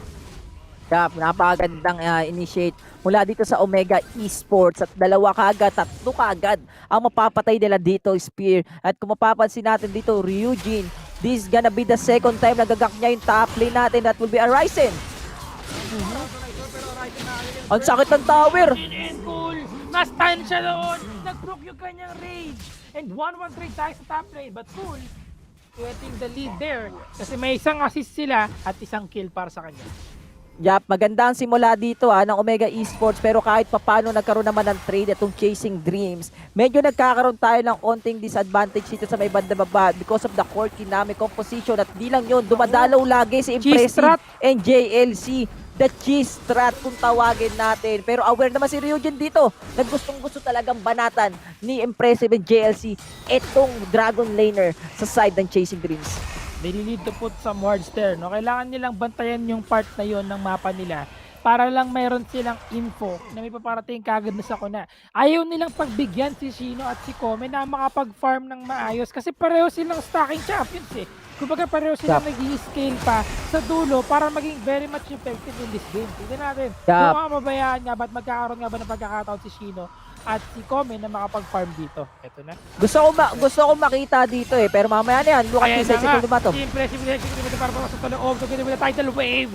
Si Shino, one more hit na lang. Was able to get away with the flash. Out muna tayo sa bot lane. Puntik na mamatay mismo yung isang Susan dito sa side ng Chasing Dreams. But Chasing Dreams will just go for the clear minions. Ito na yung pasok. Naman dito mga kaibigan si Ryujin, pero shield lang yan. Puno down yung shadow. Demasian Justice. Demasian Justice coming in. Securing that kill in the bot lane dito. They really want to give the pressure talaga sa bot lane na meron ng Chasing Dreams. Alam din talaga nila na yes, this is a scaling champion. Shutdown natin ng mas maaga para mas lalong ma-delay yung mga items or mas hindi talaga lumakas etong champions na to. At Omega Esports, they know kung paano maglaro or paano mag-rotate or paano mang-shutdown ng mga champions na more on the late games potential. E gaya nga ng sabi mo, this is a scaling champion, Asena and Nasus composition sa Dragon Lane. So talagang ginagawa dito ng Omega Esports, shutdown na nila hanggat maaga pa. At saka wala silang magawa eh. Right now, wala silang magawa dito to get these objectives, to contest these objectives. Kasi super behind sila pagdating sa items and experience. So mapapansin natin, level 8 na si Timelapse, pero level 6 pa lang si Kome at si Shino. Dahil dun nga sa ginagawa nilang pressure on the bot lane. Now, referral, libre lang yan. Chasing Dreams, gonna get this one para sa kanilang team. Mukhang trade lang to sa objective. Mukhang trade lang dito sa objective. Omega Esports, nakuha nila yung Cloud Drake, but Chasing Dreams will go for the Herald priority dito. At dahil meron silang Herald Spear, makukuha nila yung first tower sa top lane at last gold dahil nakuha nila yung first blood tower dito sa game number 3. Gusto kong makita sana, Spear, kung ano bang klaseng item ang gagawin dito ni Shino. Gagawa ba siya ng Winter's Approach para meron siyang slow? Also the kunat, tapos sasama mo pa ng Senna as a flowing water para may onting AD, or mag-i-stick siya dun sa kunat factor kasi naka-point of light runes siya Baka feeling ko mag-Winter's Approach to kasi naka-tier na siya Naka-tier na, no? Pwede niyang gawin yun. And then Rylai's Scepter, tulad ng napapanood natin kahapon. Pero we'll see about that, no? Kasi di pa natin nakikita kung ano yung possible nila strat dito. Kasi normally, pag ganito yung lineup, ang Nasus yung support, tapos yung ADC nasa Senna. Pero ngayon, baliktad sila. Shino, I think magpo-focus siya sa damage item dito. No? Really want to go for those damage item. And konting tankiness din, syempre, kailangan niya yan. And sustainability na kailangan din nila sa mga paparating na teamfight dito. Pero right now, 5-minute mark, mga kaibigan. Going 6 minutes tayo ngayon. 5-1 ang ating score. Pero ang ating gold ay nasa vapor ng Omega Esports. Uy, Charm! Motivate! Muntik pang makakisa dito sa mid. Hindi naman si impressive doon. Now, follow-up Calvin members of Chasing Dreams dito. Pero okay lang yan. Just giving the pressure muna. At konting threat na kanilang kalaban. Medyo masakit na dito si Motivate Kita mo yung charm dito. Sobrang sakit na talaga ng damage niya pero impressive. Just doing his thing to the wards. All the vision na pwede niya makita dito mismo sa side ng ating BR. At dahil wala na mismong vision doon, magre-recall yung Chasing Dreams. Magre-ready sila sa susunod na potential clash na meron tayo. And that will be the second Drake of the game. Second Drake nga ito. Second Drake na itong naka-ready na. Kaparating na yan. Pero JLC Omega Esports kahit na ito na nga. Ang kanyang hextech ultimate dito para subukin patayin si Ryujin. Ryujin did fall down. Impressive did fall down as well. Pero tinamaan ng charm. Dito si JLC. Hinahabol nila. Valkyrie out lang. Let's grabe orb reception. Full. Humahabol na kanila mga. Huwag kayong hahabol. Huwag kayong hahabol. Delikado yun. Masikip yung lugar. Oo, akala ko, if ever na humabol pa dito yung ibang membro ng Chasing Dreams, for sure, unang mamamatay si Cole dito sa side nila. Pero alam din naman dito ni Cole na kailangan din natin ng onting pahinga. Kahit paano, and dahil doon sa Hexic Ultimatum, walang takas yung isang membro ng Chasing Dreams at basag pa yung mid lane dito. Yes, at least nagkaroon sila ng trade doon, no? So maganda yun para sa Chasing Dreams kahit paano nakabawi sila doon. Pero Torret has been taken down by Omega Esports in the mid lane.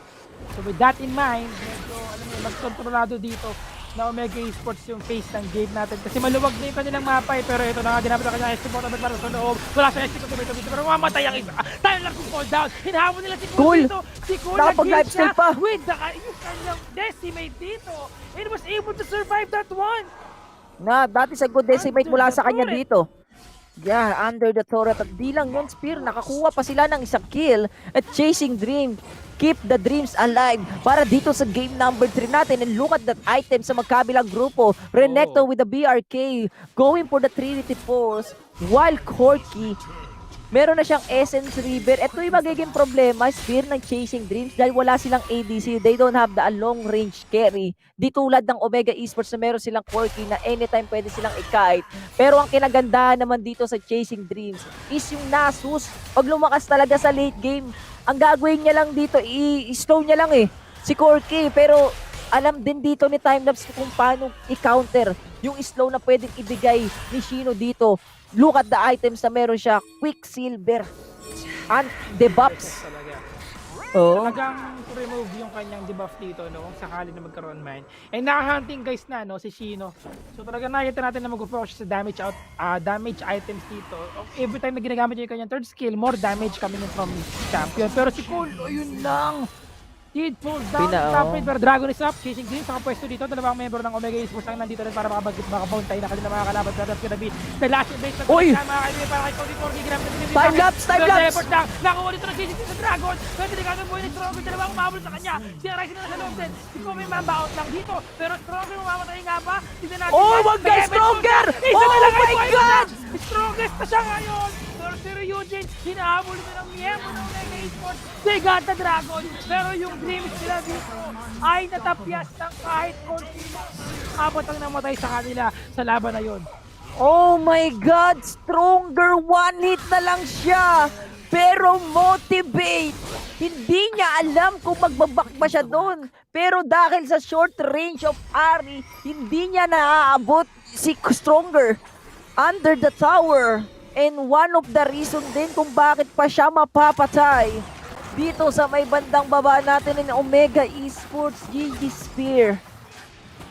Panalo sila dun sa clash. Oo. Pili ko ang inasahan dito na motivate is yung isang hit niya na umabot doon kay Stronger is enough na. Patay na, oo. Pero hindi eh. Kasi pakita mo yun, pabalik-balik siya. Nangyayari yun sa atin eh. Pag lalaro talaga tayo na parang at first akala natin sure kill na kaya iniiwan na natin. Pero hindi siya umabot eh. Kahit yung Foxfire niya, ginamit niya yung Foxfire dito, humahabol yung Foxfire niya pero iba eh. Nandun din kasi yung kanyang, may heal test dito si Stronger na ginamit sa kanyang sarili to get that sustain for his champion. So talagang andit solid na ngayon. Strongest siya doon sa ginawa niya doon. Pero pero strongest. Matuloy na naman para kay Cool dito. Cool!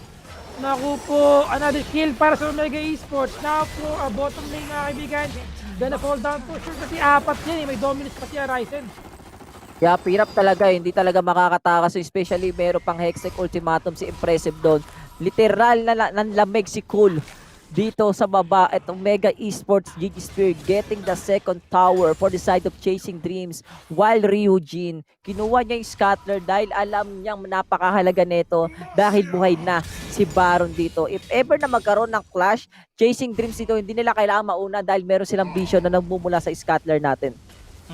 And right now, it seems like medyo mataba-taba ng konti si JLC dito, no. Sterax Grabe Gage, yung gold difference, oh. Naka black liver na rin siya. And now, he has a last whisper. I think mapupunta siya dito sa Mortal Reminder. It seems like he's gonna go for a Mortal Reminder item, pero we'll see about that later on. And yeah, in terms of item difference, nakita natin yung malaking impact dito, no, of those previous clashes na meron tayo na nakapabor dito sa Omega Esports. Pero up na, yung Liandry's Torment ditong si Shino and the Tear of the Goddess, hindi pa rin po yung kanyang Winter's Approach, no? Hindi pa. I think hindi siya mag-win. Parang ano eh. Parang ang ginawa, parang ang ginawa dito ni Shino is mag-i-stack na lang siya dito eh. And with the DPS of the Liandry's, okay lang naman kasi alam din naman niya yung sustain na pwedeng ibigay ng ibang miyembro ng Omega, especially this is a Renekton and Agaren, kaya inuna niya rin yung Liandry's. Pero mas okay talaga kung Winter's Approach kasi slow yun eh, na-armor sa sarili mo. Tsaka pwede mo ma-survive din yung Hextech Ultimatum na impressive dito kung sakali na ikaw yung mahuli. Para at least meron siyang enough time to buy para sa mga teammates niya na makatulong at rumisponde dito. Pero ngayon, Cool, going for the bot lane dito. Sinusubukan niya pigilan si Ryzen, pero si Ryzen, nakita naman natin si Ryzen. Syempre, medyo malaki stakas na si Ryzen right now eh. And I don't think na makakapanalo si Cool dito pagdating sa mga situation na nagkaroon sila ng 1v1. And there you go mga kaibigan. Meron tayong onting post para dito sa ating teams. Hindi ko alam kung sino yung teams yung kailangan mag-post. Pero yeah, as of now, Omega Esports, sobrang laki ng kalamangan nila dito Spear. While Chasing Dreams, even doon na nakakuha sila ng object o trade kills doon, hindi enough yung Spear eh. Kailangan nilang manalo ng isang clash or rather makuha nila dito yung BR para mag-iba yung tempo ng laro natin. Dahil if ever na nagtuloy-tuloy yung snowball netong Omega Esports, parang mas mahihirapan yung Chasing Dreams dito. Actually ngayon nakikita na natin yung snowball sa nila eh, sa mga champions nila dito, especially si Corky right now, itong si Timelapse, meron na siyang Solar Charge Blade and Essence River. Those items alone could be very little na kaagad sa mga teamfight na mangyayari dito. Imagine pag tumama lang at pag-proc yung kanyang phosphorus pump dito and rocket barrage niya, that could deal so much damage sigurado at walang magagawa dito ang Chasing Dreams. Really important na makapag-farm sila more enough for their champions na makabawi sa mga teamfight dito. And hindi ko alam kung gaano yung ginagawa nitong si Nasus ngayon, no? Pero tignan natin, baka late game. Kung umabot pa tayo ng late game, maybe it's a different story for them. Yeah, I think ang ginagawa dito ni Shino, nagpapa-stack siya eh. Nagpaparami siya ng stocks dito para in case na magkaroon ng bakbakan, magkakaroon siya kahit papano ng damage. But interesting to look at the first item of Kome. Iceborne Gauntlet. So I think kailangan niya to for the slow, no? And a little bit of an ADC power, I would say. Pero hindi ko alam if it's advisable at the moment na mas nagato yung item niya. But kahit paano meron siya konti para sa kanyang champion. I think, for me kasi, if ever na gumamit ako sa Sena, pero mamaya rin, Hextech ultimate para kay Kulito, pero si Kulito kanya boy sa loob na siya dito. He will be falling down, at yun na nga ang secured kill kagad para kay Ryzen. One champion is fall down, Jensen is pa rin. Pero double kill dito para kay Ryzen. 1 by 1, nabipunas dito. Ryzen din nahabol din na Eugene. Pero Eugene one more na lang, pero mali ka nang inahabol. Yep, he was able to get that 1 kill. Pero yung mga tropa niya ay isa-isa nang nawawala sa kanyang mapa. And down na siya dito with that Hextech 5 din dito coming in. At yun na nga sinasabi natin. 4 para sa Ace, mga kaibigan. Now going for the battle.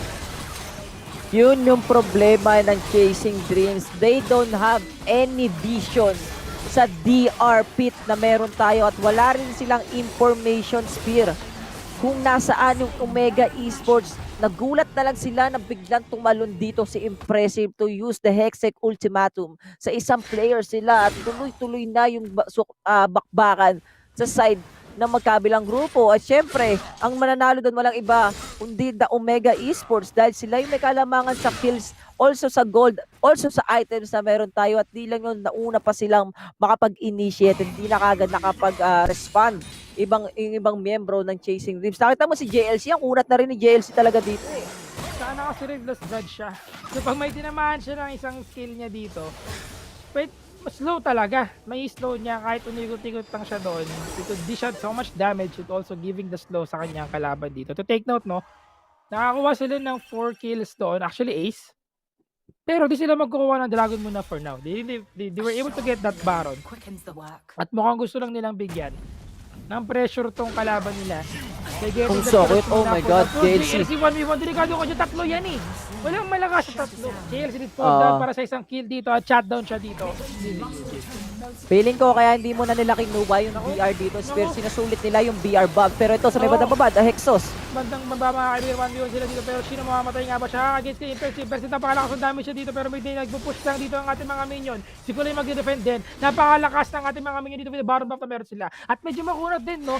Medyo makunat din talaga yung ating mga minions because of this Baron buff. Either the mid lane or the bot lane will be falling down sa kamay ng Omega Ace dito. Naman ang charge Ryzen. Para si delikado ang kanyang buhay. Tamang start. Uy, tuman na pa. Pero dalawa. Ang tinamaan ng Lakan, he will be able to get away doon. Pero Impressive inahawa nila dito. Tinamaan siya doon or reception. But was able to get away properly muna for now. Tactical shift lang siya doon. Mamba out lang sila. Yeah, medyo nahihirapan na yung Chasing Dreams dito kung ano bang klaseng depensa ang gagawin nila sa side ng Omega Esports because of the BR buffs na meron sila dito. Sobrang kunat ng mga minions at ang bilis din talagang basagin ng Omega yung mga towers ng Chasing Dreams. At dahil busy yung Chasing Dreams magdepensa sa kanilang base, Omega Esports will just go for the DR and that will be the last DR for this game number 3. At dahil ang susunod doon, walang iba kundi the Elder Dragon and GG Spear. Look at the gold difference of both teams. Look at the items. JLC using the Garen with Serilda's Grudge. Merong slow kada ikot at kada palo ng isang Garen. Pinanindigan talaga dito ni Shino yung kanyang AP build. So hindi siya nagbuo ng Winter's Approach. Tama yung sinabi mo kanina. More on stacking lang talaga yung ginawa niya for the tier of the goddess. Pero meron na siya cloud armor ngayon. Pero ito na naman si Impressive tumalon sa loob. Ginamit yung kanyang hookshot. Pero that's gonna be the hectic ultimate review. Sino? Pero siya tinagado kanyang buhay. That's gonna be the ultimate review. Papat by Ryujin dito. Si Timelapse ay buhay pa rin. Pero namatay na si Shino dito. Sobrang lambot niya lang niya. Pero si Stronger hinahabol si Ryujin together with itong si Cool. At talagang gusto nilang pitasin. Ito Koroki na Koroki. Pero oh my god. May sustain the slow. May ligtas tsaka yung slow. So that's gonna be the hack mapa, pero okay lang yan. Dahil 5 pa rin naman sila dito. Pwede natin natapusin ang game na ito. Dahil wala pwede mag-defend for the Chasing Dreams. But instead, siyempre gonna go for botin muna. Para masigurado lang na mas maluwag pwede nilang galawan dito. And to get that inhibitor turret. They gonna be ending this one. Hindi natin malalaman natin yan. Dahil buhay pa rin naman si Eugene dito at si Motivate. Nagisang makitito ng buhay. Mga kaibigan, mukhang disit pansit para matapos ang laban na ito. Teleport coming from Ryzen. And disit pansit indeed. Omega Esports, mga kaibigan, they will be getting this win and now they are the top 2 pa rin sa ating Group C. And what a performance for Omega Esports dito, ladies and gentlemen. Nahirapan yung Chasing Dreams makapag-chase sa kanila because of the slow na binibigay mismo ng ibang miyembro ng Omega Esports. Dun sa last clash natin, napansin natin dito na parang wala ng impact yung ating Shino dito sa game number 3 because of the item build din talaga ng isang Nasus dito. And with this, gaya nga nasabi mo dito, pares scaling champions yung bottom lane or yung dragon lane ng Chasing Dreams. Kaya ang ginawang strategy dito ng Omega Esports, lagi nilang dinadalawan. Maaga nilang tinabas yung pausbong na puno at hindi nila binigyan ng time itong Chasing Dreams na makapag-farm ng mabilis dito sa game number 3. And ito yung resulta, Spear. They get that another 75,000 Globe Cup points. Kaya naman pala no? Kaya naman pala medyo talagang nag-experiment lang sila ng ating game 2. Pero Chasing Dreams, they did pretty good talaga in this particular game as well. Pero mahirap lang, na-shutdown sila ng Omega Esports dito especially in that bot lane. Sinabi mo kanina, talagang sinutdown nila dito si Kome at si Shino at nahirapan sila makapag-farm ng maayos dito. Hindi nila nakuha yung early lead na kailangan nila, so they can be very effective sa ating bot lane. At nagkulang si Taka na si Shino. Kaya ako sinasabi na mas maganda na sana nag-witness approach siya agad dito because nandyan yung threat ng Hextech Ultimatum. So paano kung siya lagi nahuhuli ng Hextech Ultimatum dito? Kulang yung kanilang tankiness, wala silang enough tankiness dito. And ayun nga wala nang takot si Impressive kasi kahit itong si Cole, pag nahuli niya ng kanyang Hextech Ultimatum, talagang kaldado sila dito ng Omega Esports. Yeah, tama ka doon. At sobrang ganda talaga ng game nila. And look at the stats or the KDA mula dito sa magkabilang grupo natin, especially the master of the match. For the game number 3, we did expect na si Stronger ang magiging master of the match para doon using the Nami with 86%, killing participation and 601 damage per minute. Ganda ng item niya, Ardent, Flow of the Water, meron pa siyang Zeke. And Redemption as well, talagang pang suporta talaga kay Corky. Parang talaga siya dito, kumbaga yung kanyang heal dito is very effective para sa kanyang teammate. Especially yung nagawa niya pag disengage kanina, nakatakas pa siya, yung one hit na lang. Nakagawa pa siya ng paraan para maka-disengage in that particular team fight. And because of that, talagang nakapag-snowball din siya sa sarili ng champion dito. So, strongest siya ngayon. So, okay ka na dyan. Stronger. Okay ka na dyan, sir. Okay ka na sa support role. Okay ka dyan sa support. Okay ka na sa support role. Huwag ka nang lumihis. Okay na yung comfort zone mo na. Nasa comfort zone ka na, Bobby D. Huwag ka nang umount of comfort zone. Pwede ka na diyan ka na muna. Yeah, that was once again ang ating game 3 para sa ating series 2. Medyo syempre nakita naman natin yung performance dito ng Omega Esports and Chasing Dreams as well. Hindi natin pwede talaga i-discredit yung ginawa ngayon ng Chasing Dreams kasi ang lakas talaga din nila overall, especially ng ating game 2. I think kung medyo hindi rin naayos ng Chasing Dreams yung laro nila ng ating game 2, pwede pa rin manalo yung Omega Esports kasi umabot ng late game din But overall, syempre Omega Esports na talaga being very dominant in this game. So, nagawa nila ng paraan to counter out. Nabasa nila yung galawan ng Chasing Dreams dito at na-apply nila sa ating last game. Yeah, napakaganda ng pinakita dito ng Omega Esports.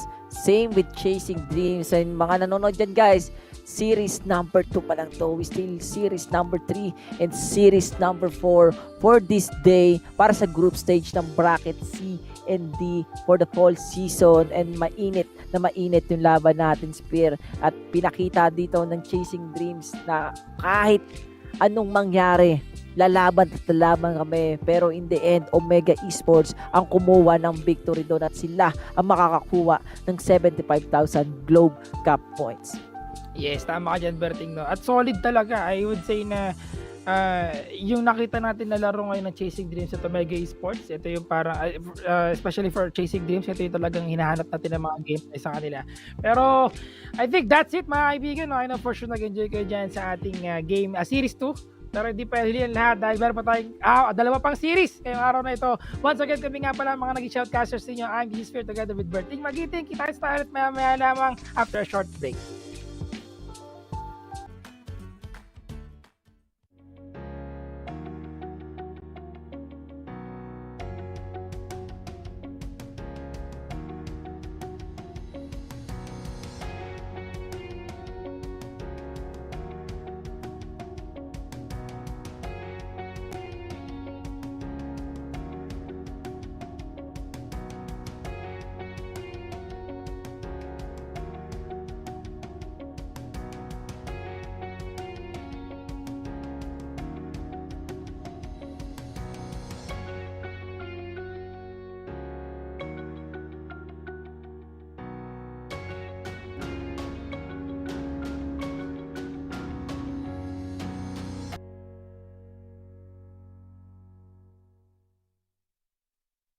Sekreto ng mga gwapong Master Gamer? Para fresh all day, bring your clay game with Master.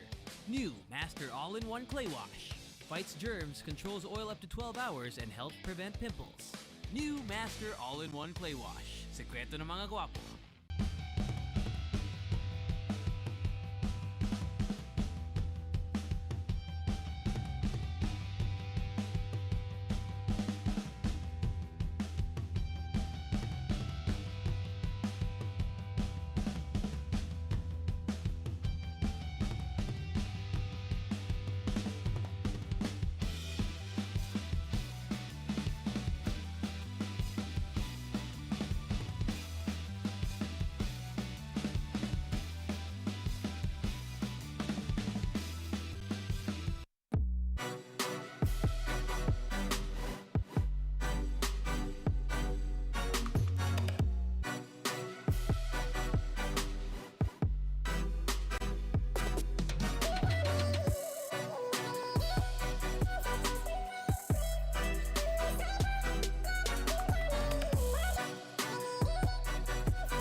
Yo, Mark 9.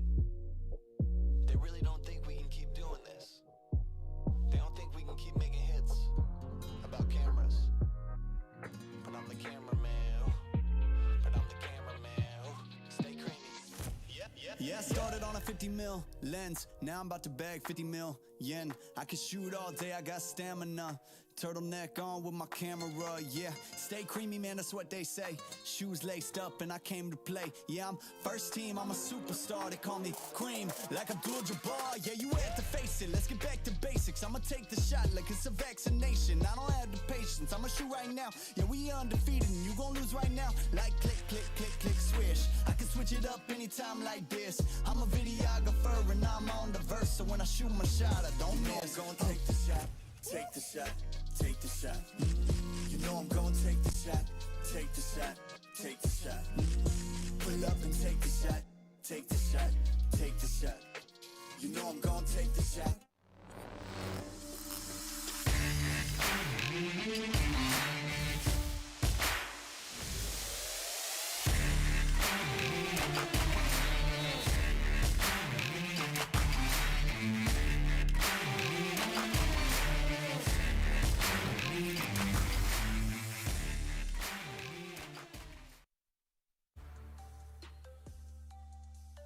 Welcome back to the Sea Icon Series PH, where Omega Esports is playing a whole other level of metagame.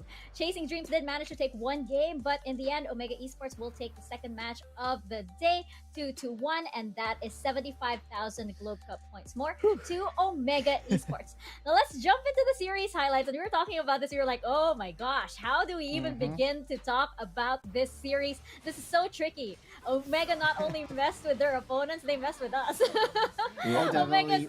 confusing us so much.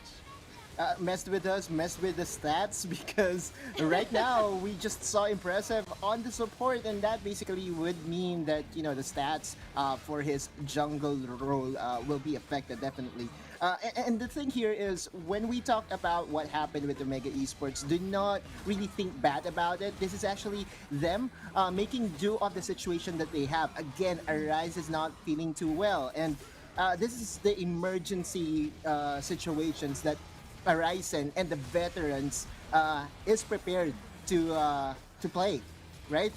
They just wanted to go for their comfort picks, and it worked on game number 1. On game number 2, though, I feel like they played around too much.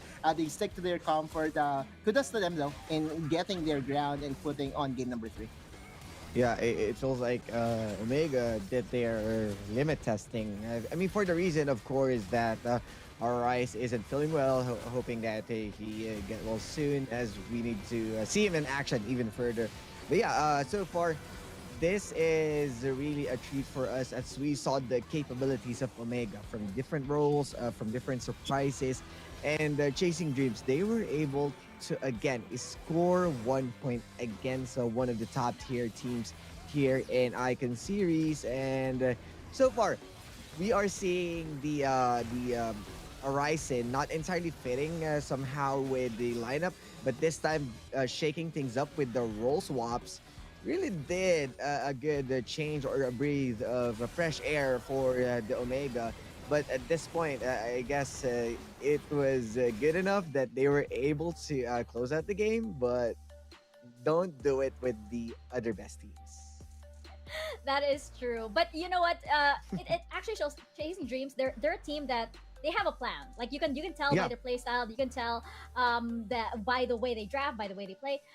They don't exactly have a plan B though when Omega catches them off guard. You can see them sort of like scramble and not play into this fun, lose their cool in a way, even though cool is on their team indeed.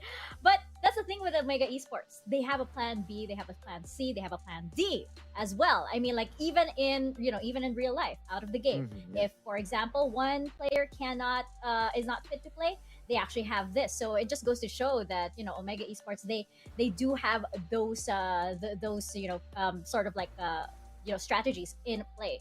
But of course, we will be heading into our next match of the day, which will be between Leonites Esports and Lakan Esports. Now, Leonites, they're a team right now that's riding on momentum from yesterday. They did win against Mirmooo Esports. The question is it going to be enough against Lakan Esports? Lakan Esports, of course, we know that they are currently, vying for that top spot in their respective groups. And Leonites Esports, they're in a prime position right now to kind of, pull them down the leaderboard, pull Lakan Esports down the leaderboard, so to say.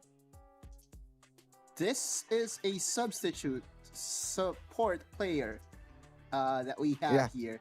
So, Leonites Esports is building someone new. Keep distance, amigo. Right? So, that's basically how they are planning to go against Lakan Esports. And this is going to be a very important game. Remember, they're both tied at 2-2 apiece. And if Leonites does get a win over Lakan Esports, I believe their chances will definitely improve when it comes to reaching the playoffs. I'm just so excited to see what this new support player would bring. Just an insider info, Leonites also is not feeling too well. Some of their players have some flu bug and some sort of I just hope that it won't affect them and their performance. Yeah, and considering also, of course, that keep distance is being utilized for today, so this will be a different as they approach the game. But the solo player highlight, I would like to give it, of course, to Jash, who's exceptional onto the top lane or the Baron lane yesterday. From the matches that we saw, he is really doing pretty well with the duels, with those 1v1 plays, and much respected when he was able to carry the team and push them even further. And it somehow reflects on the stats, but Jash is someone that stick into the team. And fun fact about that is when Leonites started, he is one of those original players who stuck with the team. They started with, of course, at first it was empty-handed, but then as they progress, they got the growth, of course, that they needed, and Jash is really showed that he is really good, and that was on a Camille play, if I'm not mistaken. And you're right. Yeah, I mean the power of Josh and the patience of the Leonites organization on sticking with their original players and just wanted them to see improvement growth. This is how also we saw Acclaim Empire X from the Visayas region that really showed us that the perseverance of the people from Visayas is impeccable. Yes, indeed. And I just have to say, I'm just gonna break through the rift over here. What is happening to our players, guys? Please take care of yourselves. Oh my gosh, Yeah. get some vitamins. Drink some water. Please take care of yourselves, guys. This is Tita Mika looking out for y'all. Okay, this is Tita Mika making sure everybody is healthy over here. It's getting scary out there. Now, of course, they will be up against Lakan Esports, and Lakan, they took a tumble yesterday. They took a little bit of a tumble because of their loss to Fennel Adversity, but I think they're gonna be more confident going up against Leonite Esports. They've got everything going for them. They have the roster of veterans, they have the experience, they have that summer season buff in a way under a different banner, of course, but we did see them in the summer season. Now they just have to take it up a notch, especially since they have their eyes on that top spot against Fennel Adversity going into the playoffs. It looks like it could be those the two of them, but not if Leonite Esports has something to say about that, which we will see going into this series. Now, checking out the lineup of Lakan Esports over here, what do you guys think? How will Leonite Esports show up against Lakan Esports, and can they actually take it up another notch further? I actually have a different thought process here, Mika, because Leonites Esports is a Visayas organization, right? They hail players from Iloilo, similar to Fennel University. And Lakan Esports, if I'm not mistaken, is actually somewhere in Quezon City. So if this group have, both Visayas teams come out, then it will be a storyline by itself. Meanwhile, we know Lakan Esports is standing against their way. Tante has played the Riven. The Dene is very deadly on the Ari. Even on those losses, right? They're very formidable yesterday against Fennel Adversity. With just Nexus standing, they were able to extend the game up to 25 minutes that they forced a backdoor. It's not really expected of them. It's just Lakan Esports showing us the improvement that they have over the split, and I'm excited to see what they have in store for this particular match. And speaking of improvement, I would like also to say that Chianese is really delivering a lot on that Olaf from yesterday.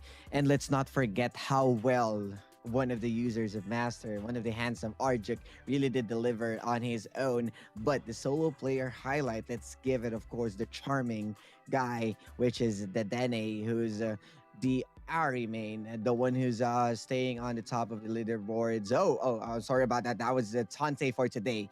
The Dene, I guess, is on the key player clash.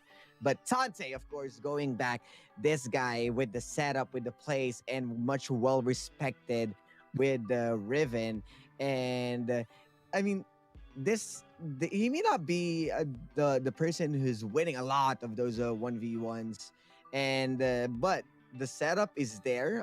Whenever you give the Riven out, much respected for Fennel Adversity for keeping it open, and Power was able to deny him, but he is still delivering on that Riven play. Even though he got denied, he got back up and did his own plays across the board.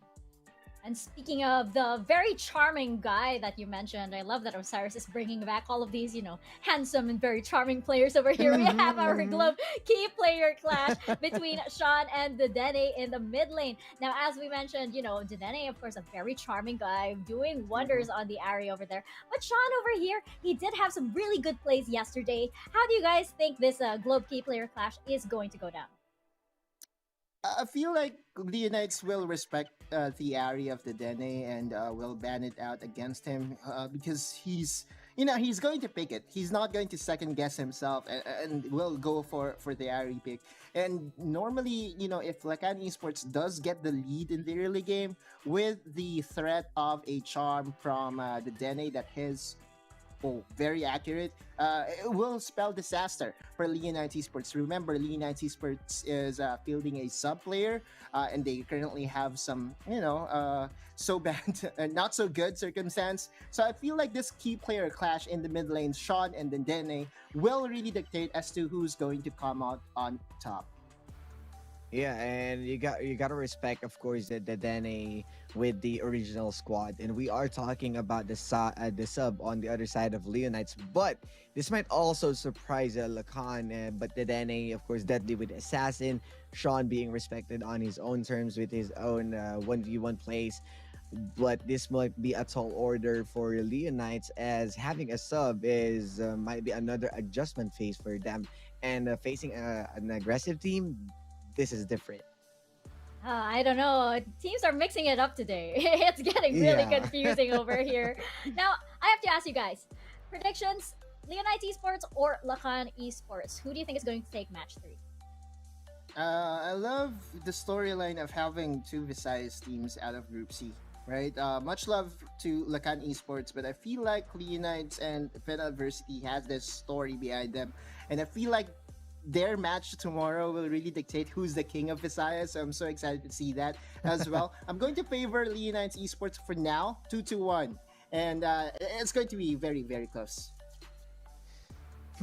I'll go with, of course, with Leonites. Yes, they might be getting that sub, but Lakan is somehow shaky on some parts, and yes, they might be playing with Chianese, and we are playing on the other side with keep distance. So you know what I'm saying. This is two different type of players that's going to try and feel their ability. Yeah, you know what? You make a good point about Leonite Esports. Lakan Esports might not be prepared to go up against Leonite Esports with keep distance. He might enforce that social distancing over there with Lakan Esports. But I think the experience of Lakan Esports here will still prevail. I think we're getting another game 3 though. I think. Don't kill me, Prod. I think we're going. I think we're getting another game nuggets. 3. More nuggets for us then. Oh no, I owe so many people some nuggets. Wagyu nuggets. Oh wow. My gosh. Guy. That's a tall order for me indeed. Of course, you guys can let us know as well your comments and reactions to this. Head on over to Twitter and use 2 simple hashtags, #DominateTheRift and #SeeIconSeries, and you can see your tweets featured on over here on our panel segment. I believe we do have 2 tweets coming right up, and yes, Rod, I see your message over there. Message received. Thank you very much. We have a tweet over here from Wild Rift Highlights. Loki wishing for a 2-0 series today. But syempre, dun tayo sa exciting. We do love our exciting matches indeed. Shout out kay Obs1 and Obs2 sa tabi ko. Oh. Well, thank you so much to Wild Rift Highlights. And of course, to our Obs1 and Obs2 over there. You guys are doing a great job here. I love that they're giving each other shout outs. We had that also earlier during our pre-show interview where we had, I believe, Pago get a shout out as well. So I believe OB1, something. Yes, indeed. Now, we do have Obs2 finally making his presence felt over here. I'm only here for Riku Bay. Happy weekend, everybody. So many hearts, so many emojis over there, and all of the appropriate hashtags. Of course, we love Riku. We love Riku over here at in Wild Rift in general, of course. So yeah, if you have a lot of Riku base, so do we. So do we. All right, but of course, we're getting a lot of love for the upcoming teams, which is Leonite Esports and Lakan Esports. This is match number 3, and this could have a lot of bearing into our leaderboards. We'll see if Leonite Esports has something to say between those two from Group C going into the playoffs as we step closer and closer once again to that big day. This is Leonite Esports versus Lakan Esports. Casters, take it away.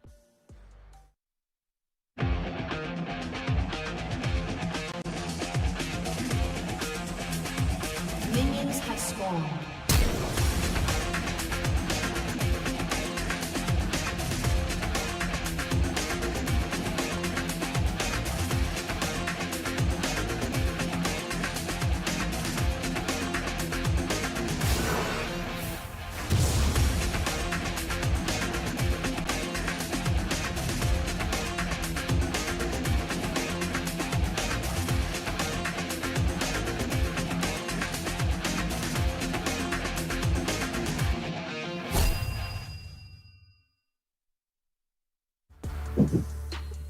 Magandang gabi mga kababayan. Nagbabalik na naman kami sa inyong mga screen. Ako nga pala si Yasum Yan. Kasama ko dito si Gigi as in Giang Gaming. And naririto kami para mag-cast of course ng ating third series. We have Lakan versus Leonites Esports. Pero bago ang lahat, syempre, kamusta ka naman, Giang?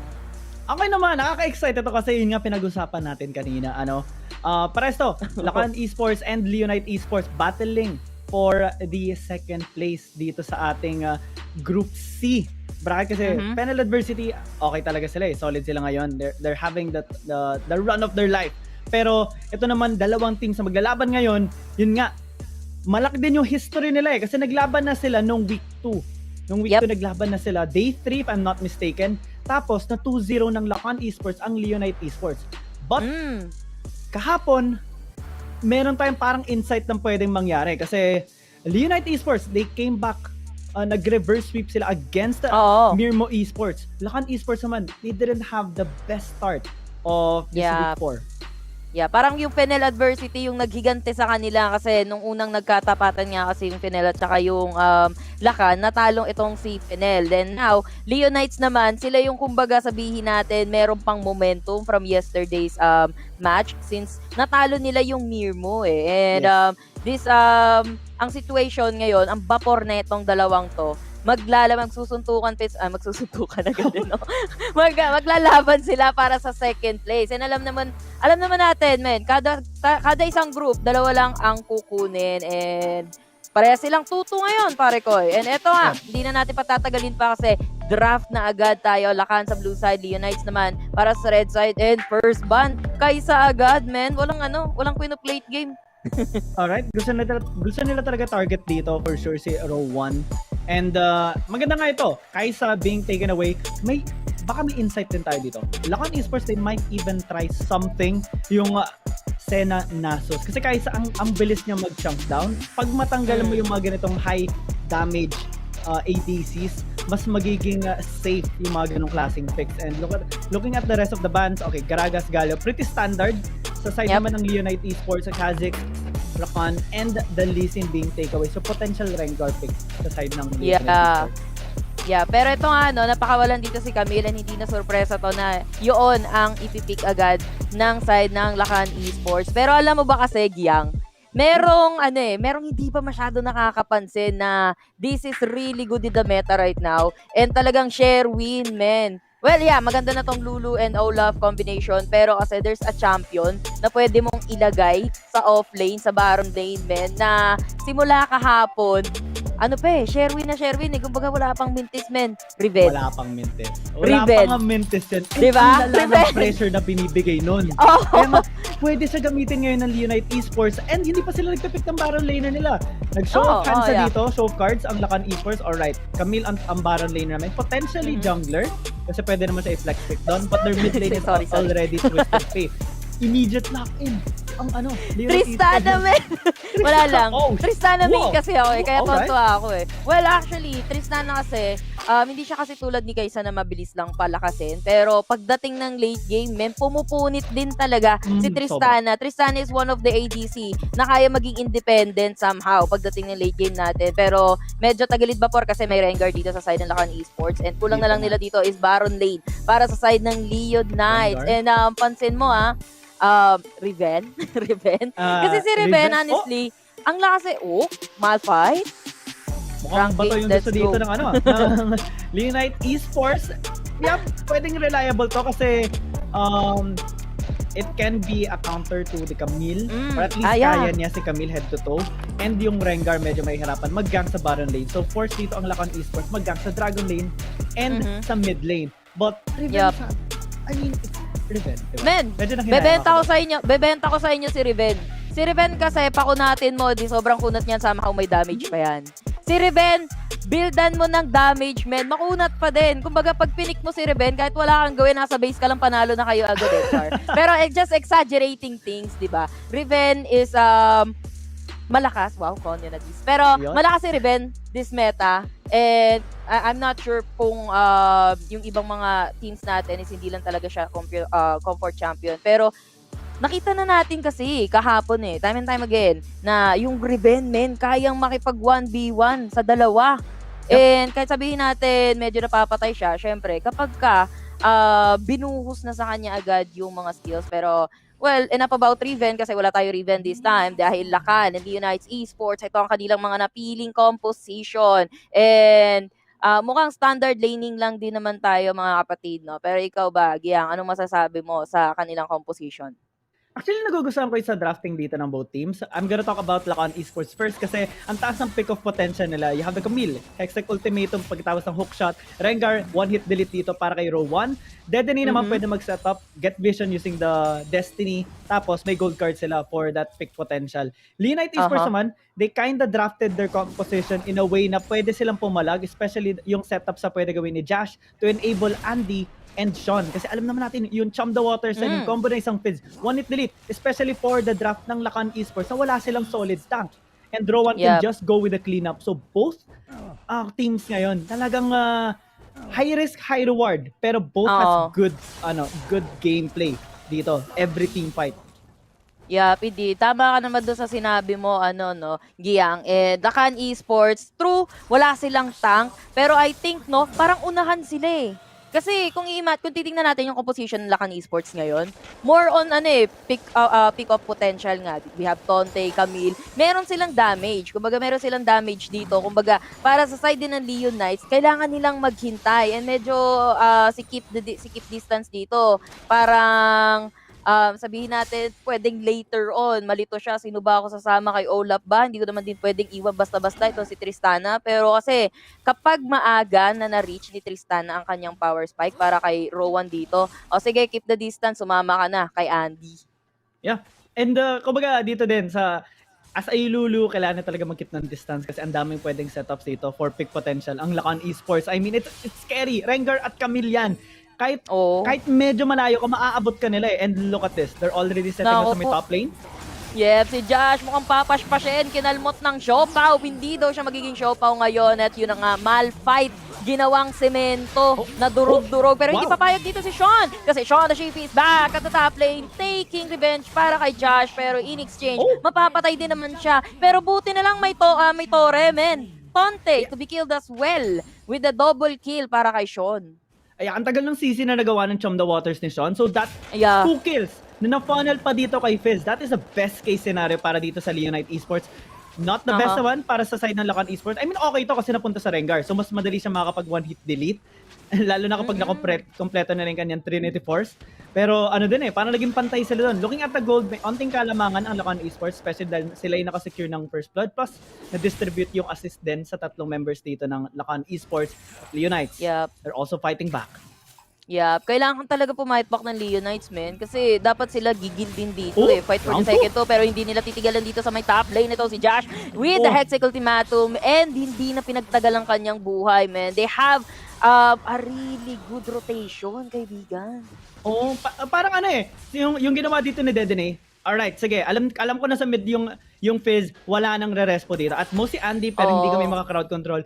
Really good setup for Lakan Esports. And ganito natin kilala sila Sobrang aggressive nila and they like this kinds of composition. Yung laging pipitas. Kasi dito sila ma-enable mag-power spike ng maaga pa lang. Maaga pa sa morning, men. Mas early pa sa Bird at saka sa Worm. Yung ginagawa dito ng Lakan Esports. Lakan Esports, hindi din sila, hindi sila nanghihinayang sa mga skills. Kita mo, Dedenne kanina, up yung ulti niya. Even etong si Kianis and etong si Tonte, Talagang ginamit nila kahit isang champion lang. Basta mapugo lang nila yung isa. Malaking bagay na yan para sa side ng Lakan Esports. Kasi kung i-imaginein mo, Leonites, yes, may tank sila in the form of Josh. Pero Lakan Esports, they have the damage. So, kung i-delay nila yung power spike or tank spike neto ni Josh, okay, wala na silang problema halos mamaya, Wala nang problema pero depende rin kung paano magiging flow dito ng Leonite Esports. So far, nakikita natin they're going for scaling by getting this Ocean Dragon. Lakan Esports, medyo nako-contest sila sa magkuha ng RH. So, masisecure pa rin naman nila ito since wala naman silang smite, wala si Andy na sa may Dragon. So, trade of objectives, but Lakan Esports, okay to sa kanila kasi balagbag sila sa top Indeed. Wala pang Destiny sa ngayon, pero si Josh, medyo inaaurahan na dito ni Tonte at saka ni Chianis. Nandito naman dito si Arjuk with the tidal wave, no? Pero andito na ang tropa ng Leonites Esports. Hindi na sila papayag na maapi pa ang kanilang mga kasangga. Pero yun, lirespetuhin naman sila ng Lakan Esports. Uy! Didini, what you doing there? Pero nandun daw si Aizen sa may bottom lane. Pero Rowan flash out. Nandito naman yung Valkyrie dito ni Aizen. Gigil siya dito kay Rowan. Pero Aizen! Ano ba yun? Mas maasim pa sa sinigang. Yellow card. Napatapos nila dito yung buhay ni Rowan. Pero Didene, mukhang hindi na rin Oy! Nakaalis pa, men! Nakaalis siya doon sa tubig ni Shod. Hindi nalunod. Muntik-muntika namin. Alam mo ba kasi kung bakit? Mas lamang ang electric type Pokemon kesa sa sa water type, men. Kanina may electric dun eh. may electric, pero may tubig naman dito. Grabe yung heal talaga na ginawa din ni Arjok doon. Muntik na ako yung Twisted Fate. Siguro kakabahan na rin ako ng sobra doon. Pero ang ganda ng response. Lakan Esports. Ang ganda ng response nila. Sabi sa'yo, sabaw eh. Sabaw. Pero, pare. Pero I think ito yung tayo lang yung sabaw, pero yung Lakan and Leonites dito, talagang seryoso sila. And actually, wala pa namang masyadong lamang. Lakan Esports, lamang sila ng konting kembot. Habang Leonites, kailangan kasi talaga nilang ng time and space para kay Rowan sa isang Tristana. Andy, hindi pa tayo nakakita ng masyadong movements kay Andy, pero yung top lane na naman with the movements ng Destiny. And may Hextech, gagamitin na. Actually, nagamit na pala yung Hextech dito. Pero si Josh, medyo makunat na. Pero nagawa pa din naman patayin ng Lakan Esports dito. Itong si Josh, pero Tonte hook shot away kasi si Sean mukhang hindi niya makakakuha ng revenge para doon sa kanyang kasangga. Ang laking problema talaga yung high mobility dito na Lakan Esports. Hindi makasabay yung Leonites eh.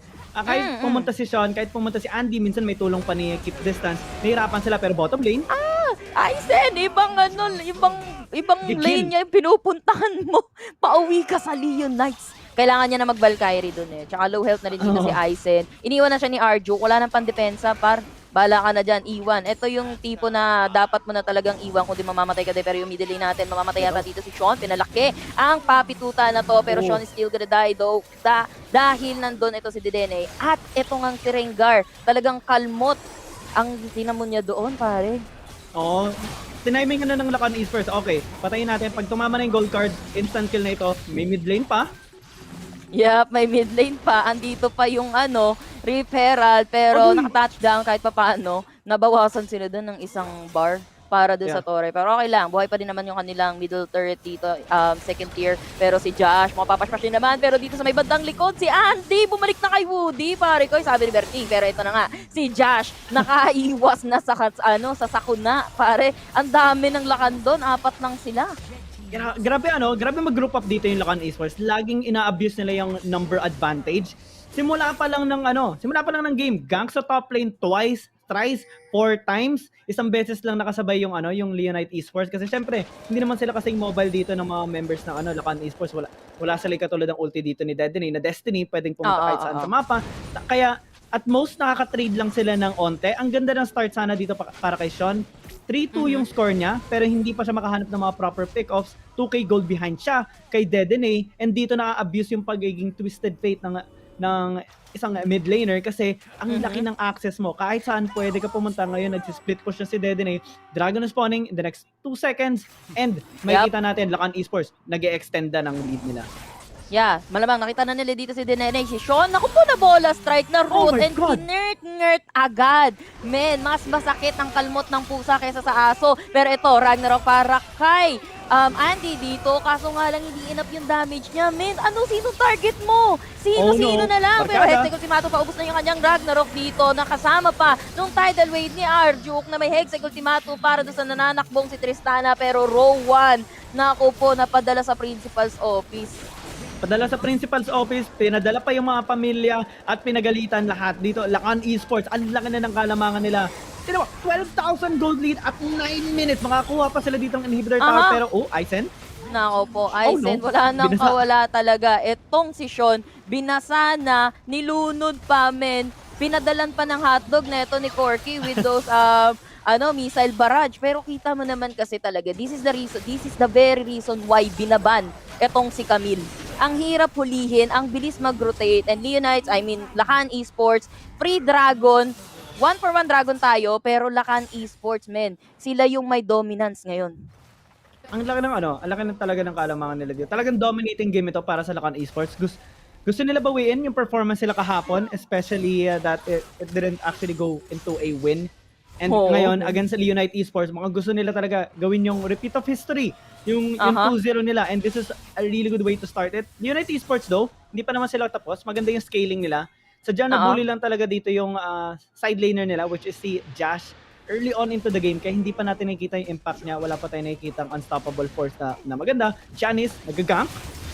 Yup, ito na naman si Janice, men. Ang sayo ay akin ang akin lamang. Pero si Janice yung habon nila dito, medyo makunat. Andito na din yung tidal wave to stop Pro 1. Pero after all, Janice is gonna go down. Pero stand para kay Andy with the yellow card. Pero Josh nakapag-unstoppable na nga. Pero hindi na din mapipigilan ang pagkamatay dito ni Aizen. Haba Destiny, checking lang kung nasan pa yung lugar ng iba pa natitira sa side ng Leonite Esports. Pero si Josh, wala na rin siya magagawa. Wala na silang damage dito. They have Sean with the Champ the Waters. Pero syempre, Stasis na patigas muna para hindi mamatay. Dinere is still alive.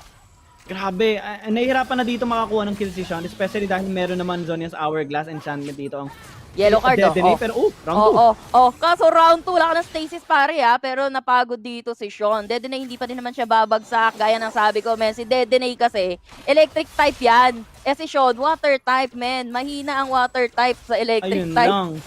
Ayun lang, med.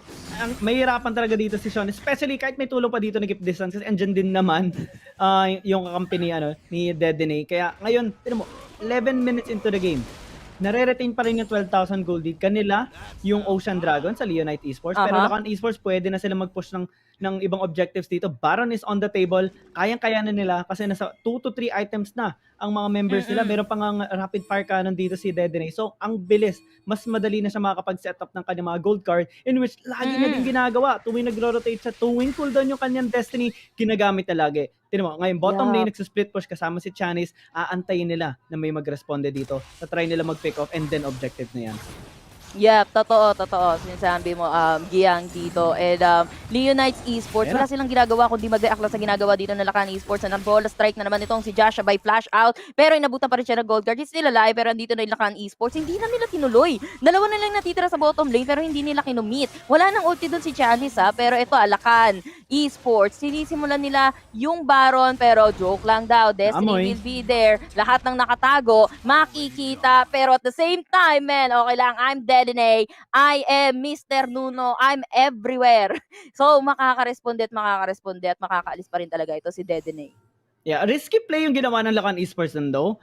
Sinimulan nila yung Baron nang wala si Janice. If nag-commit dun yung Lakan Esports, like imagine the scenario, okay, 1/4 na lang buhay ng Baron, tapos wala si Janice, biglang nag-engage yung Leonite Esports. Magiging disaster yun para sa Lakan Esports. Luckily for them, nag-disengage sila agad, hindi na nila dinamage ng sobra. Kasi si Rowan dito, kahit 0-4 yung score niya, kahit pa paano nakaka-build na siya ng mga items na. May IE na siya, may static shift na siya, going onto the third item na siya. Probably Solari Charge Blade. And ngayon, Leonites, simulan nila yung Baron. Yeah, Leonites na nagsisimula ng Baron dito, pero sigurado ba sila dyan? May teleportation dito. Ito si Janice na nandito na nga with the Champ the Waters para sa kanya, napalipad. Mukhang hindi nagigisingin, pero si Janice nagising pa nga, puro makapatay pa sila. Neto ni Andy. Andy daw, very low na HP. Andy to fall down kahit nahuli siya dito ng Hextech Ultimatum, pero nandito na si Josh, mukhang papaspasyen. Si IC medyo hindi pa tumama yung kanyang missile doon, pero okay lang. Mapapatakbo dito si Rowan with the dash and the flash. Siya na lang ang nabubuhay dito. At dito pa rin naman si Sean, which is nakaupo na pero na-shutdown. Si Tropang Camille, si Tropang Tonte, pero hindi tumama pero okay lang. Isang normal attack galing kay Commander Corky dito. He's still dead. Kala ko makakatakot pa si Rowan, Champ the Waters. Nga ba? Destiny, pero wala nang pakialam sa nararamdaman ni Dedene dito. Yung mga dura-dura, Neto, ni Fizz. Wala naman, parang wala naman. Grabe yung kalamangan dito ng Lakan Esports, pero mas grabe ata yung sigaw ko kanina. Akala mo nakanood ng horror movie eh. Kasi akala ko yung makakatakas na si Rowan, biglang isang auto-attack na ngayon. Lakan Esports, they're just extending their gold lead. They're just doing everything, taking everything away from Leonite Esports.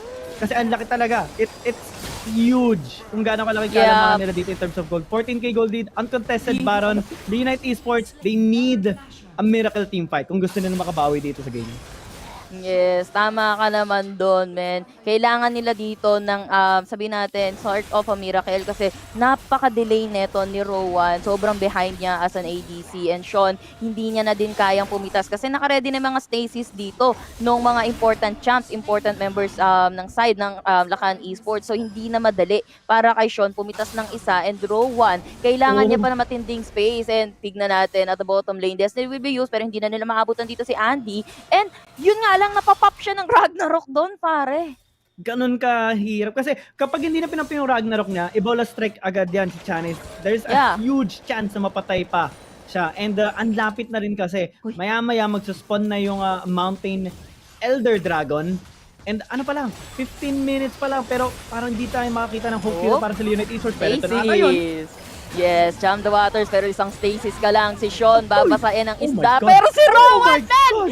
Nadali ng tsunami na may kotse na tinangay, man. Rowan, nasagasaan ng tubig, pare ko. Malabang sa malabang. Ang ganda sana na setup yun. Kaso wala ng paluwa para kay Josh. And tuluyan na nga siyang mapapashpash. Butas na lahat ng inhibitor turret dito ng side ng Leonite Esports and hindi na maghuhunos dili pa ang Lakan. They will secure this game 1 sa Series 3 natin. Sobrang dominating ng game na yun. Lakan Esports, ganyan din natin sila nakilala. Sobrang balagbag talaga yung ginagawa nila palagi. Leonite Esports, they didn't have the best start of this series. I think hindi nila in-expect yung aggressiveness na ipapakita dito na Lakan Esports. They can still improve mid-game or like para sa next game natin. But Leonite Esports, they're on fire. Talagang ang ganda ng performance nila. Yung pagbully nila sa Baron lane, sobrang nahirapan doon si Josh. I mean, kung kahit sino siguro na Baron laner, na ganun, 4 times igagank within 5 minutes, nightmare yon. Yep, indeed. Nightmare talaga yon. Alam mo, feeling ko din kasi, sabi ko nga, Rowan, maganda dito ang isang Tristana, no? Pero, yun nga, kasi may Chanis dito, merong Rengar, so mahirap umilag-ilag, lalo na talaga kapag delay. And by the way, kita mo yung buo dito ni Rowan. Ito yung dating item kay Tristana. Kumbaga hindi updated yung wall drip ni Rowan. Charot. Hindi updated yung item build dito ni Rowan. Kasi I believe yung mga Tristana user, even me, no? Pero hindi naman ako magaling. Even me, bago na yung iba na yung buo ko. Iba na yung buo namin. Sa kay Tristana, kumbaga. Ito kasi yung dati, which is the work dati. Pero hindi din naman ganun nag-shine. But in the end, it's still Lakan Esports ang mananalo para dito sa first game natin. So, ang ganda. Tama nga yung sinabi mo, Giang. Maganda yung decision na nila na si Josh yung laging ginagang every time na magkaroon ng ultimate dito. Yung middle lane si Dedenne, si Chanis at saka si Tonte. Kasi wala ka naman silang magiging tank. And eliminating yung threat nga na makapasok dito yung ibang Leonite Esports. Just so happen kapag nagka-item dito si Josh. So, ang ganda ng call na yon ng side ng Lakan Esports ng early game. Oo, napakaganda ng nila. And master of the match, Dedenne. Dedenne, man. Electric type Pokemon yan. Pag gank pa lang sa may Baron lane, that was insane. Insane. Ang hirap Kahit level 3 pa lang siya, nag-gank na agad siya sa may Baron lane just to help out si Tonte. And then nung may Destiny na siya, iniwan niya si Sean sa mid lane, went to the Baron lane, and then ganked again. Tuwing cooldown yung Destiny niya, rotate siya, split push, and then respo. Kung kailan pwedeng may lumapit sa kanya, aalisan na bigla. And it's hard to deal with this kind of twisted fate. Ang ganda ng mechanics na pinakita niya.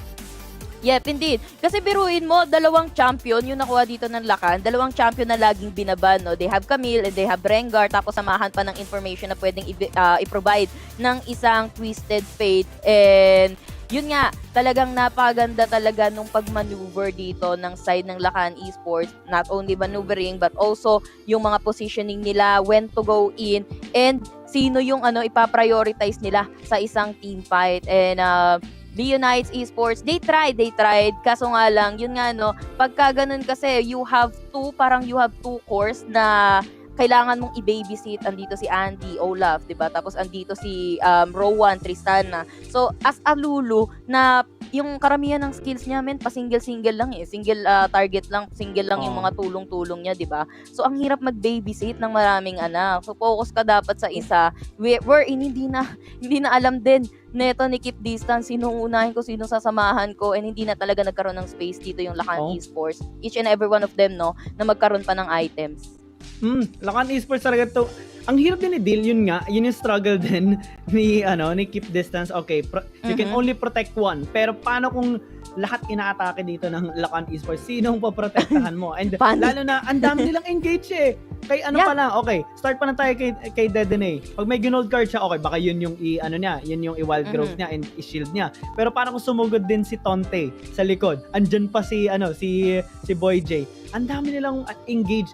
Yun yung parang prioritize dito ng Lakan Esports eh. They went for this very aggressive lineup. Parang glass composition na rin, in a sense. Leonite Esports, ang ganda na nag-pick din sila ng Malphite. Although, I think it would have been good as well kung nag-pick sila ng Riven. Pero ang ganda ng intention nila with the Malphite eh. Kasi ang daming damage pwede niyang i-soak. Kaso, yung strategy or yung approach na ginawa dito ng Lakan Esports, yung pag-bully sa Baron Laner, doon nagkaroon ng hirap yung Leonite Esports. Kasi kung hirap yung Malphite magpakunat, sinong tatangke kapag mid-game? Wala din. Wala din. So, ang ganda talaga ng call ng side ng Lakan Esports dito. Pero, kung nag-giveaway man ni Malphite ang kanyang buhay, pero ito, 790 wild cores naman ang i-giveaway natin para sa mga manonood ng ating Fall Icon Series. And make sure lang, syempre, na naka-like and follow kayo dito sa PPGL page. And make sure na naka-share and naka-like din, of course, yung live stream natin with the hashtags, hashtag SISPH, hashtag SISPH Playoffs, hashtag Icon Series PH, hashtag PPGL Wild Rift, and of course, during ng broadcast, no, i-comment nyo yung inyong gameplay analysis dahil kami sabaw ngayon, along with your Riot ID sa stream chat. And of course, yung pinaka-the best na gameplay analysis na comment dyan, ipipin ni PPGL. Samahan nyo na rin, of course, ng hashtag I love you PPGL, baka naman, di ba? And ipipin yan sa pin ko sa comment section natin. And a total of 15 winners yung i-announce kada end ng ating broadcast week. Yeah, ang ganda rin. Sayang din yan, 790 wild cores din yan. So, fun of the mechanics. Pero kung ayaw nyo yan, may gusto pa kayo na iba, ito, sigurado magugustuhan nyo. Kung gusto nyo ng Secret Lab Gaming Chair, ito lang naman ang ating mechanics. Be one of the lucky 6 winners natin brand new Secret Lab Gaming Chair. 1, make sure to like and follow the PPGL and Secret Lab's official Facebook pages. Number 2, like and share the live stream with the hashtags, hashtag SISPH, hashtag #CIconSeriesPH, hashtag PPGL Wild Rift, and hashtag PPGL X Secret Lab. Number 3, before the end of each broadcast day, magbibigay kami ng link sa isang Icon Series quiz na magsaserve as your raffle entry. Sagutan nyo to kasi sobrang importante na. Malay nyo, kayo ang madraw sa ating giveaway ng Secret Lab Gaming Chair kasi isang winner ang madodraw at maa-announce sa end ng Fall Season PH Playoff broadcast sa August 29, 2021. Yep, indeed. Sana all, no, may mananalo ng Secret Lab na gaming chair. May upuan ka na, may tulugan ka pa, saan ka na, dito ka na, upo na, pare ko. And going back dun sa game natin, feeling ko, Lakan Esports dito, nakaupo sila sa Secret Lab Gaming Chair Kasi ang chill bin lang nung rotation nila, tapos ang smooth lang din ng execution ng game nila. And Leonite Esports, parang feeling ko, 6, no? Sakto, meron silang tag nito, sub. Sakto yun, 6 sa side ng Leonites, no? Pa Secret Lab Gaming Chair. Pero kidding aside, ang sabaw. Kidding aside, man. Ito na ang ating previous picks and bans para doon sa ating first game ng Series 3. And you see, syempre, Camille, as usual, first pick lagi yan. Prayo kung prayo talaga yan. And Camille, there's a reason why kung bakit binaban talaga ang isang Camille. Hindi na natin kailangan questionin yan. Though Leonites Esports, nag-pick sila agad ng Lulu and Olaf. Yes, it works for them, pero hindi ganun ka-effective Kasi kapag nag-Lulu Olaf ka, kita na agad kumbaga basa na agad yung intention mo. Yep. Diba? And alam Buff mo na Olaf. si Andy yung si Andy ang haharap dito, and si Andy yung kumbaga bibigyan nila ng attention dito para sa side ng Leonites Esports. Yun nga lang, nag-pick pa sila ng isang Tristana, which is kind of needy champion din. And gaya na sinabi ko, si Lulu, single target lang yung kaya niyang mabigyan ng barrier dito, even yung kanyang wild growth, diba? So, basically, para sila mga single target. And yeah, ikaw ba, Giyang? So, tingin mo anong kailangan gawin ng Leonites? Well, napag-usapan din natin kanina kasi during game number 1 drafting phase or champion select, isa sa nabigyan natin ng comment is yung hindi pag-pick ng Riven. Maybe ito yung pwede maging chance dito ng Leonites Esports to try it out kasi hindi gumana yung first Baron Laner champion na tinake nila. And yun na rin yung sa sequence ng kanilang mga picks and also yung ibang picks kind of questionable based sa performance na napakita nila during that game kasi pwede tayong magkaroon ng mga iba pang options kunwari for a support, possible na gumamit sila ng tank champion just like a Braum na sobrang reliable especially on high auto attacks na mga kakampi. Kunwari meron silang Olaf, ang laking tulong nun, especially kapag gumamit ng Glacial Fissure and andyan na yung Tristana na ang ganda kapag makaproc yan ng concussive blows. Pag gagamit sila naman ng Lulu para may protection sila, gusto nila talaga yung Olaf and Lulu. Pwede sila mag-take ng ADC naman na pwedeng magdagdag ng crowd control sa kanila, pang-trap ng mga kalaban. One of which is a Varus na kapag gumamit ng corrupting chains, ang gandang setup yun. Especially on engage composition sa dinraft ng Lakan Esports kasi sila yung lalapit sa inyo, tatrap mo na lang sila sa isang spot. Ang ganda nun sana.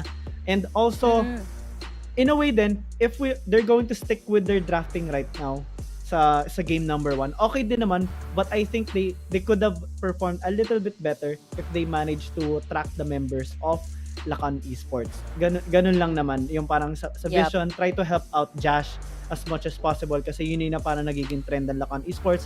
And they can definitely do that. There are some rooms of improvements that they can actually execute in the next game. Naging possible yan. Kasi one of which nagawa nga nila kahapon pa lang.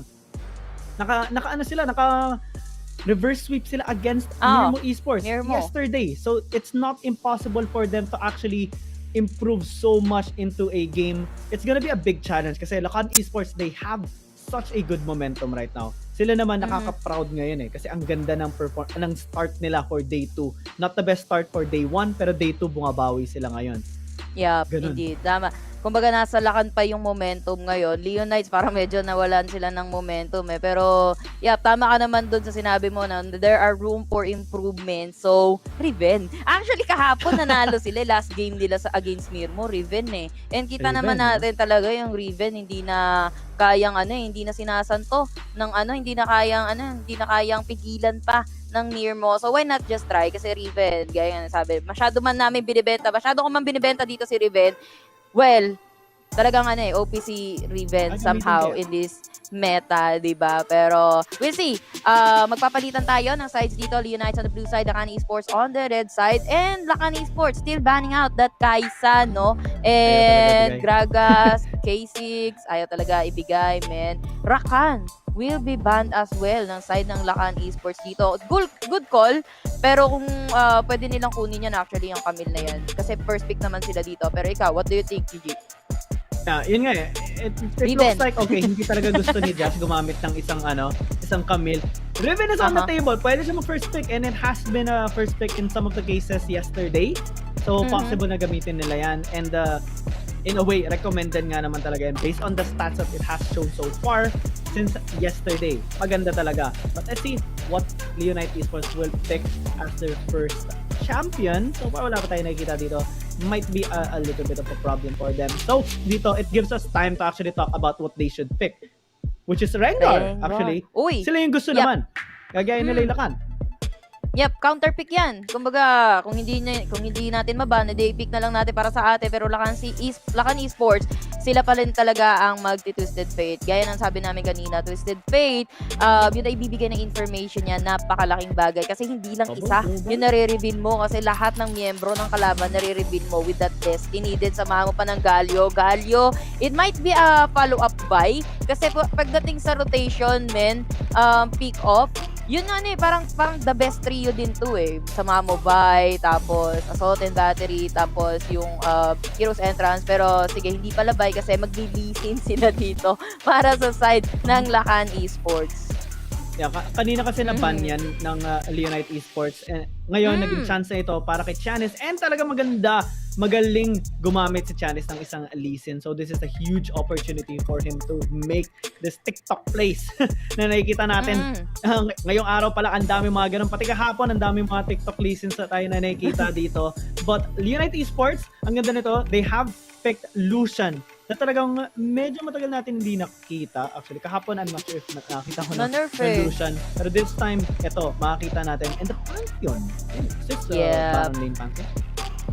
Malamang Baron Lane Pantheon kasi Rengar. Well, pwede din naman ni Baron Lane si Rengar. Pero so far, hindi pa naman natin masyado nakikita yan dito sa ating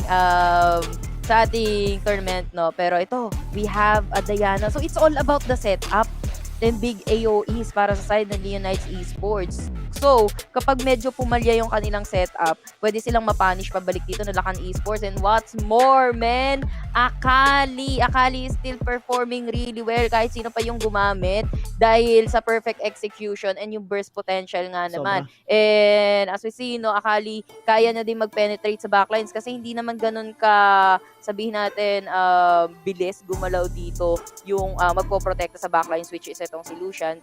And medyo vulnerable nga, lalo na meron pang second demotion na ultimate dito, Heroes Entrance coming from Arjuk. And meron silang reliable ADC para sa side ng Lakan Esports dito na kahit iwan mo, somehow makakatakas with this Zaya. Of course, Feather Storm lang. Okay okay lang ako dito. Sige, pasukin nyo yung ADC nila. So, ikaw ba, GG?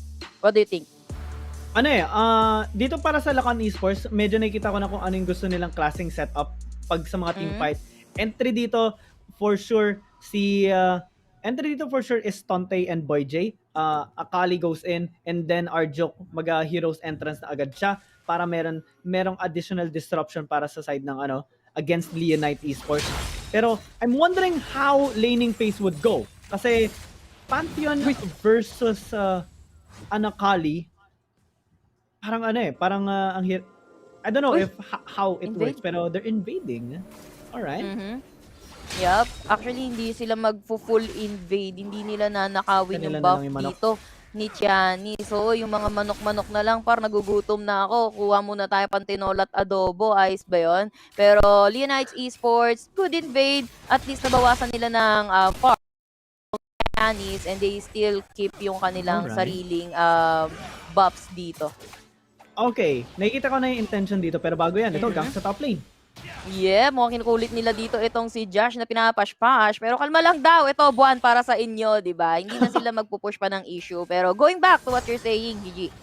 I think yung pinapantayan dito ni Sean, or at least ng Leonite Esports, yung global presence sa Lakan Esports. Yes, meron Destiny para kay Dedene. Pero meron din naman ditong Grand Skyfall para kay Pantheon dito, kay Sean. Kaya pwede din siya makasabay in case na mag-gank dito si Dedene sa side lanes. Diana versus Akali, pantay naman sila kahit papano. Both has good sustain, both has good shielding as well. But in terms of late game scaling, medyo nakakatakot talaga yung isang Akali. Pero yeah, pintuan lang ang katapat nung mga feather dito ni Aizen. Pero makukuha pa rin talaga ng side ng Leonites Esports. Pero at the same time, no, parang tagi-tigisa lang na scattler sa ngayon. Low health itong si Sean at mukhang makikita nila dito si Dedene pero it's already too late to apologize. Si Chianis, kakatapos lang ng kanyang scattler. Muntik pa siya maabutan doon, pare ko eh. Yeah. Nakakatakot talaga kapag pag maamunti ka na ganyan. Pero, tinan mo, no kills yet. Lakan Esports sila yung may onting kalaman pagdating sa gold card. Flash in, gold card, sabay may Sonic Wave. Pero okay lang, itabi mo anak. Ito, pintuan ko. Pasok ka muna sa bahay. You're safe. Ayos ba yun? Lakan Esports, they tried to get the kill para kay Sean pero they failed. Ang ganda. Parang hindi lang si keep distance yung may pinto dito eh. si din daw, si Sean din daw. Mas maganda pa yung shield niya as in no damage taken. Basta nasa harap. Basta nasa harap. True. Basta nasa harap nga naman. Pero Lakan Esports, nag-a-attempt na naman sila na puguin ang isang lane. Pero yun nga, yung first attempt nag-fail for them. Pero tignan natin, Leonites Esports, sila naman ang mumamata dito kay Tonte. Kitang-kita nila si Tonte nagpunta ng Tribush dito with that wards, no? And Tonte, hindi pa rin naman siya ligtas as of now. And patience is the key para kay Andy. Ayan, yan na nga. Oh, yes. Nagulat tayo doon, man. Andy, Instant to destiny. jump in. Pero, syempre, instant destiny para mataunt nga lang din naman. Para takutin yung Leonites Esports dito. Though, I think hindi na kailangan halos ng destiny. Kasi may shroud naman talaga dito si Tonte. And under the turret yun, man. Yeah, and medyo malaking factor to kasi Dragon is gonna spawn in the next 30 seconds. And cooldown pa ang destiny dito ni Deadray. So hindi sila, usually kasi ginagawa dito ng Lakan Esports, gagawa sila ng play para may priority sila para sa Dragon, pero dito na, play. Yup, si Giannis, nasipan niya dito ito si Rowan na zone niya, medyo pa nandito na si Leonidas, and nandito na din ang Hero Central sa walang tinamaan, pero napabagsak naman nila itong si Giannis at mukhang susunod na itong si Dedenne, pero ito na nga si Arjuk, trying to kill itong si Sean. Sean though, they tried to kill Aizen, but Aizen getting a double kill, man. Baka nakakalimutan nyo, Aizen, actually siya yata yung isang naka-pentakill with Zaya din, if I'm not mistaken. Correct me if I'm wrong. Actually, I'm not so sure about that. Pero ang sigurado ako, naging split yung laban na yon. Okay, Andy, sinusubukan niya habulin si Dedenne. Kaso, andito kasi si Sean mag-isa 1v2. Muntik niya mapatay si Aizen. Kaso problema, sumobra yung flash niya. So yung auto-attack ni Aizen, bago sumabog yung shield ni Sean, siya namatay. Pero dito na. Stun para kay Giannis. And vision na. I mean, barrier lang, men. Protekta lang. Naku po, hindi makapasok si Giannis dito, men. Kasi every time na mag-a-attempt siya yung china-Gianni eh. Ang laking factor na nakakuha ng priority dito yung yung Leonite Esports and Ocean Dragon yun. Ang laking sustain ibibigay sa kanila. Might even go for 2 objectives. They're being ambitious this time. Lakan Esports for sure, ko-contest yan. Yeah, pero wala nang ulti dito itong si Sean. Nandito lang din naman siya sa may paligid-ligid na dito si Giannis. May sipa yan, Dedenne as well. Wala pa naman din Destiny. Pwedeng samantalahin niya na Leonites Esports kung sakaling alam lang nila. Pero probably they don't know. Andito din naman itong si Josh. Magkakadikit yan. Here comes the Fisher na tatama. Kaso mananako pa ni Giannis, man. Tonte attempting to perfect execute yung iba. Kaso Arjuk flashing away lang itong si keep distance of course. Para distansya nga lang naman. Aizen though, hindi na sila mag-overextend para sa side ng Lakan Esports. So, kumbaga nagkatapikan lang ng tenga, wala namang nagkapatayan. Kumbaga hawakan mga yung tenga, ayun hinawakan niya. Pero hindi naman nagpalag kasi nakuha naman na. Masaya na si Chanis doon. Sabi na, okay guys, back na tayo, nakuha natin yung RH. So, trade-off objectives dito. In terms of gold, Lakan Esports pa rin may kalamangan. 2,000 gold lead pa rin ito. Pero gang sa top lane. Yep, nakita ko na yon dumating ang Grand Starfall dito ni Sean pero hindi na nga nila naabutan dito itong si Tonte. Since ang akali meron kasi siyang shroud so kaya lang niya magtago. Wala naman silang true sight kumbaga para sa side ng Leonites Esports. Destiny will be used. I think, parang sayang na naman na Destiny kasi wala naman silang nirespohan doon. Well, nag-attempt sila kay Rowan pero Rowan masyado nang safe even doon sa second tier turret pero mababawasan dito ng Torian side ng Leonites habang si Rowan nakipag 1v1 sa tatlo. Here comes the flash in coming from Aizen pero hindi niya na maaabot yan ng feathers. Nandito pa rin si Giannis. Hindi kita papakawalan, Cardo, pero si Giannis mukhang natuhog-tuhog din ni Manong Fishball. Ito ni Sean. Mukhang bawian lang. 1-for-1. 1-for-1, kaso sa Tore kasi mas marami nakuha dito yung Lakan Esports, 2 Tore, especially dahil nakukuha din sila sa may mid lane and bottom lane. Leonite Esports, top lane lang ang nakuha nila, kaya lumalaki pa rin dito yung gold lead ng Lakan Esports. Ang ganda kung gaano sila ka-efficient sa rotations. Leonite Esports kailangan nila makahabol kahit papano, pero maganda din naman yung gold funneling nila. Si Sean, mamaya malaking pressure yan kasi siya yung susugod kay Aizen for sure. And dahil may Black Cleaver siya, ang bilis ng cooldown ng mga skills niya, pwede siya makapitas din ng isang combo lang. Especially with the help of Josh. Di pa natin nakikita si Josh sumama sa isang, or makapag-setup ng isang moonfall sa isang team fight. Kaya possible pa rin dito ma-turn around the Leonite Esports. What they need though is a good initiation.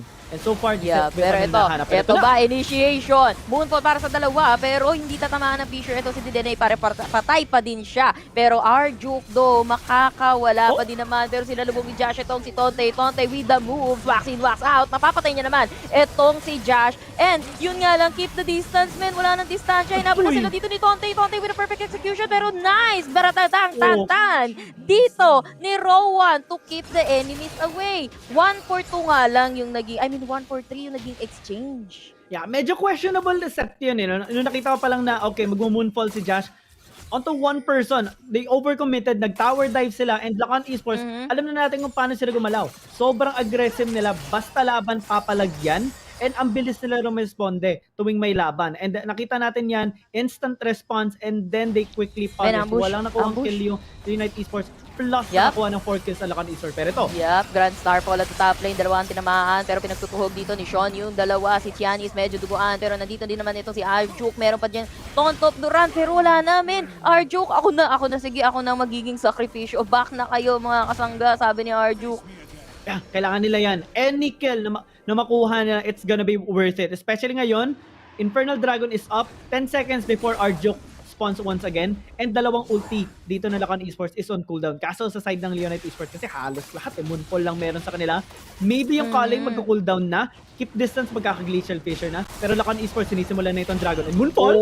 Moonfall na hinahanap natin kanina, sabay mama out din naman agad. Hindi nagkaroon ng follow-up ng mabilis, pero kasi ang target nila is the Dragon. Nandito din naman si Dedenne, naka-ready na ang kanyang yellow card, may tinamaan na sila, pero nanakaw! Oh my God! Nanakaw yung Dragon! Here comes the Thunderstorm, root for everyone! Sabi dito ni Aizen, pero double kill na naman yan, napatay nila dito sila United, make that 3, kasi even etong si Sean and si Josh na pash-pash sa sarili nilang attempt for that Dragon.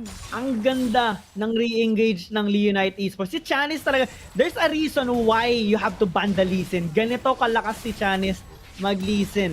Lahat nasi-steal niya yung mga objectives and nahihirapan mag-setup dito yung Leonite Esports. Dahil sa overcommitment ng Leonite Esports, napano sila, pero ito, kukumit ulit. Yep, Grand Starfall. Lohol dito si RJ, okay lang. Duran para kay Sean, pero paback lang naman ang ginagawa dito ng Lakan Esports as of now. Hindi na masyadong hahabol ng sagad-sagaran dito yung Leonites Esports. And Andy, hindi na din naman siya sumunod eh. I think ang pinaprioritize ngayon ni Andy talagang farm. Medyo delay siya. Men, pansinin mo yung levels.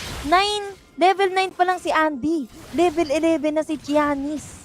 Kalungkutan. Kumbaga, ang may nakikita natin ngayon, especially dahil sa mga plays and stats na meron dito si Giannis, pero oh no, mukhang mapapabagsak pa din talaga nila dito itong si Josh, kasama pa yung Torre, Tonte, muntika na siyang mapatay doon. Just so happen Giannis is around, and another na naman yan na pera na madadagdag kay Giannis, pero here comes Arjo.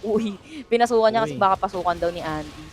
Ayan, pero nope, hindi na pwede. No, you can't contest a Leeson. Masyadong malaki yung lamang niya. 3,000 gold. One level lang, pero ang laki nito. Pero Yup, mag-isa lang dito si Giannis, pero buhay pa din naman siya. Nakapag-dash out siya, men. Umover the bakod muna habang si Dedenne, nako po, the pressure is on at the bottom lane. Pero alam mo kasi si Rowan, gul na to eh. Kasi ang isang Lucian, gusto niya early game, lamang siya. Pero ito, hindi siya binigyan ng early game. Meanwhile, Lakan Esports, Ton, para kay Sean, pero hindi sila magko-commit completely kasi nandun din ang tropa ng Leonites. Here comes the Destiny. Alam nila na mag-isa lang si Andy. Naku po, ang Toy Story. Mukhang hindi na magkakaroon ng susunod na season kasi si Andy ay mawawala na. And wala na magagawa dun yung Leonite Esports. May lahat sila nasa mid lane. Umisa pa nga sa may bottom lane si Tonte against Rowan. So, that's 2 members down. Lakan Esports, free Baron na ito. No contest pwede magawa dito ng Leonite Esports. Pero dito sa keep distance.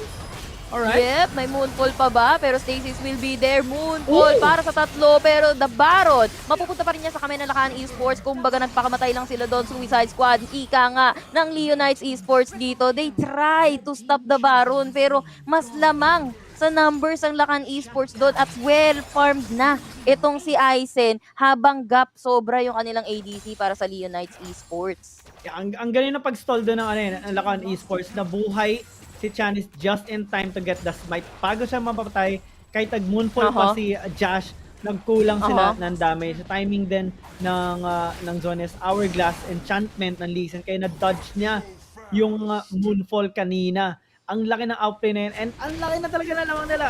We can't deny that fact. Leonite Esports are getting bullied right now, and Lakan Esports, they are really on fire in this game. Same scenario ito sa game number 1. Leonite Esports, they can't find an opportunity. Kahit ilang beses na nila subukan, hindi pa rin nagiging tama para sa kanila. Yep, actually, si ano lang ang pumapatay sa kanila. Actually, si Sean lang, men, with the 5-3 and other members ng Leonites Esports dito. Di kumatos pa yung kanilang score. Oh Pero my ito God. na nga, we have Arjo with a hero's entrance sa may main Duran. Dalawang matutontya dito pero the Fisher will be thrown. Destiny, kitang-kita kayo sa CCTV. Pero here comes the Moonfall kasama pa ng Grand Star Fall. Nagkabagsakan na pero sino ang unang babagsak? Si Tontay, men. Ang kunat pero assassin yan, men. Akali yan. Pero hindi siya malambot. And the perfect execution. Aizen, nandito na. Execute pero nasa likod si Aizen. Men, nasa likod ang Mulawin. Sinaksakan sila ng feather sa likod. That's gonna be an ace for the Lakan Esports. Grabe yun. Na-late si Aizen sa team fight. As in, dulo na siya nakasali. Pero nakakuha siya ng triple kill with just one Feather Storm and then go for the snare. Lakan Esports, they take down Leonite Esports 2-0. Same as week number 2. Grabe. Yep, grabe, men. Talagang gigil yung Lakan. Actually, galit yung Gigil. Lakan. Galit Gigil. na, gigil pa yung Lakan Esports dito kasi nakabawi sa kanila yung Fennel kahapon eh. Leonites though, they will stand at 2-3 habang Lakan 3-2 sila. Kumbaga mas safe na yung bapor ng Lakan as of now, no? Pagdating sa ating rankings dito sa Group C. Pero that's still a very good game na pinakita ng Leonites. Probably kasi, ang napansin ko sa second game na ito ng Leonites, men, ang ganda na sana ng protect nila eh, di ba? Meron silang Pantheon, meron silang Brom, Berayas yung may shield na mahirap i-penetrate. Yun nga lang, hiwa-hiwalay din sila. And, sabi ko nga, we have an Akali sa Lakan Esports, kayang mag-penetrate. Alam mo naman ang the moves talagang wax in, wax out ng isang Akali. Masyadong naging vulnerable nga yung position. Almost always ni Rowan, di ba? And ang ganda ng place na ginagawa talaga dito na Lakan Esports.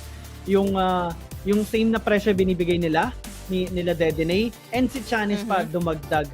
Halos lahat ng objectives sa take dito talaga ng Lakan Esports with no contest from the United Esports. Well, nagko-contest naman sila. Ang ganda sana ng intention nila kanina, Dragon and Rift Herald, pero doon natin nakita kung ano yung Lee Sin prowess ni Chanis, kung bakit dapat binaban yung kanyang Lee Sin. Na still na yung Rift Herald, and doon sila nakakuha ng momentum, getting 2 towers, mid and bottom lane, getting some kills, and then building their momentum. And when they got the momentum, hindi na nila nilet go.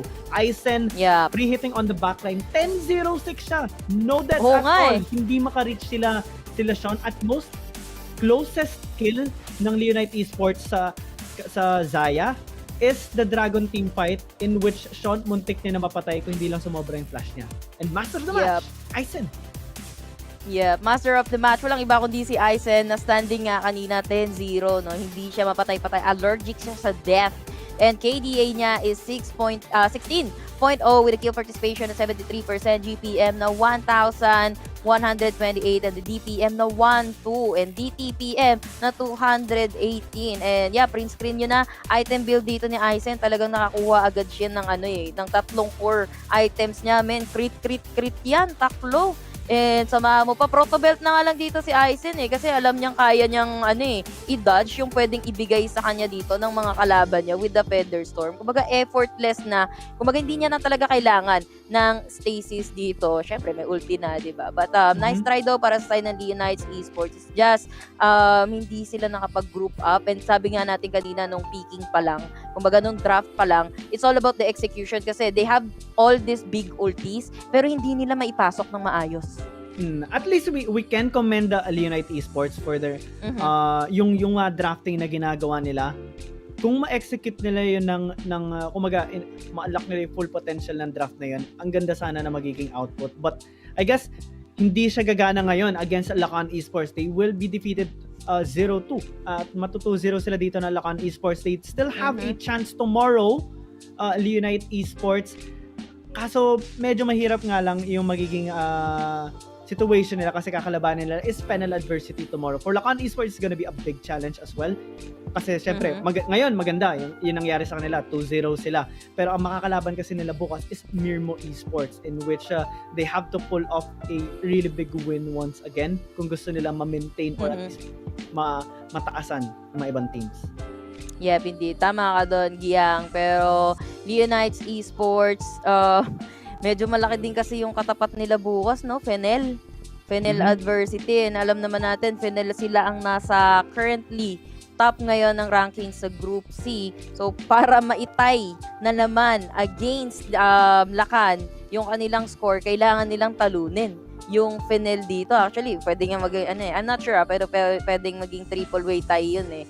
Kung sakaling matalo ng Leonites Esports yung Fennel bukas. Pero I think Lakan Esports doing really well. Talagang gigil lang talaga sila dito. Naging masyadong pabor sa kanila yung kanilang composition. And yeah, marami pa masasabi yung panel natin. Of course, kami ang naging shoutcaster nyo para sa series na to. Ako nga pala si Yasum Yao. And kasama ko dito, si Giyang Gaming. Huwag kayong aalis. Diyan lang kayo.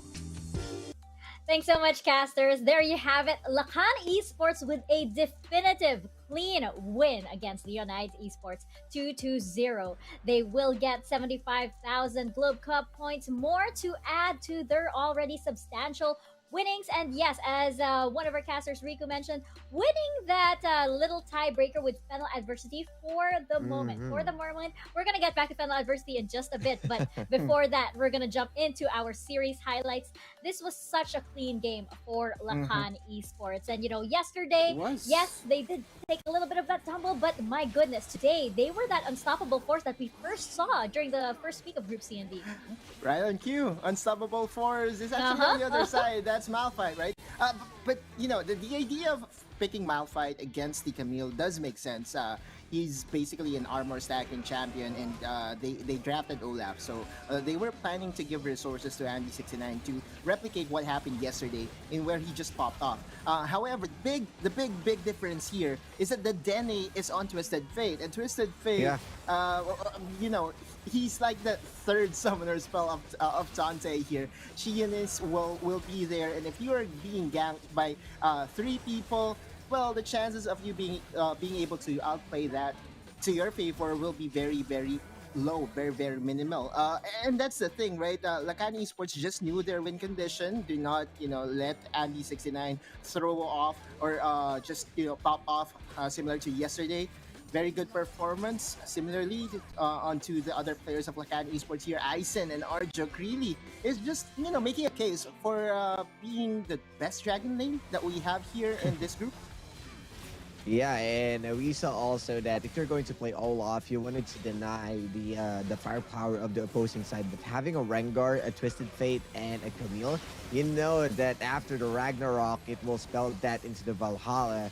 So game 2, moving on, it feels like, yes, I love how Sean really answered most of the plays of Dedenne, but the firepower is a bit lacking.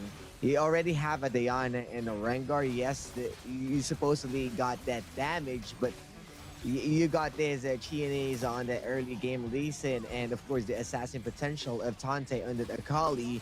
And this is also the moment for Aizen to really have his comfort place.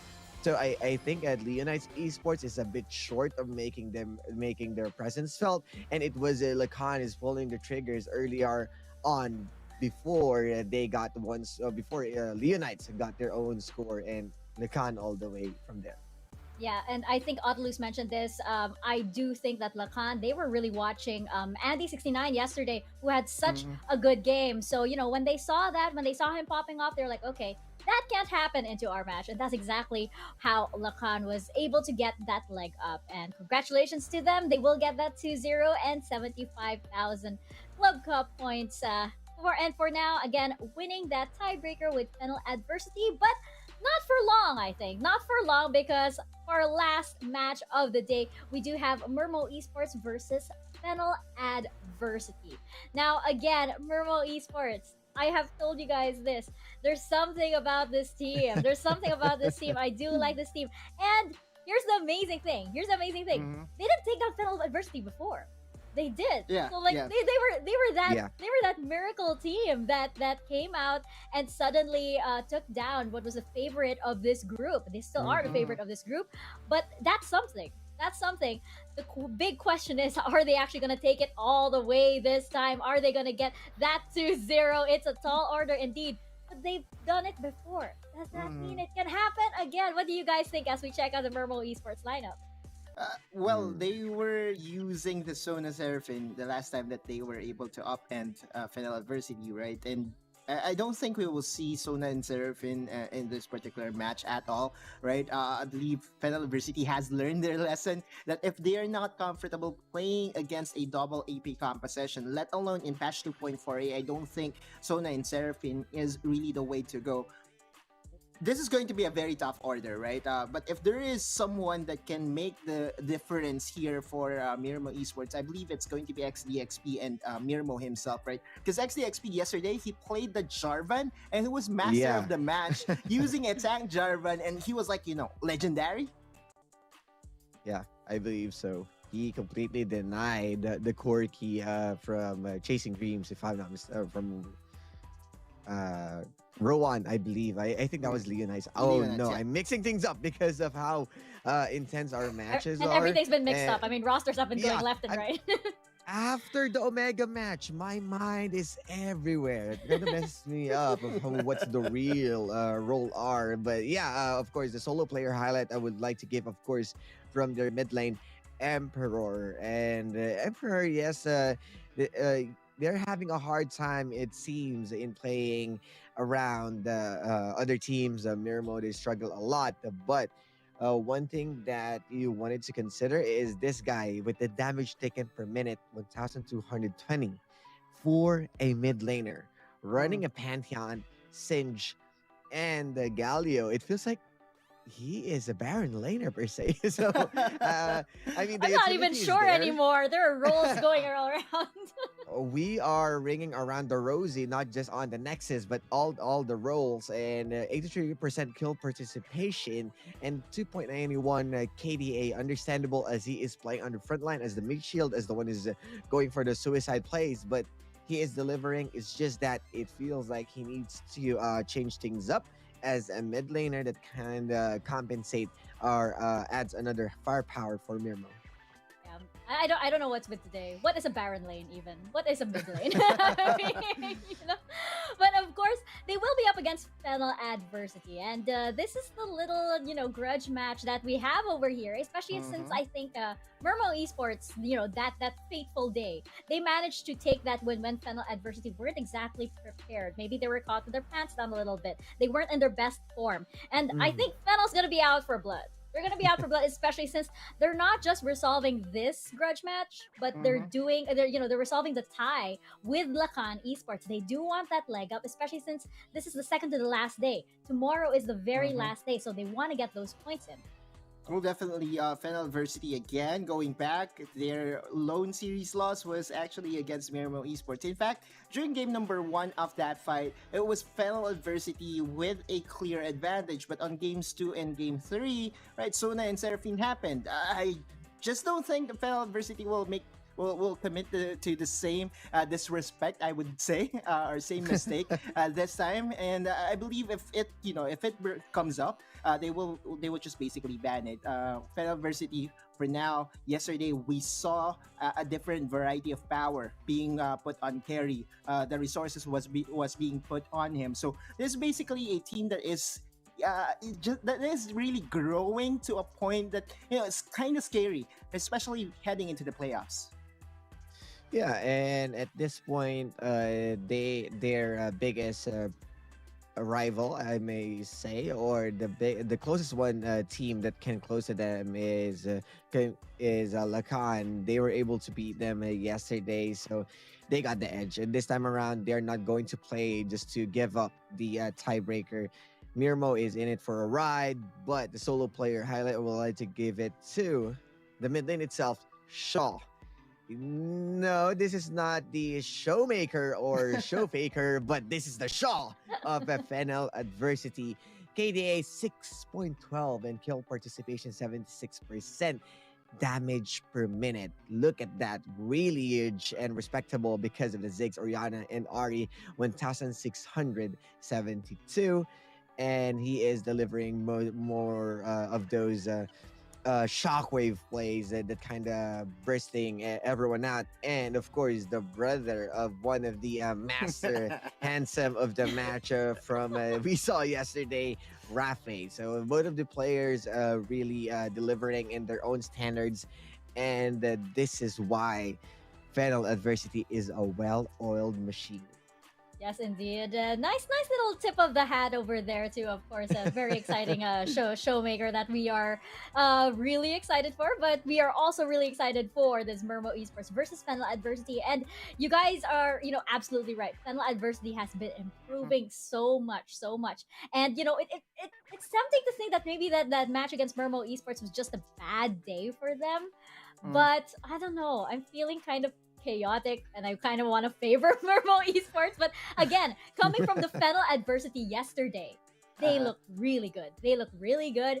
But before, of course, we jump into our predictions, let's check out our Globe Key Player clash over here, getting ahead of myself. But we'll check out, of course, the clash that is going to happen in the Baron lane between Yaohan and Power. What are your thoughts on this?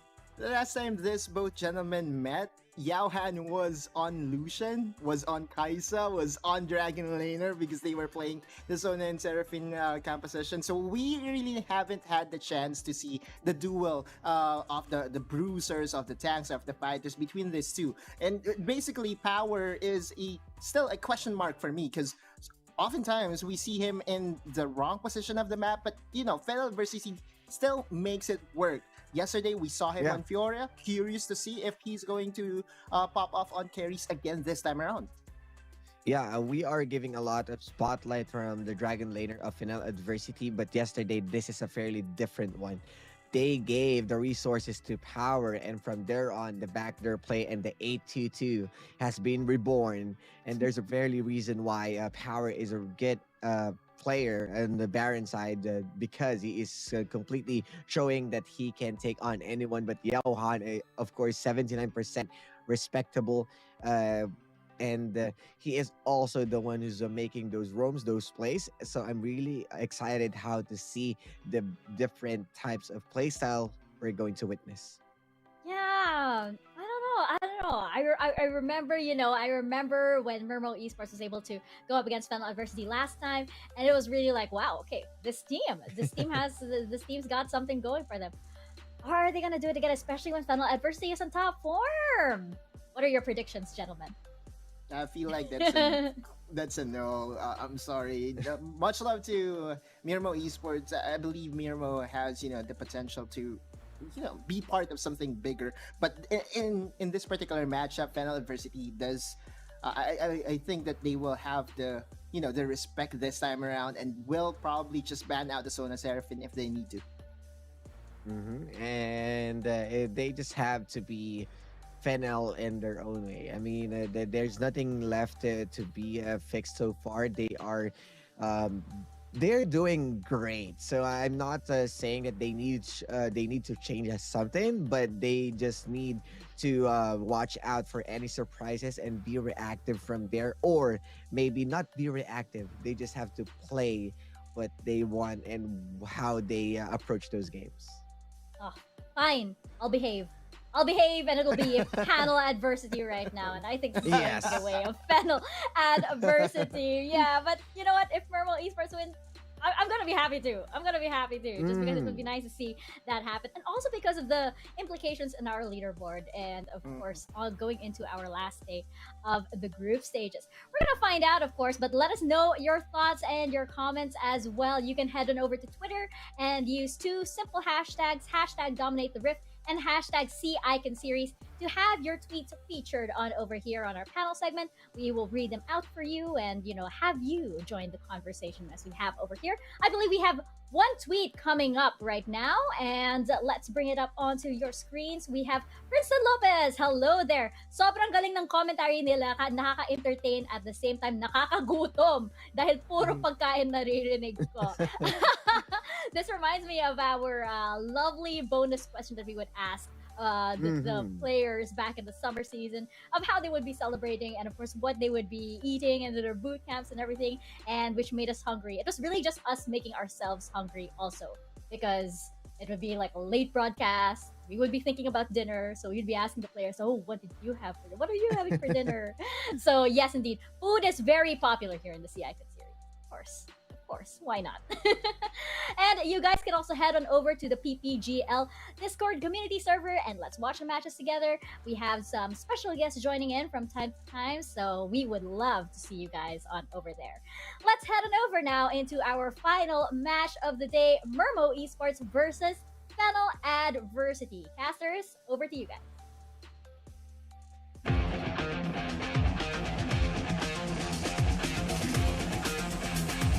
Minions have spawned.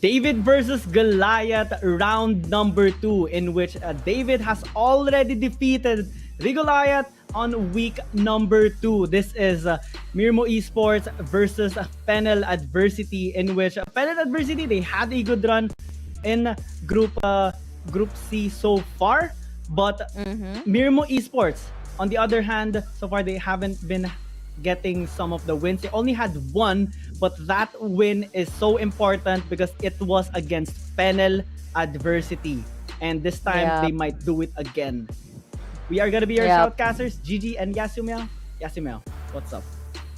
Yeah, tama ka doon. Fennel and Mirmooo. Mirmooo with the Serasona, di ba? The healing composition. Yun yung nakapagpa-reverse sweep sa Fennel Adversity last time na nagharapan sila. Pero since, I think, natuto na ang Fennel Adversity, nagkaroon na rin tayo ng changes, kumbaga, sa mga patches natin bago nating ang araw na to sa muling kanilang paghaharap, no? Malamang nakapag-adjust na rin dito yung side ng Fennel Adversity. Pero knowing Mirmooo Esports dito, hindi din biro. Kahit sabihin natin natalo sila kahapon ng Leonites Esports, laban talaga yung Mirmooo. Pagdating sa composition, medyo nadulas lang talaga sila sa ibang compositions nila. Pero when it comes to playing as a team, medyo lacking. Sabi nga ni paring Berting, no, parang si Mirmooo talaga yung pinaka-ugat netong team na to. So kung hindi magpe-perform na maganda itong si Mirmooo, parang damay lahat, no? But there's a time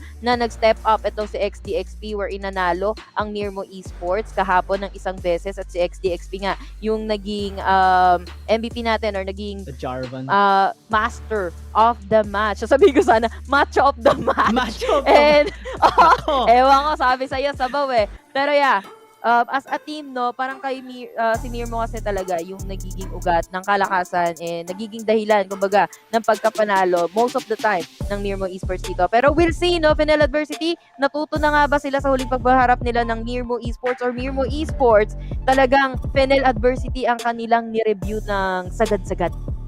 Nagtataka nga ako dito kasi, di ba kahapon sa game ng Mirmooo Esports against sa Leonite Esports, binaban talaga yung Seraphine. So, Fennel Adversity, they might ban it out, pero they also banned the Senna.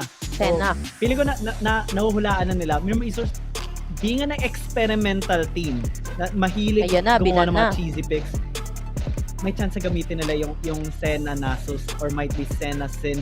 And Fennel Adversity, ayaw nila niyan kasi pwedeng yun yung makatalo sa kanila. Mirmooo Esports, they're sticking with the standard bans. Yes, sticking with the standard bans, of course, yung mga pangsabo, kumbaga mga pang-disposition din ng mga champion in the form of Gragas, in the form of Lee Sin, as well as yung fast pushing na pwedeng gawin ng isang Ziggs. Actually, hindi na nga natin masyado nakikita si Ziggs sa bans hindi gaya nung mga first weeks natin. Pero of course, Kaisa will be out in the open. And if I'm not mistaken, no, Mirmooo Esports, I think nagpipick din sila ng I think Fennel Adversity yata yun. Mirmooo Esports yung nagkakaisa pero Baron Lane. Pero we'll see on this game. What do you think, Gigi? Well, ano nga eh. Kind of surprised ako na hindi nila pinick yung hindi nila pinick yung Jarvan for XDXP. They have given it away to Fennel Adversity, or at least Fennel Adversity kinuha nila ito. They're gonna stick with the Rengar though, and nakakatakot yan. I mean, pag malakas talaga ang isang Rengar, pag nakakuha ng picks, ang dami nilang pwedeng punitin. Pero kapag na-bully out siya, yun nga, high risk, high reward. High risk, high reward nga naman. Indeed. Parang nung nangyari kanina sa previous series natin, hindi masyadong nabigyan ng spotlight itong si Rengar, and sobrang behind nga siya doon. Pero ibang series naman to, ibang mga players naman to, ibang mga teams ang maglalaro, pero parang dito si Gia nga, may parang napapa-react ka, Ben. Ano ba yan? Okay, ito yung parang dinak na Mirmooo Esports eh. Yep. Pwedeng kay sa top, which is sinasabi mo na nagawa na dito ng Mirmooo Esports. Pwedeng kay sa bottom lane, mid lane, Corki. Yeah. Yun yung, either ganun lang yun eh. Oo nga. Minamind game sila ng onti dito yung Fennel Adversity. And ngayon, stick lang dito yung yung Fennel Adversity. They dare them to have Kai sa top kasi pure ang pinili nila. Alam mo naman, ang isang Fiora, men, tuhog-tuhog lang yan. Pero hindi naman natin sinasabi na direct counter ng isang Fiora, ang isang, direct counter ng isang Kai'Sa, ang isang Fiora pagdating sa Baron lane. Kasi pwede din naman siyang i-kite away, and may Icathian Rain ng isang Kai'Sa, so mas madaling mag-clear ng minions. Pero in terms of composition dito, tinitignan ko yung pang-penetrate ng backlines eh. Meron dalawa dito sa side ng Mirmooo, pero again, hindi sila ganun kakunat, GG. Habang sa Fennel Adversity, meron silang Lakan, meron silang Jarvan na pwedeng pumronta in the form of Doming, pero at the same time, nandiyan si Rafi as Lakan para bantayan yung kanyang Labidu na ito, si Zaya, no? Good, actually, good engage, good crowd control, good split push potential, and good AoE damage, pero pura. Muntik na mamatay dito sa may bottom lane. Ignite has been used, and both summoners or first summoners dito ng side ng Mirmooo Esports sa Dragon Lane nila, yung heal and exhaust ginamit na rin. So, really big win for Fennel Adversity. Ang aggressive nila, sobra. Yep. And kita mo, yung wardings dito ng Fennel Adversity, medyo kita nila, tatlong passage, no, with the Tribush wards placement ng Fennel Adversity. So, pwede din nila makita yung rotation na coming from the jungle, pero bottom lane, it's gonna be not-engaged once again. Pero, nako, kailangan mo na mag-ingat talaga. Kasi, pangalawang beses, ang hassle niyan kung mag-recall ulit siya. Oo nga, pangalawang beses mo na yan. Good thing merong no, Honeyfruit sa may bandang gilid, and Fennel Adversity at the bottom lane, yung duo lane nila, doing good. And mukhang obvious naman yata yung rotation na ito ni XDXP, no? Dire-diretso sa gitna, pare ko. And may invade tayong nangyayari, by the way. Nag-i-invade si Doming as of now, pero yung first blood. Grabe yun. Bottom lane, Fennel Adversity, nakuha na rin nila yung kanina pa nila gusto makuha na kill. And what a better way to do it than now. Kasi Doming, makakakuha pa siya ng blue buff dito na hindi alam ni XDXP plus Scuttle Crab, and now top lane pwede nilang gankan. Yep, indeed. Tama ka dyan. We have Yauhan. Nasa protection pa rin naman siya ng Torre dito. XDXP, no offense, pero XDXP parang kahapon pa lost in the sauce to si XDXP eh. Okay ka lang ba? Pero kasi parang lakad siya ng lakad sa mapa, na nakawa na siya dito ng blue buff, and nag-a-attempt siya na mag-rotate sa mapa, pero hindi siya nagiging fruitful para sa kanya, para kay XDXP as a Rengar. So might as well, if you're gonna stick sa farming, so farming muna. Pero ang nagiging problema kasi kay XDXP sa ngayon, nag-i-invest siya ng time wherein hindi nagiging fruitful para sa kanya. Instead of farming, naglalakad siya from bottom to top. And mahirap pa dito kasi mahirap yung target selection ng isang Rengar dito kasi if you gank a Fiora, kung gamitin mo yung Thrill of the Hunt sa isang Fiora, pwede ka mag-dash. Pero dito makakita natin Thrill of the Hunt, gagamitin na nga, power is in trouble, pero launch lang, okay na. And na-deny na agad dito yung gank ng isang Rengar. And yan yung medyo malaking factor. Kasi syempre, pag may gank sa top side, meron din sa bottom side. Doming ngayon, pupunta sa may bottom lane, Mura. Kinaguide lang dito si Mirmooo. Sabi na, okay, I'll help you, my friend. Yep, help you my friend. Pero tatlo yan eh. Tatlo yung katapat nila dito. And binibisit na dito ng Fennel Adversity yung first tier turret to the bottom lane. Though hindi naman nila mapapabagsak yan. And they have a pretty good wards placement coming from the side of Mirmooo Esports para nga ma-prevent yung mga potential gank na pwedeng gawin dito ng Fennel Adversity. But Fennel Adversity, one deep ward again. Naku po, talagang pinaghahandaan nila. Gusto nilang i-gap itong si Mirmooo. Pero ito nga. Yeah, mura. Chain CC ginawa na agad dito ni Danny and ni Rafe. And quick punish. Instant kill na ulit. 2-0 na dito. Si Danny dahil lang sa instance yan. Oh, may sana all moment pa. Yup, sana all. Lande. Sana all. Grabe. Ba yan? Nagkakas lang kami dito. Kayo naman? Danny, eto si Danny tsaka si Rafi, ayusin nyo ha. But anyway, kidding aside men, kita mo yung ginawa doon ng side ng Fennel Adversity. Tama naman yung sinabi mo doon, tamang layering lang ng CC dito. Actually, hindi na nila kinailangan doon si Domeng even though Domeng was around.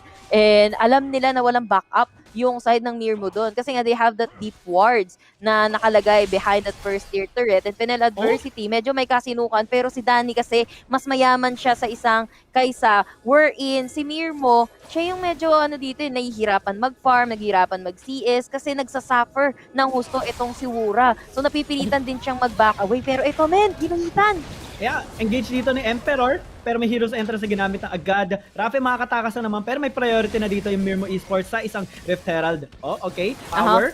Contesting a little bit, pero Hextech Ultimate, ay actually dito, Yauhan, sugod na sa isang Fiora. Makuha dito ng Mirmooo Esports yung Rift Herald, and they will use it sa may top lane. Now, XDXP, gusto nila bumawi. Killer Instinct, ginamit na dito, pero makaka-trade naman yung Fennel Adversity ng isang Cloud Dragon. They will get a Fiora, and wala na magagawa dito si Rafi. Ang gandang play, ginawa dito ng Mirmooo Esports. Good trade. Yep, indeed. Ang gusto lang naman ni Power doon, ma-divert yung attention sa kanya ng Mirmooo Esports. Wherein, yun nga yung nangyari. Napunta sa kanya yung attention dito ng Mirmooo Esports para makakuha dito ng Dragon yung Fennel Adversity. Pero Power, though, hindi niya ina-expect. Tinamaan din kasi siya ng Void Seeker eh. And open up, of course, Killer Instinct. Kayang-kaya na ni Mirmooo yan. Dahil lamang siya pagdating sa HP and somehow may damage na rin siya kasi meron na siyang 3 T2 na item as for now para kay Mirmooo. Pero we can't deny the fact na ang bilis mag-farm dito ni Danny. We have an Essence River na going na nga sa second item and kita mo yung gap sa gold nila. Usually kaysa ang unang nakakapagpa-gold kasi mas mabilis yung clear ng mga minions dito gamit yung Icathian Rain. Pero si Danny kasi alagang bebe boy ni Rafi Iba talaga nagagawa ng sana all, di ba? Iba nagagawa ng pag-ibigan ngayon. Talagang kapit basic dito ang Fennel Adversity. Pupush ng top lane. They will get this tier 1 tower. And andito naman si Power para mag-defend sa may bottom lane. Against 2, it's gonna be hard though. Kasi kasama na dito yung isang Kitty Cat na mag-spawn na ng Rift Herald. So, 4 pa. Buong barkada sinama dito ng Mirmooo Esports. Ibibigay na to ng Fennel. Yeah, bigay na yan, give na yan, first year turret kasi nakapalit din naman sila ng first year turret at the top lane. Yun nga lang din, may kasamang invade. Pero somehow, XDXP, nag-focus na nga siya dito sa farm. And as we see, hindi siya masyadong nag-rotate. Pero yun nga, naging bayad na bayad naman para sa kanya kasi lamang siya in terms of the level kumpara dito kay Domeng na rotate lang din ng rotate dito sa mapa. Itong si Domeng, though okay lang din naman kasi Cataclysm. Kailangan lang din naman nung kanyang Cataclysm stuns as a Jarvan. Pero Fennel Adversity, sila pa din yung lamang pagdating sa net worth as of now. And mind you, meron na silang isang dragon dito despite losing 2 turrets na ipantay din naman nila yan sa side ng Mirmooo. At most yung may onting kalamangan lang dito. Actually, all lanes lamang sa Fennel Adversity. Yung medyo pantay lang is yung Baron lane kay Yauhan and kay Power. So, yun ata yung dapat yun dito. Yung focus ng Mirmooo Esports. Kasi yan yung entry nila. Kapag nakascale lang isang Akali, doon sila pwede bumawi kasi medyo malalambot dito yung mga members ng Fennel Adversity. Pag yung Akali sumakit, nako, tagos yan sa lahat. Yep, indeed. Pag yung Akali sumakit, ibig sabihin, masakit na din dyan si Mirmooo kasi sabi ko nga, Kai'Sa, Queen of the Late Game, pero of all the ADC, siya yung may pinakamalakas na pinakamabilis na makapag-farm, pinakamabilis na mag-online sa mga ADC. Pero yes, ang sakit. Pero Fennel Adversity, they still failed to push yung middle turret dito na side ng Mirmooo. One of the important turrets yan kasi magbibigay access yan sa jungles ng bawat isa. Pareha sila, middle turret na lang yung natitira, men. Yeah, nice D dito para sa Mirmooo Esports. So far, Fennel University, ayaw nila mag-overstep ng mga boundaries sila kasi isa nga sa mga weakness sila ngayon is power na medyo naglalakpangan talaga ng mga items kasi napabully out siya dito. Lagi siya ginagamit. Naglalakpan ng power. Kulang pa sa hampas. Kulang pa sa Walang gas fee, men. Walang gas Kulang pa sa gas fee. Kulang sa gas fee si Kahit Power may raid dito. na, kulang pa rin. Mahal yung gas fee. Kaya hindi pa pwede. Hindi pa pwede dito para kay Power.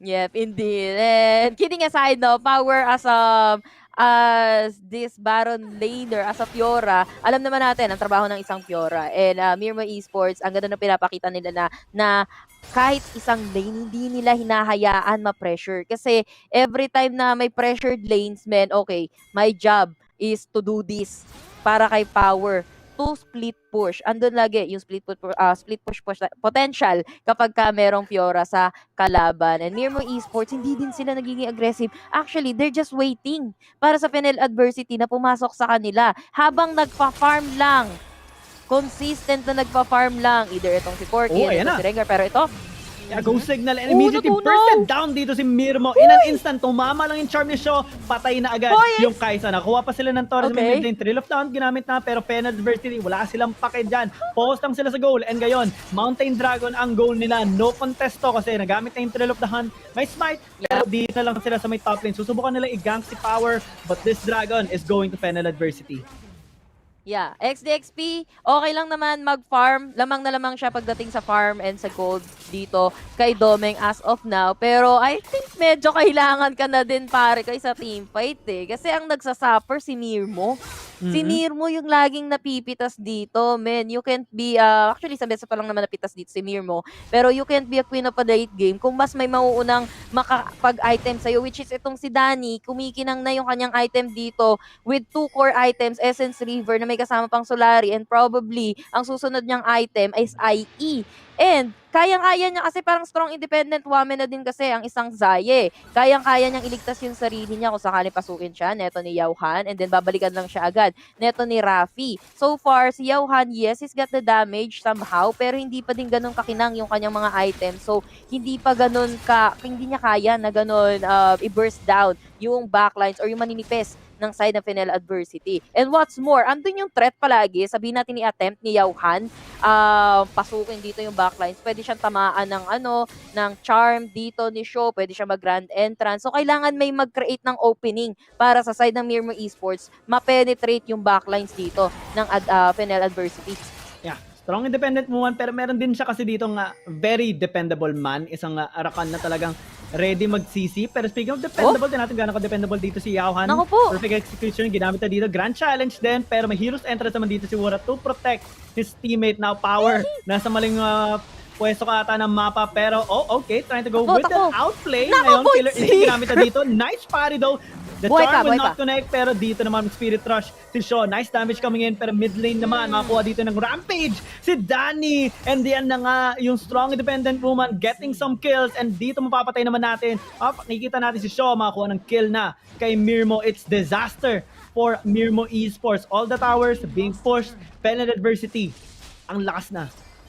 Yeah, things are not looking great or even good para sa side ng Mirmooo Esports dito. Kasi nasa gitna nila yung isang lane nila. May napatay naman doon sa kabila, men. Kung hindi itong si Mirmooo, si Emperor yung napipitas, either way, napipitasan talaga sila dito. Pero, huwag kayo maingay. Huwag kayo maingay. Merong dito. May naghihintay ng customer. Walang maingay, guys. Huwag nyo isumbong. Alright, dito. Mamaya machismis kay Ali Marites eh. Ayun, cataclysm ginamit na Yauhan with a shuriken flip. Makakatakas din naman siya. Kala ko, surprise party na sana. Alam mo yung parang birthday party na hindi mo gugustuhin ng surpresa kasi gagang sa'yo, biglaan lang. Nagpa-farm ka na nga lang. Tapos biglang magaganon ka pa. Good escape. Indeed. Good escape ngayon para kay Yauhan. Akali din naman siya. So, slippery talaga ang isang Akali. And tinry lang naman din ng Fennel Adversity. Just so happen na hindi sila masyadong nakita. I think natiktikan sila doon. Pero bottom lane! XD, mapapasad Lost face in ka the na lang, hindi na sauce. XD. Power with a solo kill. Grabe talaga kapag gumamit siya ng Grand Challenge. And dito na, 2v1. After ng 1v1, makakapag-flash out pa siya. Pero Killer Instinct ginamit na Killer dito. Shield of the Run, meron pa. Pero try niya magpare, try niya lumaban. Di magiging sapat. Mirmooo daw hindi makuha ng kill. Si Wura ang makuha ng patay. And Fennel adversity, kukunin nila. Good trade daw. Baron laner for a Baron. Yep, indeed. Power, nagkuha lang siya ng attention dito ng Mirmooo Esports. And okay lang naman na isakripisyo ni Power ang kanyang buhay doon kasi mas malaki yung nakuha nilang trade. Kumbaga para sa side ng Fennel adversity, Baron yung nakuha nila and nasa labas pa ngayon ang line. Tigilan mo na yan, Emperor! Naku, hindi tumama yung charm pero magiging sapat naman yung damage ng Spirit Rush. Oh, Hero's Entrance a little bit late. Nahihirapan na talaga dito yung Mirmooo Esports. Okay, tinatin makakita tayo ng ninjutsu plays dito. The answer is no. Unstoppable na si Danny. Eh, may libre pa silang Ocean Dragon of Mirmooo Esports. Disaster. Yep, indeed. Talagang disaster sa Mirmooo yun, man. Well, Mirmooo Esports, I think it's very wrong na lumabas pa sila ng base nila sa ngayon kasi wala silang mata kahit saan sa mapa. No vision. Beyond that river, kahit sa sarili ng jungle, wala silang mga wards dito. And I don't know, man. Mirmooo Esports, hindi ko na alam kung makakabawi pa sila dito kasi talagang raga-ragasa yung Fennel adversity. Talagang butas na yung mga inhibitor dito na side ng Mirmooo Esports. Habang Fennel adversity, they have the damage, they have the CC, the chain CC. Isa na lang yung inhibitor na natitira dito sa side ng Mirmooo Esports. Syempre kasama yung Nexus. Pero Fennel adversity, man. Kahit magkamali kasi yung Fennel adversity ng kahit isa dito, kaya pa nila makarecover eh. Pagka Mirmooo Esports, nagkamali ng isang beses, man, it's the game. Well, may chance pa rin naman siguro dito yung Mirmooo Esports. There is still the Miracle Elder Dragon Infernal pa dito. So, may fighting chance if makuha ito na Mirmooo Esports. It's gonna be tough though kasi 12,000 gold lead. Not the best situation dito para sa side ng Mirmooo Esports. Lalo na sila yung nasa kabilang dulo nun. Sila yung nasa deficit side. And ngayon nagpo-push na yung Fennel adversity sa may top lane just in preparation para sa Infernal Elder Dragon. Gusto nila kompleto muna sa lahat ng inhibitors tapos happy death na lang ang Mirmooo Esports. Oo, ang hirap kaya mag-dep pag happy dep. Pero feeling ko, kaya nang ituloy ito ng Fennel adversity. Pero will kompleto pa rin naman yung Mirmooo. Pero ito na nga. Oh, ulit na lang.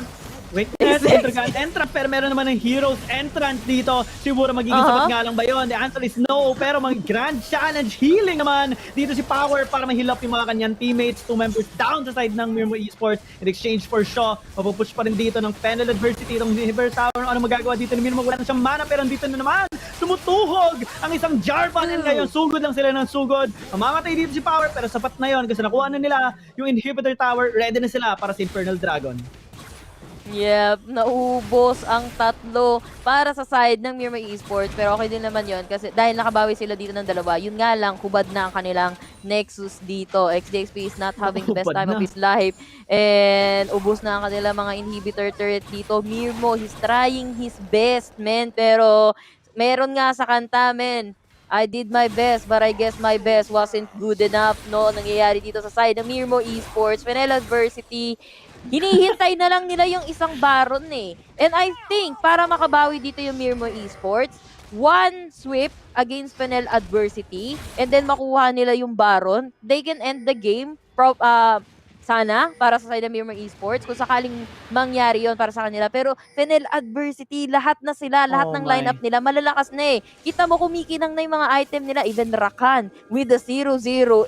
Sama pa yung Saya, men, si Danny 6-0. Dalawa lang yung namatay sa kanila so far, si Power and si Shaw. Pero yung rest ng members, wala talaga. Sobrang, ano nila. Well, ang ganda talaga ng mga score nila ngayon. Especially for Danny. Imagine, no deaths for the Zaya, tapos biglang may ganito pa, may Guardian Angel just for the minsan ngayon. Engage sila, Cataclysm ginamit na, quickness into the Grand Entrance ng backline, Mirmooo na charm pa dito. Subukan na tumakasising the Killer Instinct. Kaso nga lang, yung Hero's Entrance, walang tinamaan ngayon si Wura. Nasa panganib na ayaw, tumatakas na si Danny ngayon. Hindi ako backline, frontline ako, hahabulin ko lahat dahil yung mga kakampi ko naman ang mag-end na ng game. Yep, indeed, man. Mirmooo Esports, nice attempt on the team fight, pero hindi enough. Kanya-kanya sila ng target doon, pare koy. May kumakana sa likod, may kumakana sa harap, may kumakana sa gitna. So, ang gulo ng pagpasok nila doon, but Fennel Adversity, hindi sila magulo, men. Swabe lang ang kanilang rotation, of course, and execution ng pagpasok against Mirmooo Esports dito. Mirmooo Esports, parang ang naging kahinaan nila talaga, yung ban ng Serapin. What do you think, Yang? Yun nga eh. Fennel Adversity, nabasa na agad nila. Drafting phase pa lang. Alam namin na magiging threat lang sa amin is Healing Galing and baka yung Senna Nasus. Or Senna Singe. So, iban na lang yung Senna. Iban natin yung Serapin. Yung dalawang methods tanggal na agad sa Mirmooo Esports, and dahil doon hirap na Mirmooo Esports. They can still come back, I think, in this series na nagawa naman nila na yon dati. I mean, naka-reverse sweep sila against Fennel Adversity nung week number 2, day 3. They can still turn the tides around. Pero paano? Yun lang yung question kasi. Paano nila mababaliktad ito? What is their entry here? Yeah, I don't know. Pero kasi, nabaliktad kasi nila yung Fennel Adversity with Serapin. Pero knowing na lagi nang ibaban ng Fennel Adversity, si Serapin, I'm not sure kung meron pang natatagong baraha ang side ng Mirmooo Esports, which is hopefully, no, pwede sila mag-Riven again. Binibenta namin ng sobra-sobra dito si Riven, pero kayo din. Talaga Riven talaga. Pero honestly, ang lakas ni Riven this meta. It's just, knowing them, alam naman natin na malalakas sila as a player kahit mag-isa-isa sila sa mga ranked games. Pero, why not Coconut? Pero it's not really a game na maganda para sa side ng Mirmooo Esports. Yauhan, hindi halos masakit. Kung titignan mo yung item ni Yauhan dito, yes, meron siya ditong Liandry's, even the Lich Bane, pero kasi hindi na siya naging threat para sa side ng Fennel Adversity. Kasi the moment na nakuha niya na yung items na yan, wala nang pakialam yung Fennel Adversity sa nararamdaman ng damage ni Yauhan at that point. Even Danny, men, ang backlines na ang humahabol sa Assassins. Biruin mo yon, at that point, Danny is standing at, nakalimutan ko, I think, almost 10 kills yata ito si Danny, pero yung kanyang ADA with a 12.0, kill participation na 80%, GPM, graphics card, 1080, DPM na 791 at DPM na 416, and item lock. Print screen nyo na, mga kaibigan. And syempre, Danny, ang ating master of the match with his Zaya, na chilling lang talaga, chilling like a villain. Na iba yung nagagawa talaga ng sana all buff. I mean, bottom lane pala, early game pala, nakita na natin kung gaano sila ka-aggressive trying to get a kill onto Wura. It was a nightmare. Level 1, recall agad. Tapos di pa siya nagla-level 2, kailangan na nakunin yung honey fruit. Tapos level 2, level 3, dun na siya napatay dito nila Danny. Ganun ka-aggressive sila. Parang, how do you deal that? And hindi sanay pa ang Mirmooo Esports sa ganung klase ng kalaban. I do think though na may pwede silang i-try na build kasi syempre, especially for Wura, gusto na yung Sona. What if try nila Sona Nasus? Sona Nasus. Para na, it's something. Kantahan mo yung aso. Kakantahan mo yung aso. No? So, ako nang bahala, mag-concert na lang tayo, di ba? Pero, kidding aside, no, I think Fennel Adversity talagang nag-adjust na talaga sila. Pero walang mag-a-adjust kasi may giveaway tayo, mamen. We have a giveaway, GG. Yeah, kung gusto nyo ng 790 wild cores, pakita nyo na ang inyong fearless forecast. Baka isa kayo sa maging 15 lucky winners ng 790 wild cores. Make sure lang to follow these 3 simple steps, mga kaibigan. Make sure to like and follow the PPGL page. Like and share the live stream with the hashtag SISPH, hashtag SISPH Playoffs, hashtag CIcon Series PH, and hashtag PPGL Wild Drift. During the broadcast, comment mo na ang iyong gameplay analysis along with your Riot ID on the stream chat or ang ating comment section. And yung best comment, mapipin yan every after each series, and a total of 15 lucky winners ang maka-announce at the end of the broadcast week. Yep, indeed. Tama ka doon. Sana all may 790 wild cores. Pero wait, there's more. Kasi meron pa tayong bigatin at malaking giveaway kung hindi naman kayo mabigyan ng tsansa na makakuha ng 790 wild cores dahil meron pa tayong Secret Lab gaming chair Yun na talaga? giveaway at pwede kayong manalo dyan 6 na winners yung pwedeng manalo ng ating Secret Lab gaming chair just by following these 3 simple steps, no? Like and share, like and follow PPGL PPGL and Secret Labs official Facebook pages. Like and share itong live stream natin with the hashtags #SISPH, #CIConSeriesPH, #PPGL Wild Rift, and #PPGLX Secret Lab. And before mag-end ang broadcast day natin, of course, magli-link tayo ng weekly Icon Series quiz na i-share sa stream chat kung saan kailangan nyo sagutin ng tama. And yun yung magiging raffle entry nyo. And 6 na lucky winners yung pwedeng manalo ng bagong-bago at napakasarap naman talagang upuan na Secret Lab gaming chair. I mean, masaya upuan. Ganda rin sa itsura sa camera. I mean, di ba? Nakakatuwa talaga ito. I mean, lagi nga sinasabi namin quality and comfort with Secret Lab gaming chair. So, sali na kayo, bali nyo kayo yung manalo ng ganyan. Pero speaking of panalo, ito, Fennel Adversity already with a win against Mirmooo Esports. Kaya na Mirmooo Esports maka-comeback ng series, do the reverse sweep just like week 2. Magiging mahirap yun kasi yun nga, napag-usapan na natin, wala yung Seraphine, wala din yung Senna. So, anong pangbabato nila dito? Isa sa options, I mean, Riven. Kanina pa natin binibenta. Kanina pa namin binibenta dito si Riven. Ayaw niya ba talaga? Is that your final answer? Pero yeah, kidding aside, no, Fennel Adversity, sila na naman yung nanalo ng first game. Mirmooo Esports, the reason why na nanalo sila against Fennel Adversity last time na nagharap sila is because of the Serasona, the hiling-galing composition. Pero it seems like Fennel Adversity, okay, nabasa na namin yan, ban natin si Seraphine, just like yung ginawa din ng Leonites Esports kahapon, binan nila si Seraphine against Mirmooo Esports, and yun nga, nanalo din yung Leonites. So, why not do it? Sabi ng Fennel Adversity. And yeah, again, Mirmooo Esports dito, their jungle is kind of lost in the sauce.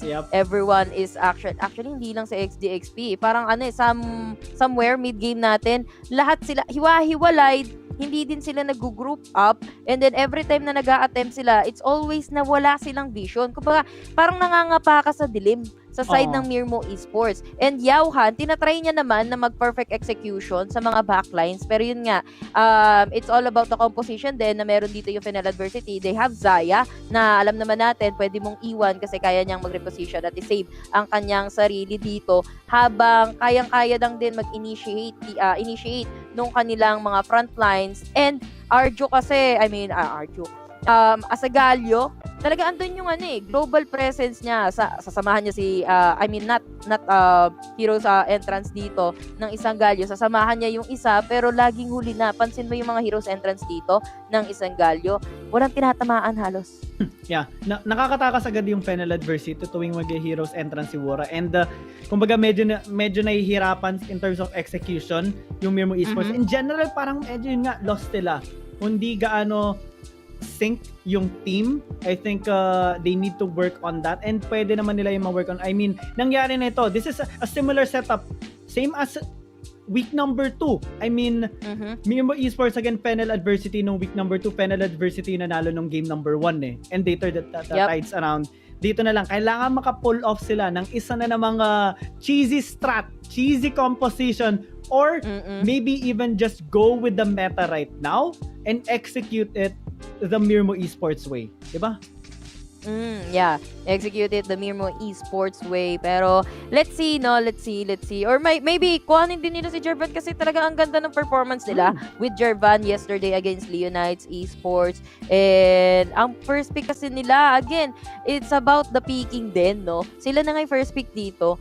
Tapos, ang inilabas agad nila, itong si Kaisa. Yes, it could be mind games sa kalaban.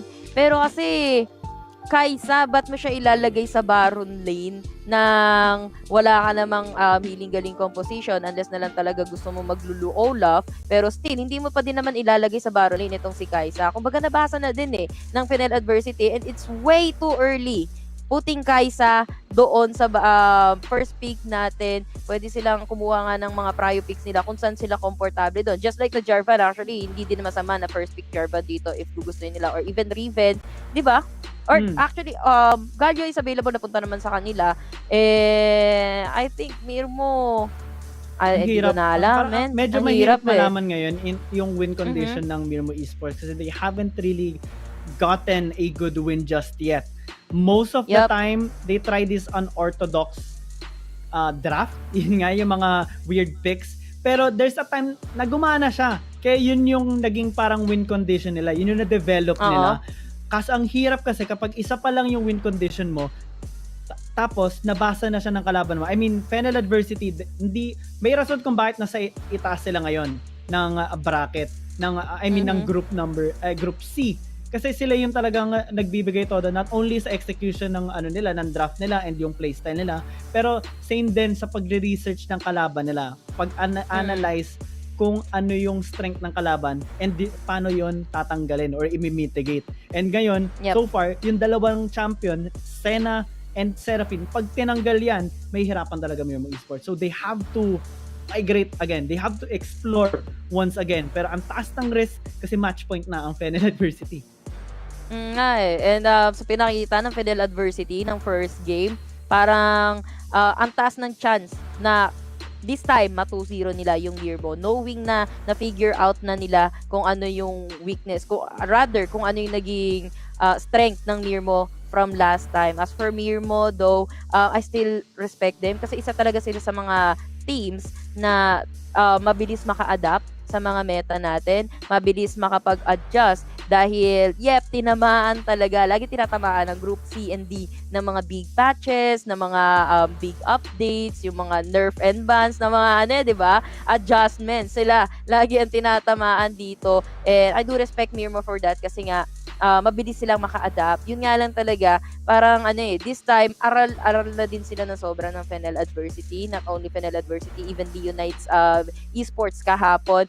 This time, Mirmooo Esports, kailangan talaga nilang magsama-sama kasi there's very, very few moments na nag-group up sila and then every time na nag-group up sila dito, wala silang wala silang prioritization. Sino ba yung target natin? Ano yung mission natin for this grouping up, for this rotation, 'di ba? Parang ganun yung nangyayari sa Mirmooo Esports eh. Yes, group up tayo, pero what's next? Good. I'm not sure if it's about the call outs or anything, pero hindi nagiging sapat para sa side ng Mirmooo eh.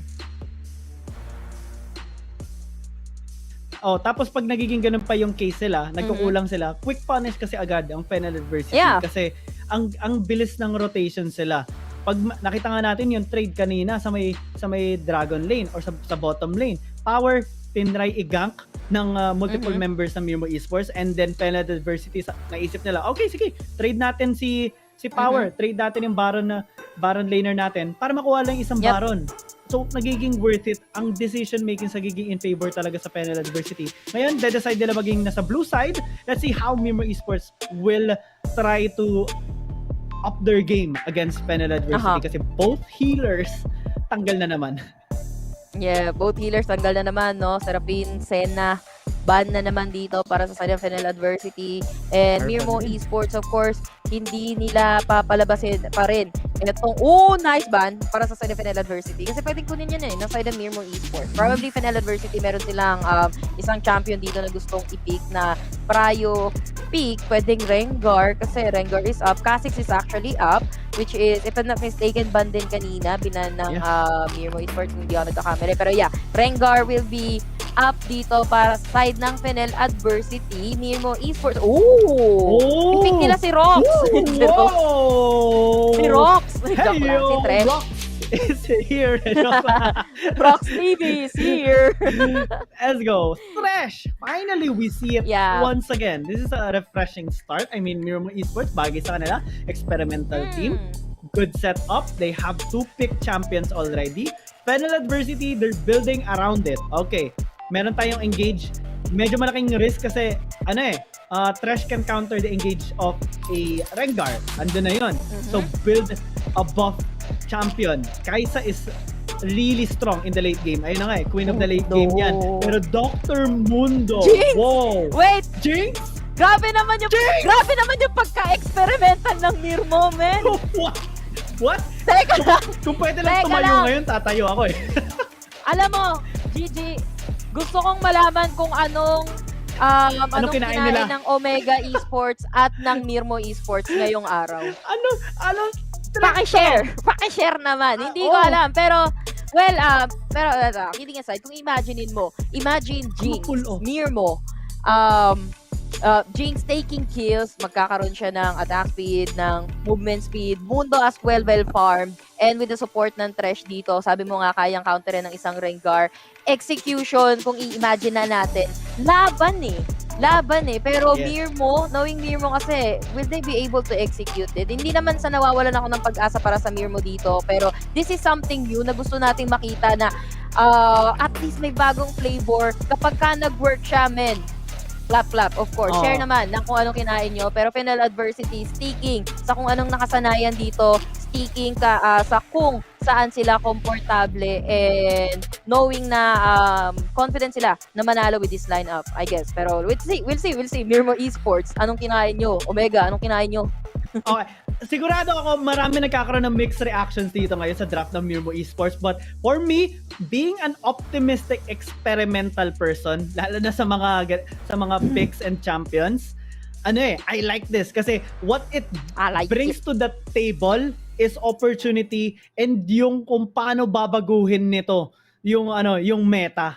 Kung gumana ito, yari, magbabago na naman yung mga reliable picks kasi mangyayari dito, pwede pala ang Dr. Mundo, pwede pala ang Graves na nasa side lane, tapos pwede pala mag-Jinx Thresh. Yeah. Actually, Dr. Mundo, if I'm not mistaken, binap siya, no, last batch. Pero, at the same time, medyo ninerf etong si Graves. Pero, we'll see. XP. Nagpalit-palit sila ng role! Ano ba? It's girl, Omega time. Omega time. Ewan ko kung anong kinain ng dalawang teams na to, no? We have Mirmooo Esports, XP, mid lane siya ngayon, Emperor naman this time yung jungler, and Yauhan. Actually, Yauhan yung ang gulumin. Yauhan yung jungler, and then si Emperor off lane. Yep. Baron lane. From mid to top, jungle to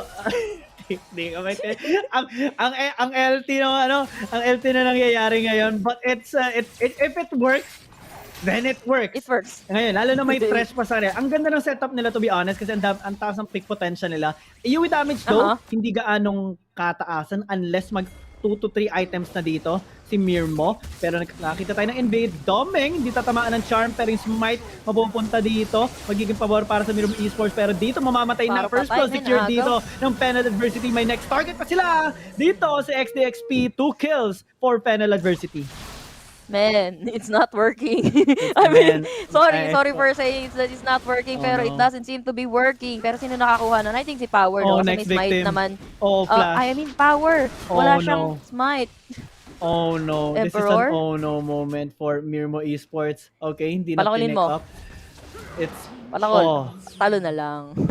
Oh no. Well, bad start. Not the best start for Mirmooo Esports. Oh no. Nakailang no ako doon. Ilan? Pakibilang. Oh no count.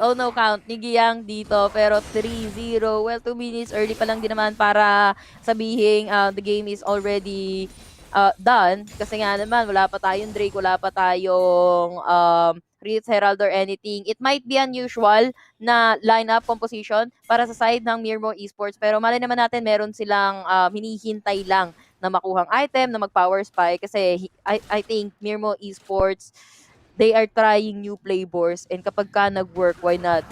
Palakasin natin. Pero top lane na naman, men. Kinukulit na naman nila si Emperor. Emperor, nakaramdam naman siya ng pagyanig ng lupa. So, safe pa din naman siya as of now. Yeah, hindi nga lang to yung new flavor na ini-intend siguro ng Mirmooo Esports.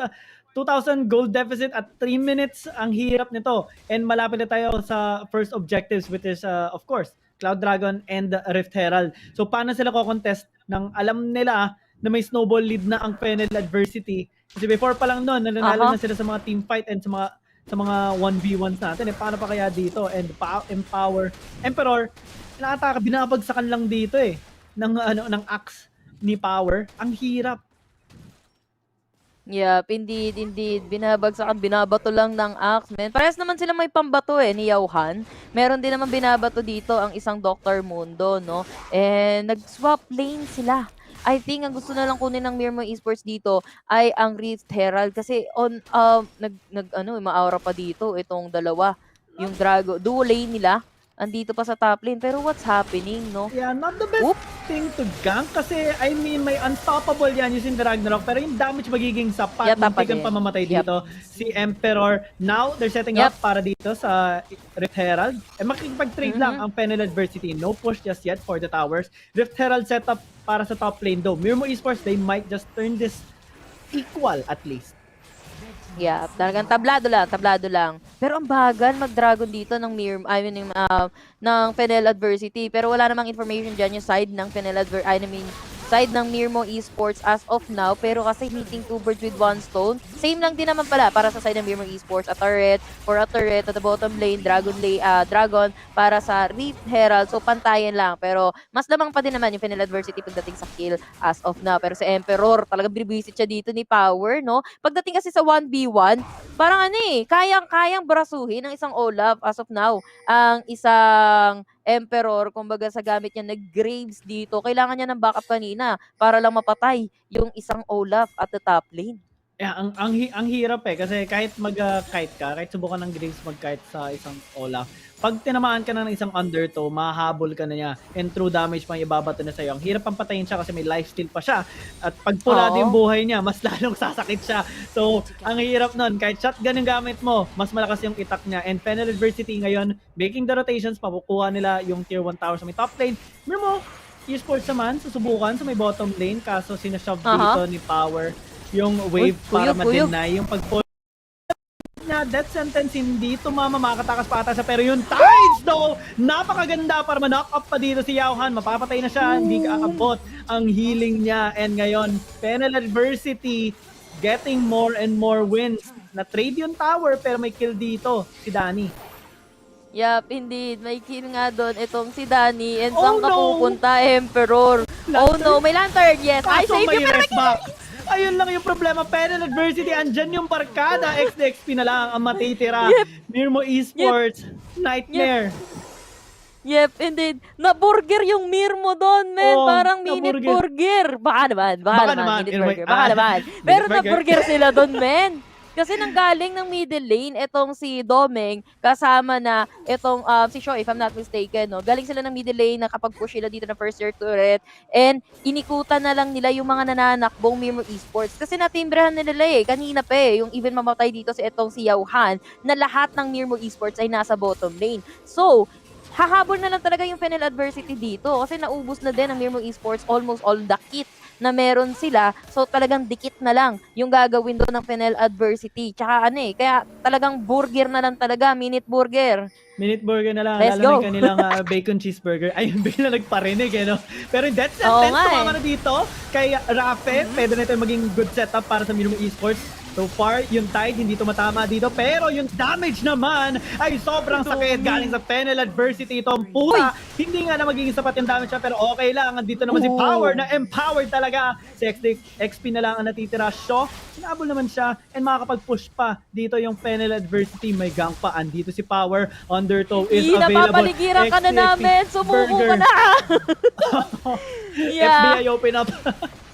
FBI, open up! XDXP, he is dead, man, under the turret. Pero ito, slow lang, of course, para hindi na makahabol dito yung the rest of Mirmooo Esports. Pero Power, mukhang balak pa nilang lumaban dito Wala na silang kit, so atras na lang muna. Nandito naman si Domeng, hindi na din nahabol ng sagad-sagad yung Mirmooo Esports. Konting kembot, magkakaroon na tayo ng Dragon. Pero medyo matagal pa din naman yan. Pero titignan natin yung score kasi. Lamang, magta-10,000 na yung lamang ng Fennel Adversity, men, pagdating sa sa net worth. Ang laki ng lamang, and then Dragon is waving later on. Pero Mirmooo, what's happening?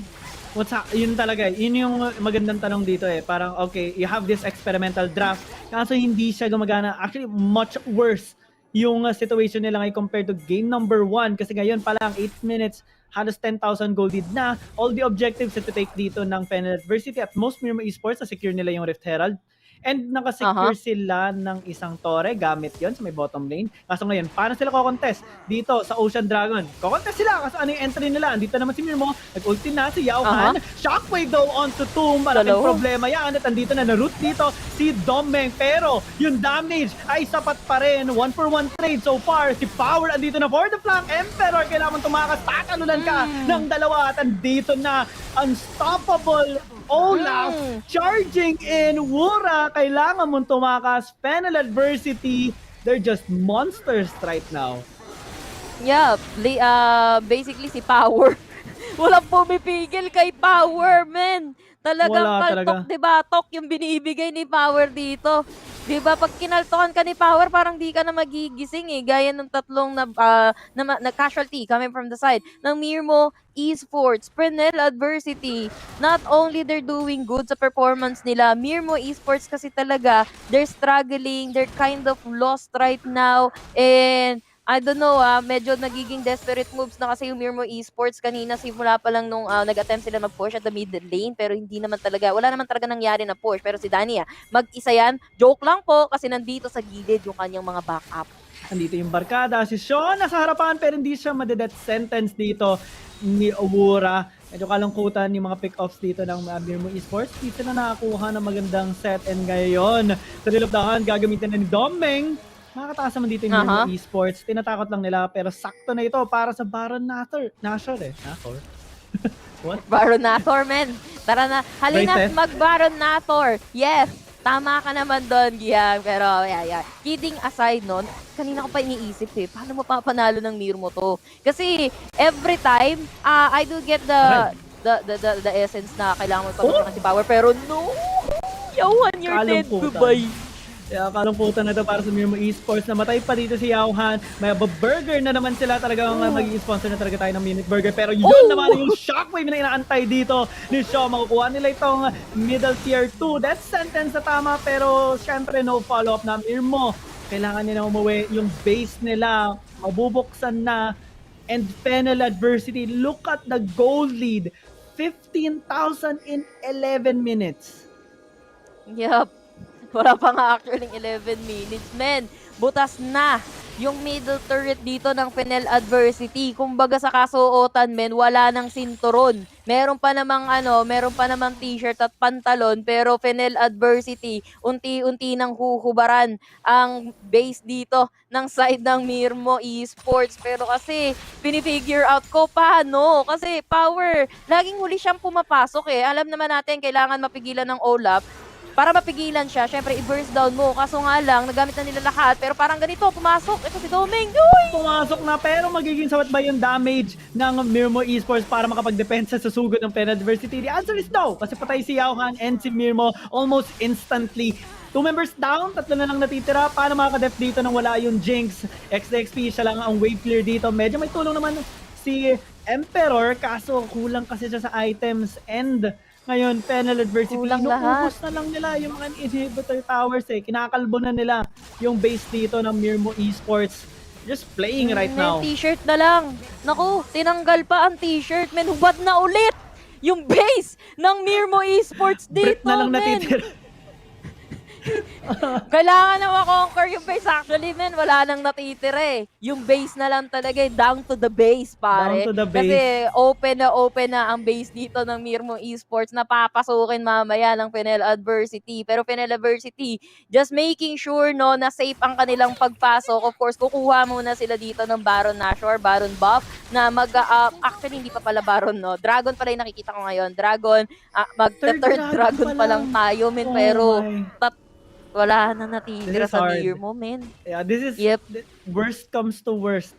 I mean, parang bad comes to worst dito. This is a nightmare for Mirmooo Esports. Fennel Adversity going in with the final team fight. May ace pa sila dito, yung Mirmooo Esports and Fennel Adversity 2-0. They get the revenge and their revenge is so sweet.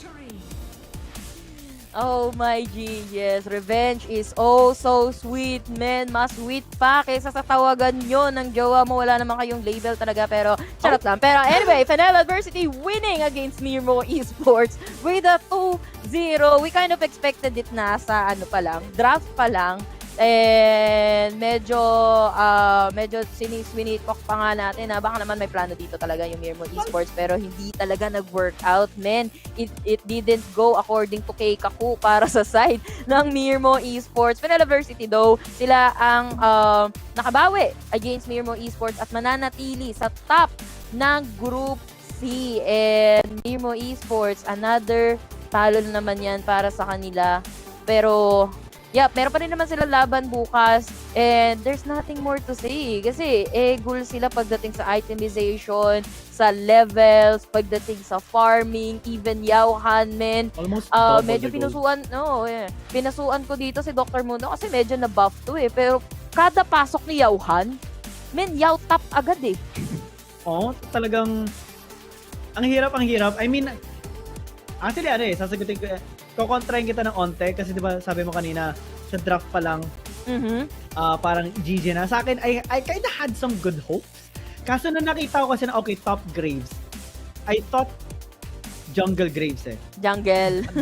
Kala ko din. Tapos nakita ko nagkaroon sila ng shift in terms of nag-Omega Esports moment sila. Hindi naging swap, no? Hindi naging maganda yung outcome. Maybe this is good in a sense na experimental nga, but mataas na rin kasi yung pressure sa kanila kasi we're slowly closing to the end. And Mirmooo Esports, I mean, lahat naman ng teams gusto nila ng panalo na series. And they do need to get that if they want to get that 75,000 Globe Cup points.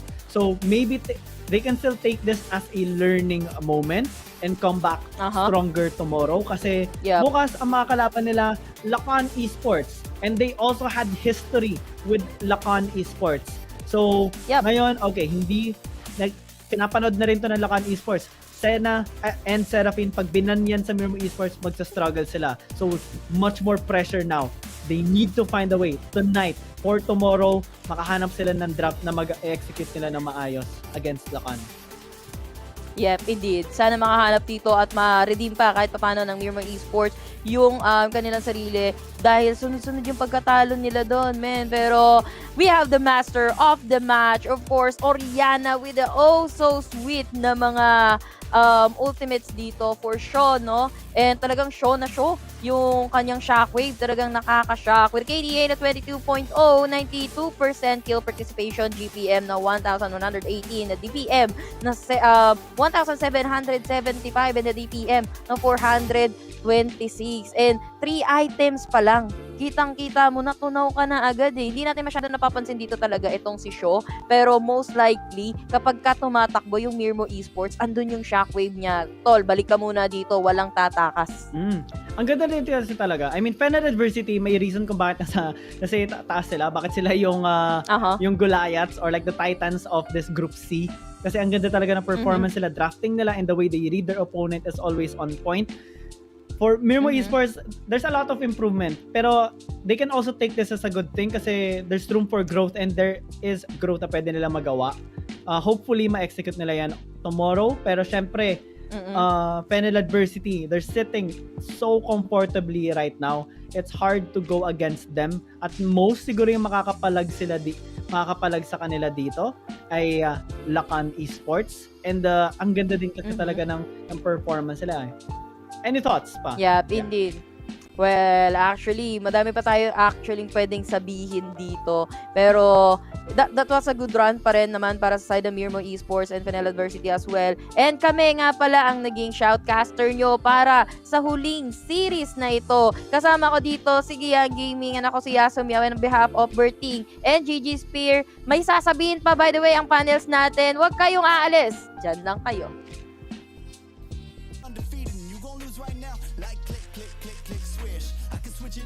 Time like this, I'm a videographer and I'm on the verse, so when I shoot my shot, I don't miss. You know I'm gonna take the shot, take the shot, take the shot. You know I'm gonna take the shot, take the shot, take the shot. Pull up and take the shot, take the shot, take the shot. You know I'm gonna take the shot, take the shot. Yeah, kid noon, I've been shooting my shot, ooh. The end to it, I've been moving the rock, yeah. My shit's wet like I've been using a mop, ooh. You get there, yeah, I've been proving them wrong. I've been taking shots and now I'm starting to stutter. Vision getting blurry, I should check my shutter. I'm the cameraman, I need my camera madam. Shoot my shot like a Mansell Adams. I develop film, not feelings. Ooh, I develop film, not feelings. Ooh, I develop film, not feelings. Ooh, I develop film, not feelings.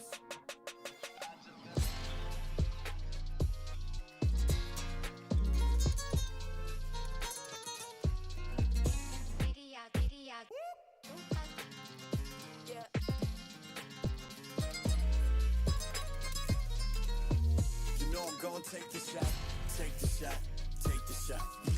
You know I'm gonna take the shot, take the shot, take the shot. Pull up and take the shot, take the shot, take the shot. You know I'm gonna take the shot, take the shot, take the shot. I develop film, not feelings. Ooh, I develop film, not feelings. Ooh, I develop film, not feelings. Ooh, I develop film, not feelings.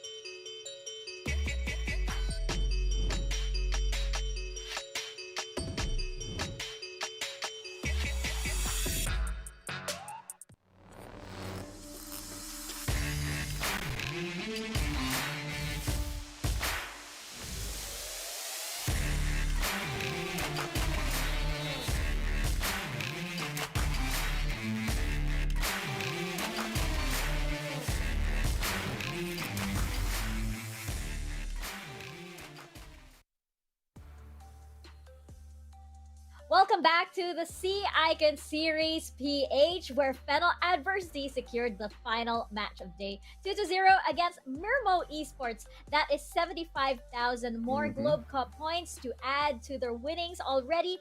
And, you know, we were just talking about this Fennel Adversity. They are like the most consistently improving team ever since the summer season. Because we have some teams, for example, that have done really well in the previous seasons. Coming into the fall season, maybe they're leaving us with some question marks over our heads, but Fennel Adversity have been just so consistent. It's been an upward trend for them this whole time, ever since the summer. And we are seeing the fruits of that right now. They are one of the best teams that we have in the fall season. Let's check out the series highlights, actually, as we have from that game. We noticed that Mirmooo Esports seems to have jumped on the role swap trend over here. I'm really confused, guys. What's up with the day? I'm not 100% sure, but that's for game 2. For game number 1, though, again, power was put on Fiora, but the show is still in the Dragon lane. Look at Rafi, look at Danny, just winning the lane, getting a, I would say, duo kill, right? I think that's a solo kill without the help of jungler. But don't be mistaken, Doming has also proven to be, you know, a very good player in this particular game. Just setting up those cataclysms were very on point. That left Mirmooo and the squad no chance at all to recuperate and retaliate. In this game so far, again, Mirmooo Esports, 36% of their damage comes from Mirmooo himself. So as soon as you are able to control the Dragon lane, your chances are a lot better. Yeah, and I want to change that auto is that the show is on the mid lane, but the showmaker, it seems like it was Danny and Rafi to the bottom side, because, I mean, come on. We've talked about this on the team discussion that it has been always that Fennel Adversity is showing their impeccable performance, and in game 2, it's fairly convincing. I mean, they got a 24 and 24 to 4 or 27 to 4. I think they're above 20 kills, and you can see that when he received the lantern, he also got inside it with Tresh, as of course, Fennel Adversity was able to nail them down. And the role swap, where we are talking about this is a double-edged sword. There are times that you can surprise your enemies, but there are times that they may surprise you because they know that how the team functions, and that they are not that proficient on the other roles that kind of pay the price. And at that point, it was really Fennel showing that they are the most dominant team in their group. What's interesting is Fennel Adversity hasn't done lane swaps this week, right? If we remember during week number 2, they have been doing a lot of lane swaps, but in this particular weekend, straight out classic Wild Rift, and is dominating with it. It seems that they are expecting the role swaps, so not going for the lane swap. Maybe. Like, if everybody's changing things around, we're gonna stick with what we know. But you know who we can ask directly about that? We can actually ask Domeng from Fennel Adversity all about that, as we have him here joining us for our post-show. Domeng, thank you so much for taking the time to chat with us over here, and congratulations on Fennel Adversity's win, and congratulations in general to Fennel Adversity for doing so well here in the fall season. So we wanted to ask, I want to ask, starting this off, you guys are looking more and more confirmed for the playoffs. What's your mindset going into the playoffs, and which team are you looking to go up against the most? Pwede pa ulit? First of all, what's your Sorry. mindset going into the playoffs? Like, it's already next week, and I think you guys are pretty much confirmed. Naghahanda po kami sa playoff. Nang positive lang po kami sa playoff ngayon na nabalik po namin yung laro namin. Kasi po nag-locking po kami last time sa Mirmooo. That's good. And at least you guys, we mentioned this a while ago, not sure if you heard it, but you guys are consistently improving this whole time. So I'm pretty sure those preparations are doing you very, very well. As a follow-up to that, which team are you looking to go up against the most in the playoffs? RRQ po siguro, tapos UCFC. Pati Oh, DR po. Para sa akin interesting. po, ang kaya po namin sila lahat kung ready lang po kami at positive lang po kami sa laro namin. Well, I think that positive mental attitude will definitely do you guys wonders, and really looking forward to that challenge against RRQ and UCFC. Otlus, what about you? Domeng Otlus here. Just a quick question. What champion do you think would I need to master in order for me to reach Challenger if I play the jungle role? Sa tingin ko po, mas mabilis po siguro pag Lee Sin Rengar po. Kasi mas powerful po siya pag sa solo ko yung po ginagamit. Yun po yung most pinipick na mga hitter na jungle. Well, your Rengar has been picking a lot of opponents here in the pro scene, and it's not just on solo queue. I will use that. I will queue later and use Rengar and Lee Sin. I don't have them, but yeah, I'll buy them. Yeah, and hi Domeng, Osiris here. I believe that you also played from Royal, and that was on League of Legends PC days. That kind of, let's say you weren't able to perform as much as it seems. What's the difference right now that you are playing on the peak of your performance with Fennel Adversity, and what did you change to overcome the lacking of your skills way back then? Dati po siguro yung sa Royal, siguro po medyo may kulang pa po sa amin na nagpa-practice naman po kami, pero ngayon po sa Fennel, mas todo po yung practice namin. Minsan po may time na napapagod kami, mga sacrifice namin araw-araw. Minsan umabot na nadadown kami, pero nagpo-push pa rin po kami para sa mga pangarap namin. Oh, that's good to hear. And once again, congratulations. There's a clap. I mean, let's give him a round of applause, guys. Yes. Let's support the Domeng. Very well said. I just had to clap along. It was such an excited clap. So yeah. Domeng, do you have any shoutouts that you'd like to give? Magpapa-thank you po ako sa PPGL, Mineski, Riot, and Globe sa mga opportunity na binibigay nila ngayon. And magpapa-shoutout po ako sa family ko po, sa papa ko, tapos sa jowa ko na po, si Turin, at sa bayaw ko po, si Ben, and sa mga supporters namin sa Pinel, and sa kay Rapi, Dilek, tapos kay Shock, and kay Jan. And nagpapa-thank you po ako kay sa Fennel Japan na nandiyan po sila na sumusuporta sa amin, lalo na po kay Sir Reggie, Sir Endo, and Sir Mac.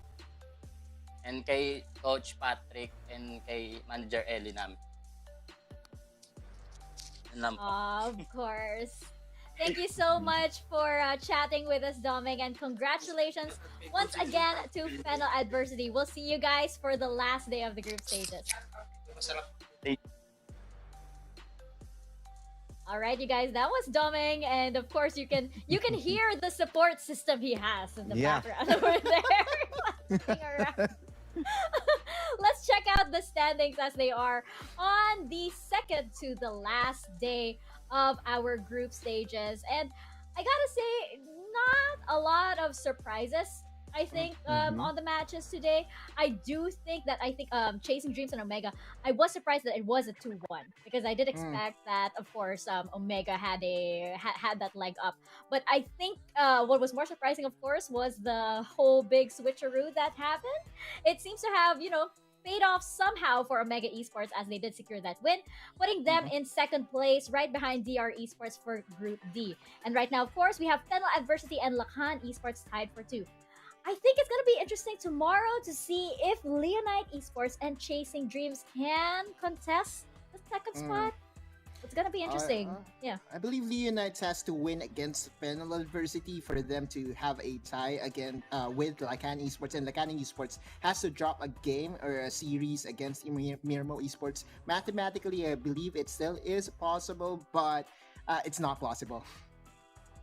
I mean, we are talking with how it went from yesterday up until now, that there's not much of a change, not unless you are throwing yourselves again to those role swaps that might cost you some games, and I might add on into the giveaways of PPGL. But you need to consider that right now we are just being realistic. We are not hating. We're just setting expectations that this will be a tall order for everyone in that group. That's right, and going with the numbers, I mean, doesn't bode well. So it might not be impossible mathematically, but it's improbable to say the least. But tomorrow's gonna be interesting still because there are still Globe Cup points on the line, and of course, this does have a bearing into our seedings as we head into the playoffs. And so we're going to be watching very, very closely DR Esports, Omega Esports, Fennel Adversity, and Lakan Esports. And as for our underdogs, of course, as it is going to be the last day, it's up to them on how they want to end, of course, their final sort of like swan song or curtain call here in the Icon series, at least for 2021. Because we are, of course, hoping that this continues on over into 2022. Now, we do have, I believe, our schedule for tomorrow. So let's see who exactly these teams are going up against for the final day of the group stages. And it looks like we're going to be having Jamie's Esports versus Omega Esports, Chasing Dreams versus DR Esports, Mirmooo Esports versus Lakan Esports, and Fennel Adversity versus Leonite Esports. Panel, I want to know your thoughts. What matches catch your eye right here? Match number 4 for me, Visayas versus Visayas. Let's go. It's Riot Go time. Fennel Adversity versus Leonite Esports. I believe that's going to be a very exciting matchup. We just hope that, Leonites is in full strength. We know the condition that their players are in right now. But, that's still Leonite Esports in a nutshell. I believe they're going, out and strong. I'll go with match 1 for the reason that we may expect another role swap galore from Omega, and that's the time Jamies can capitalize onto the changes, or if also considering that JLC might still play on the mid lane, so I'm wishing still a Rise to get well soon. I remember that pause that we had when we saw the lineup, and we saw JLC in the mid lane, and we stopped. for 5 full seconds. Is this a visual bug? We were like, do we have everything right? And production confirmed that it was right indeed.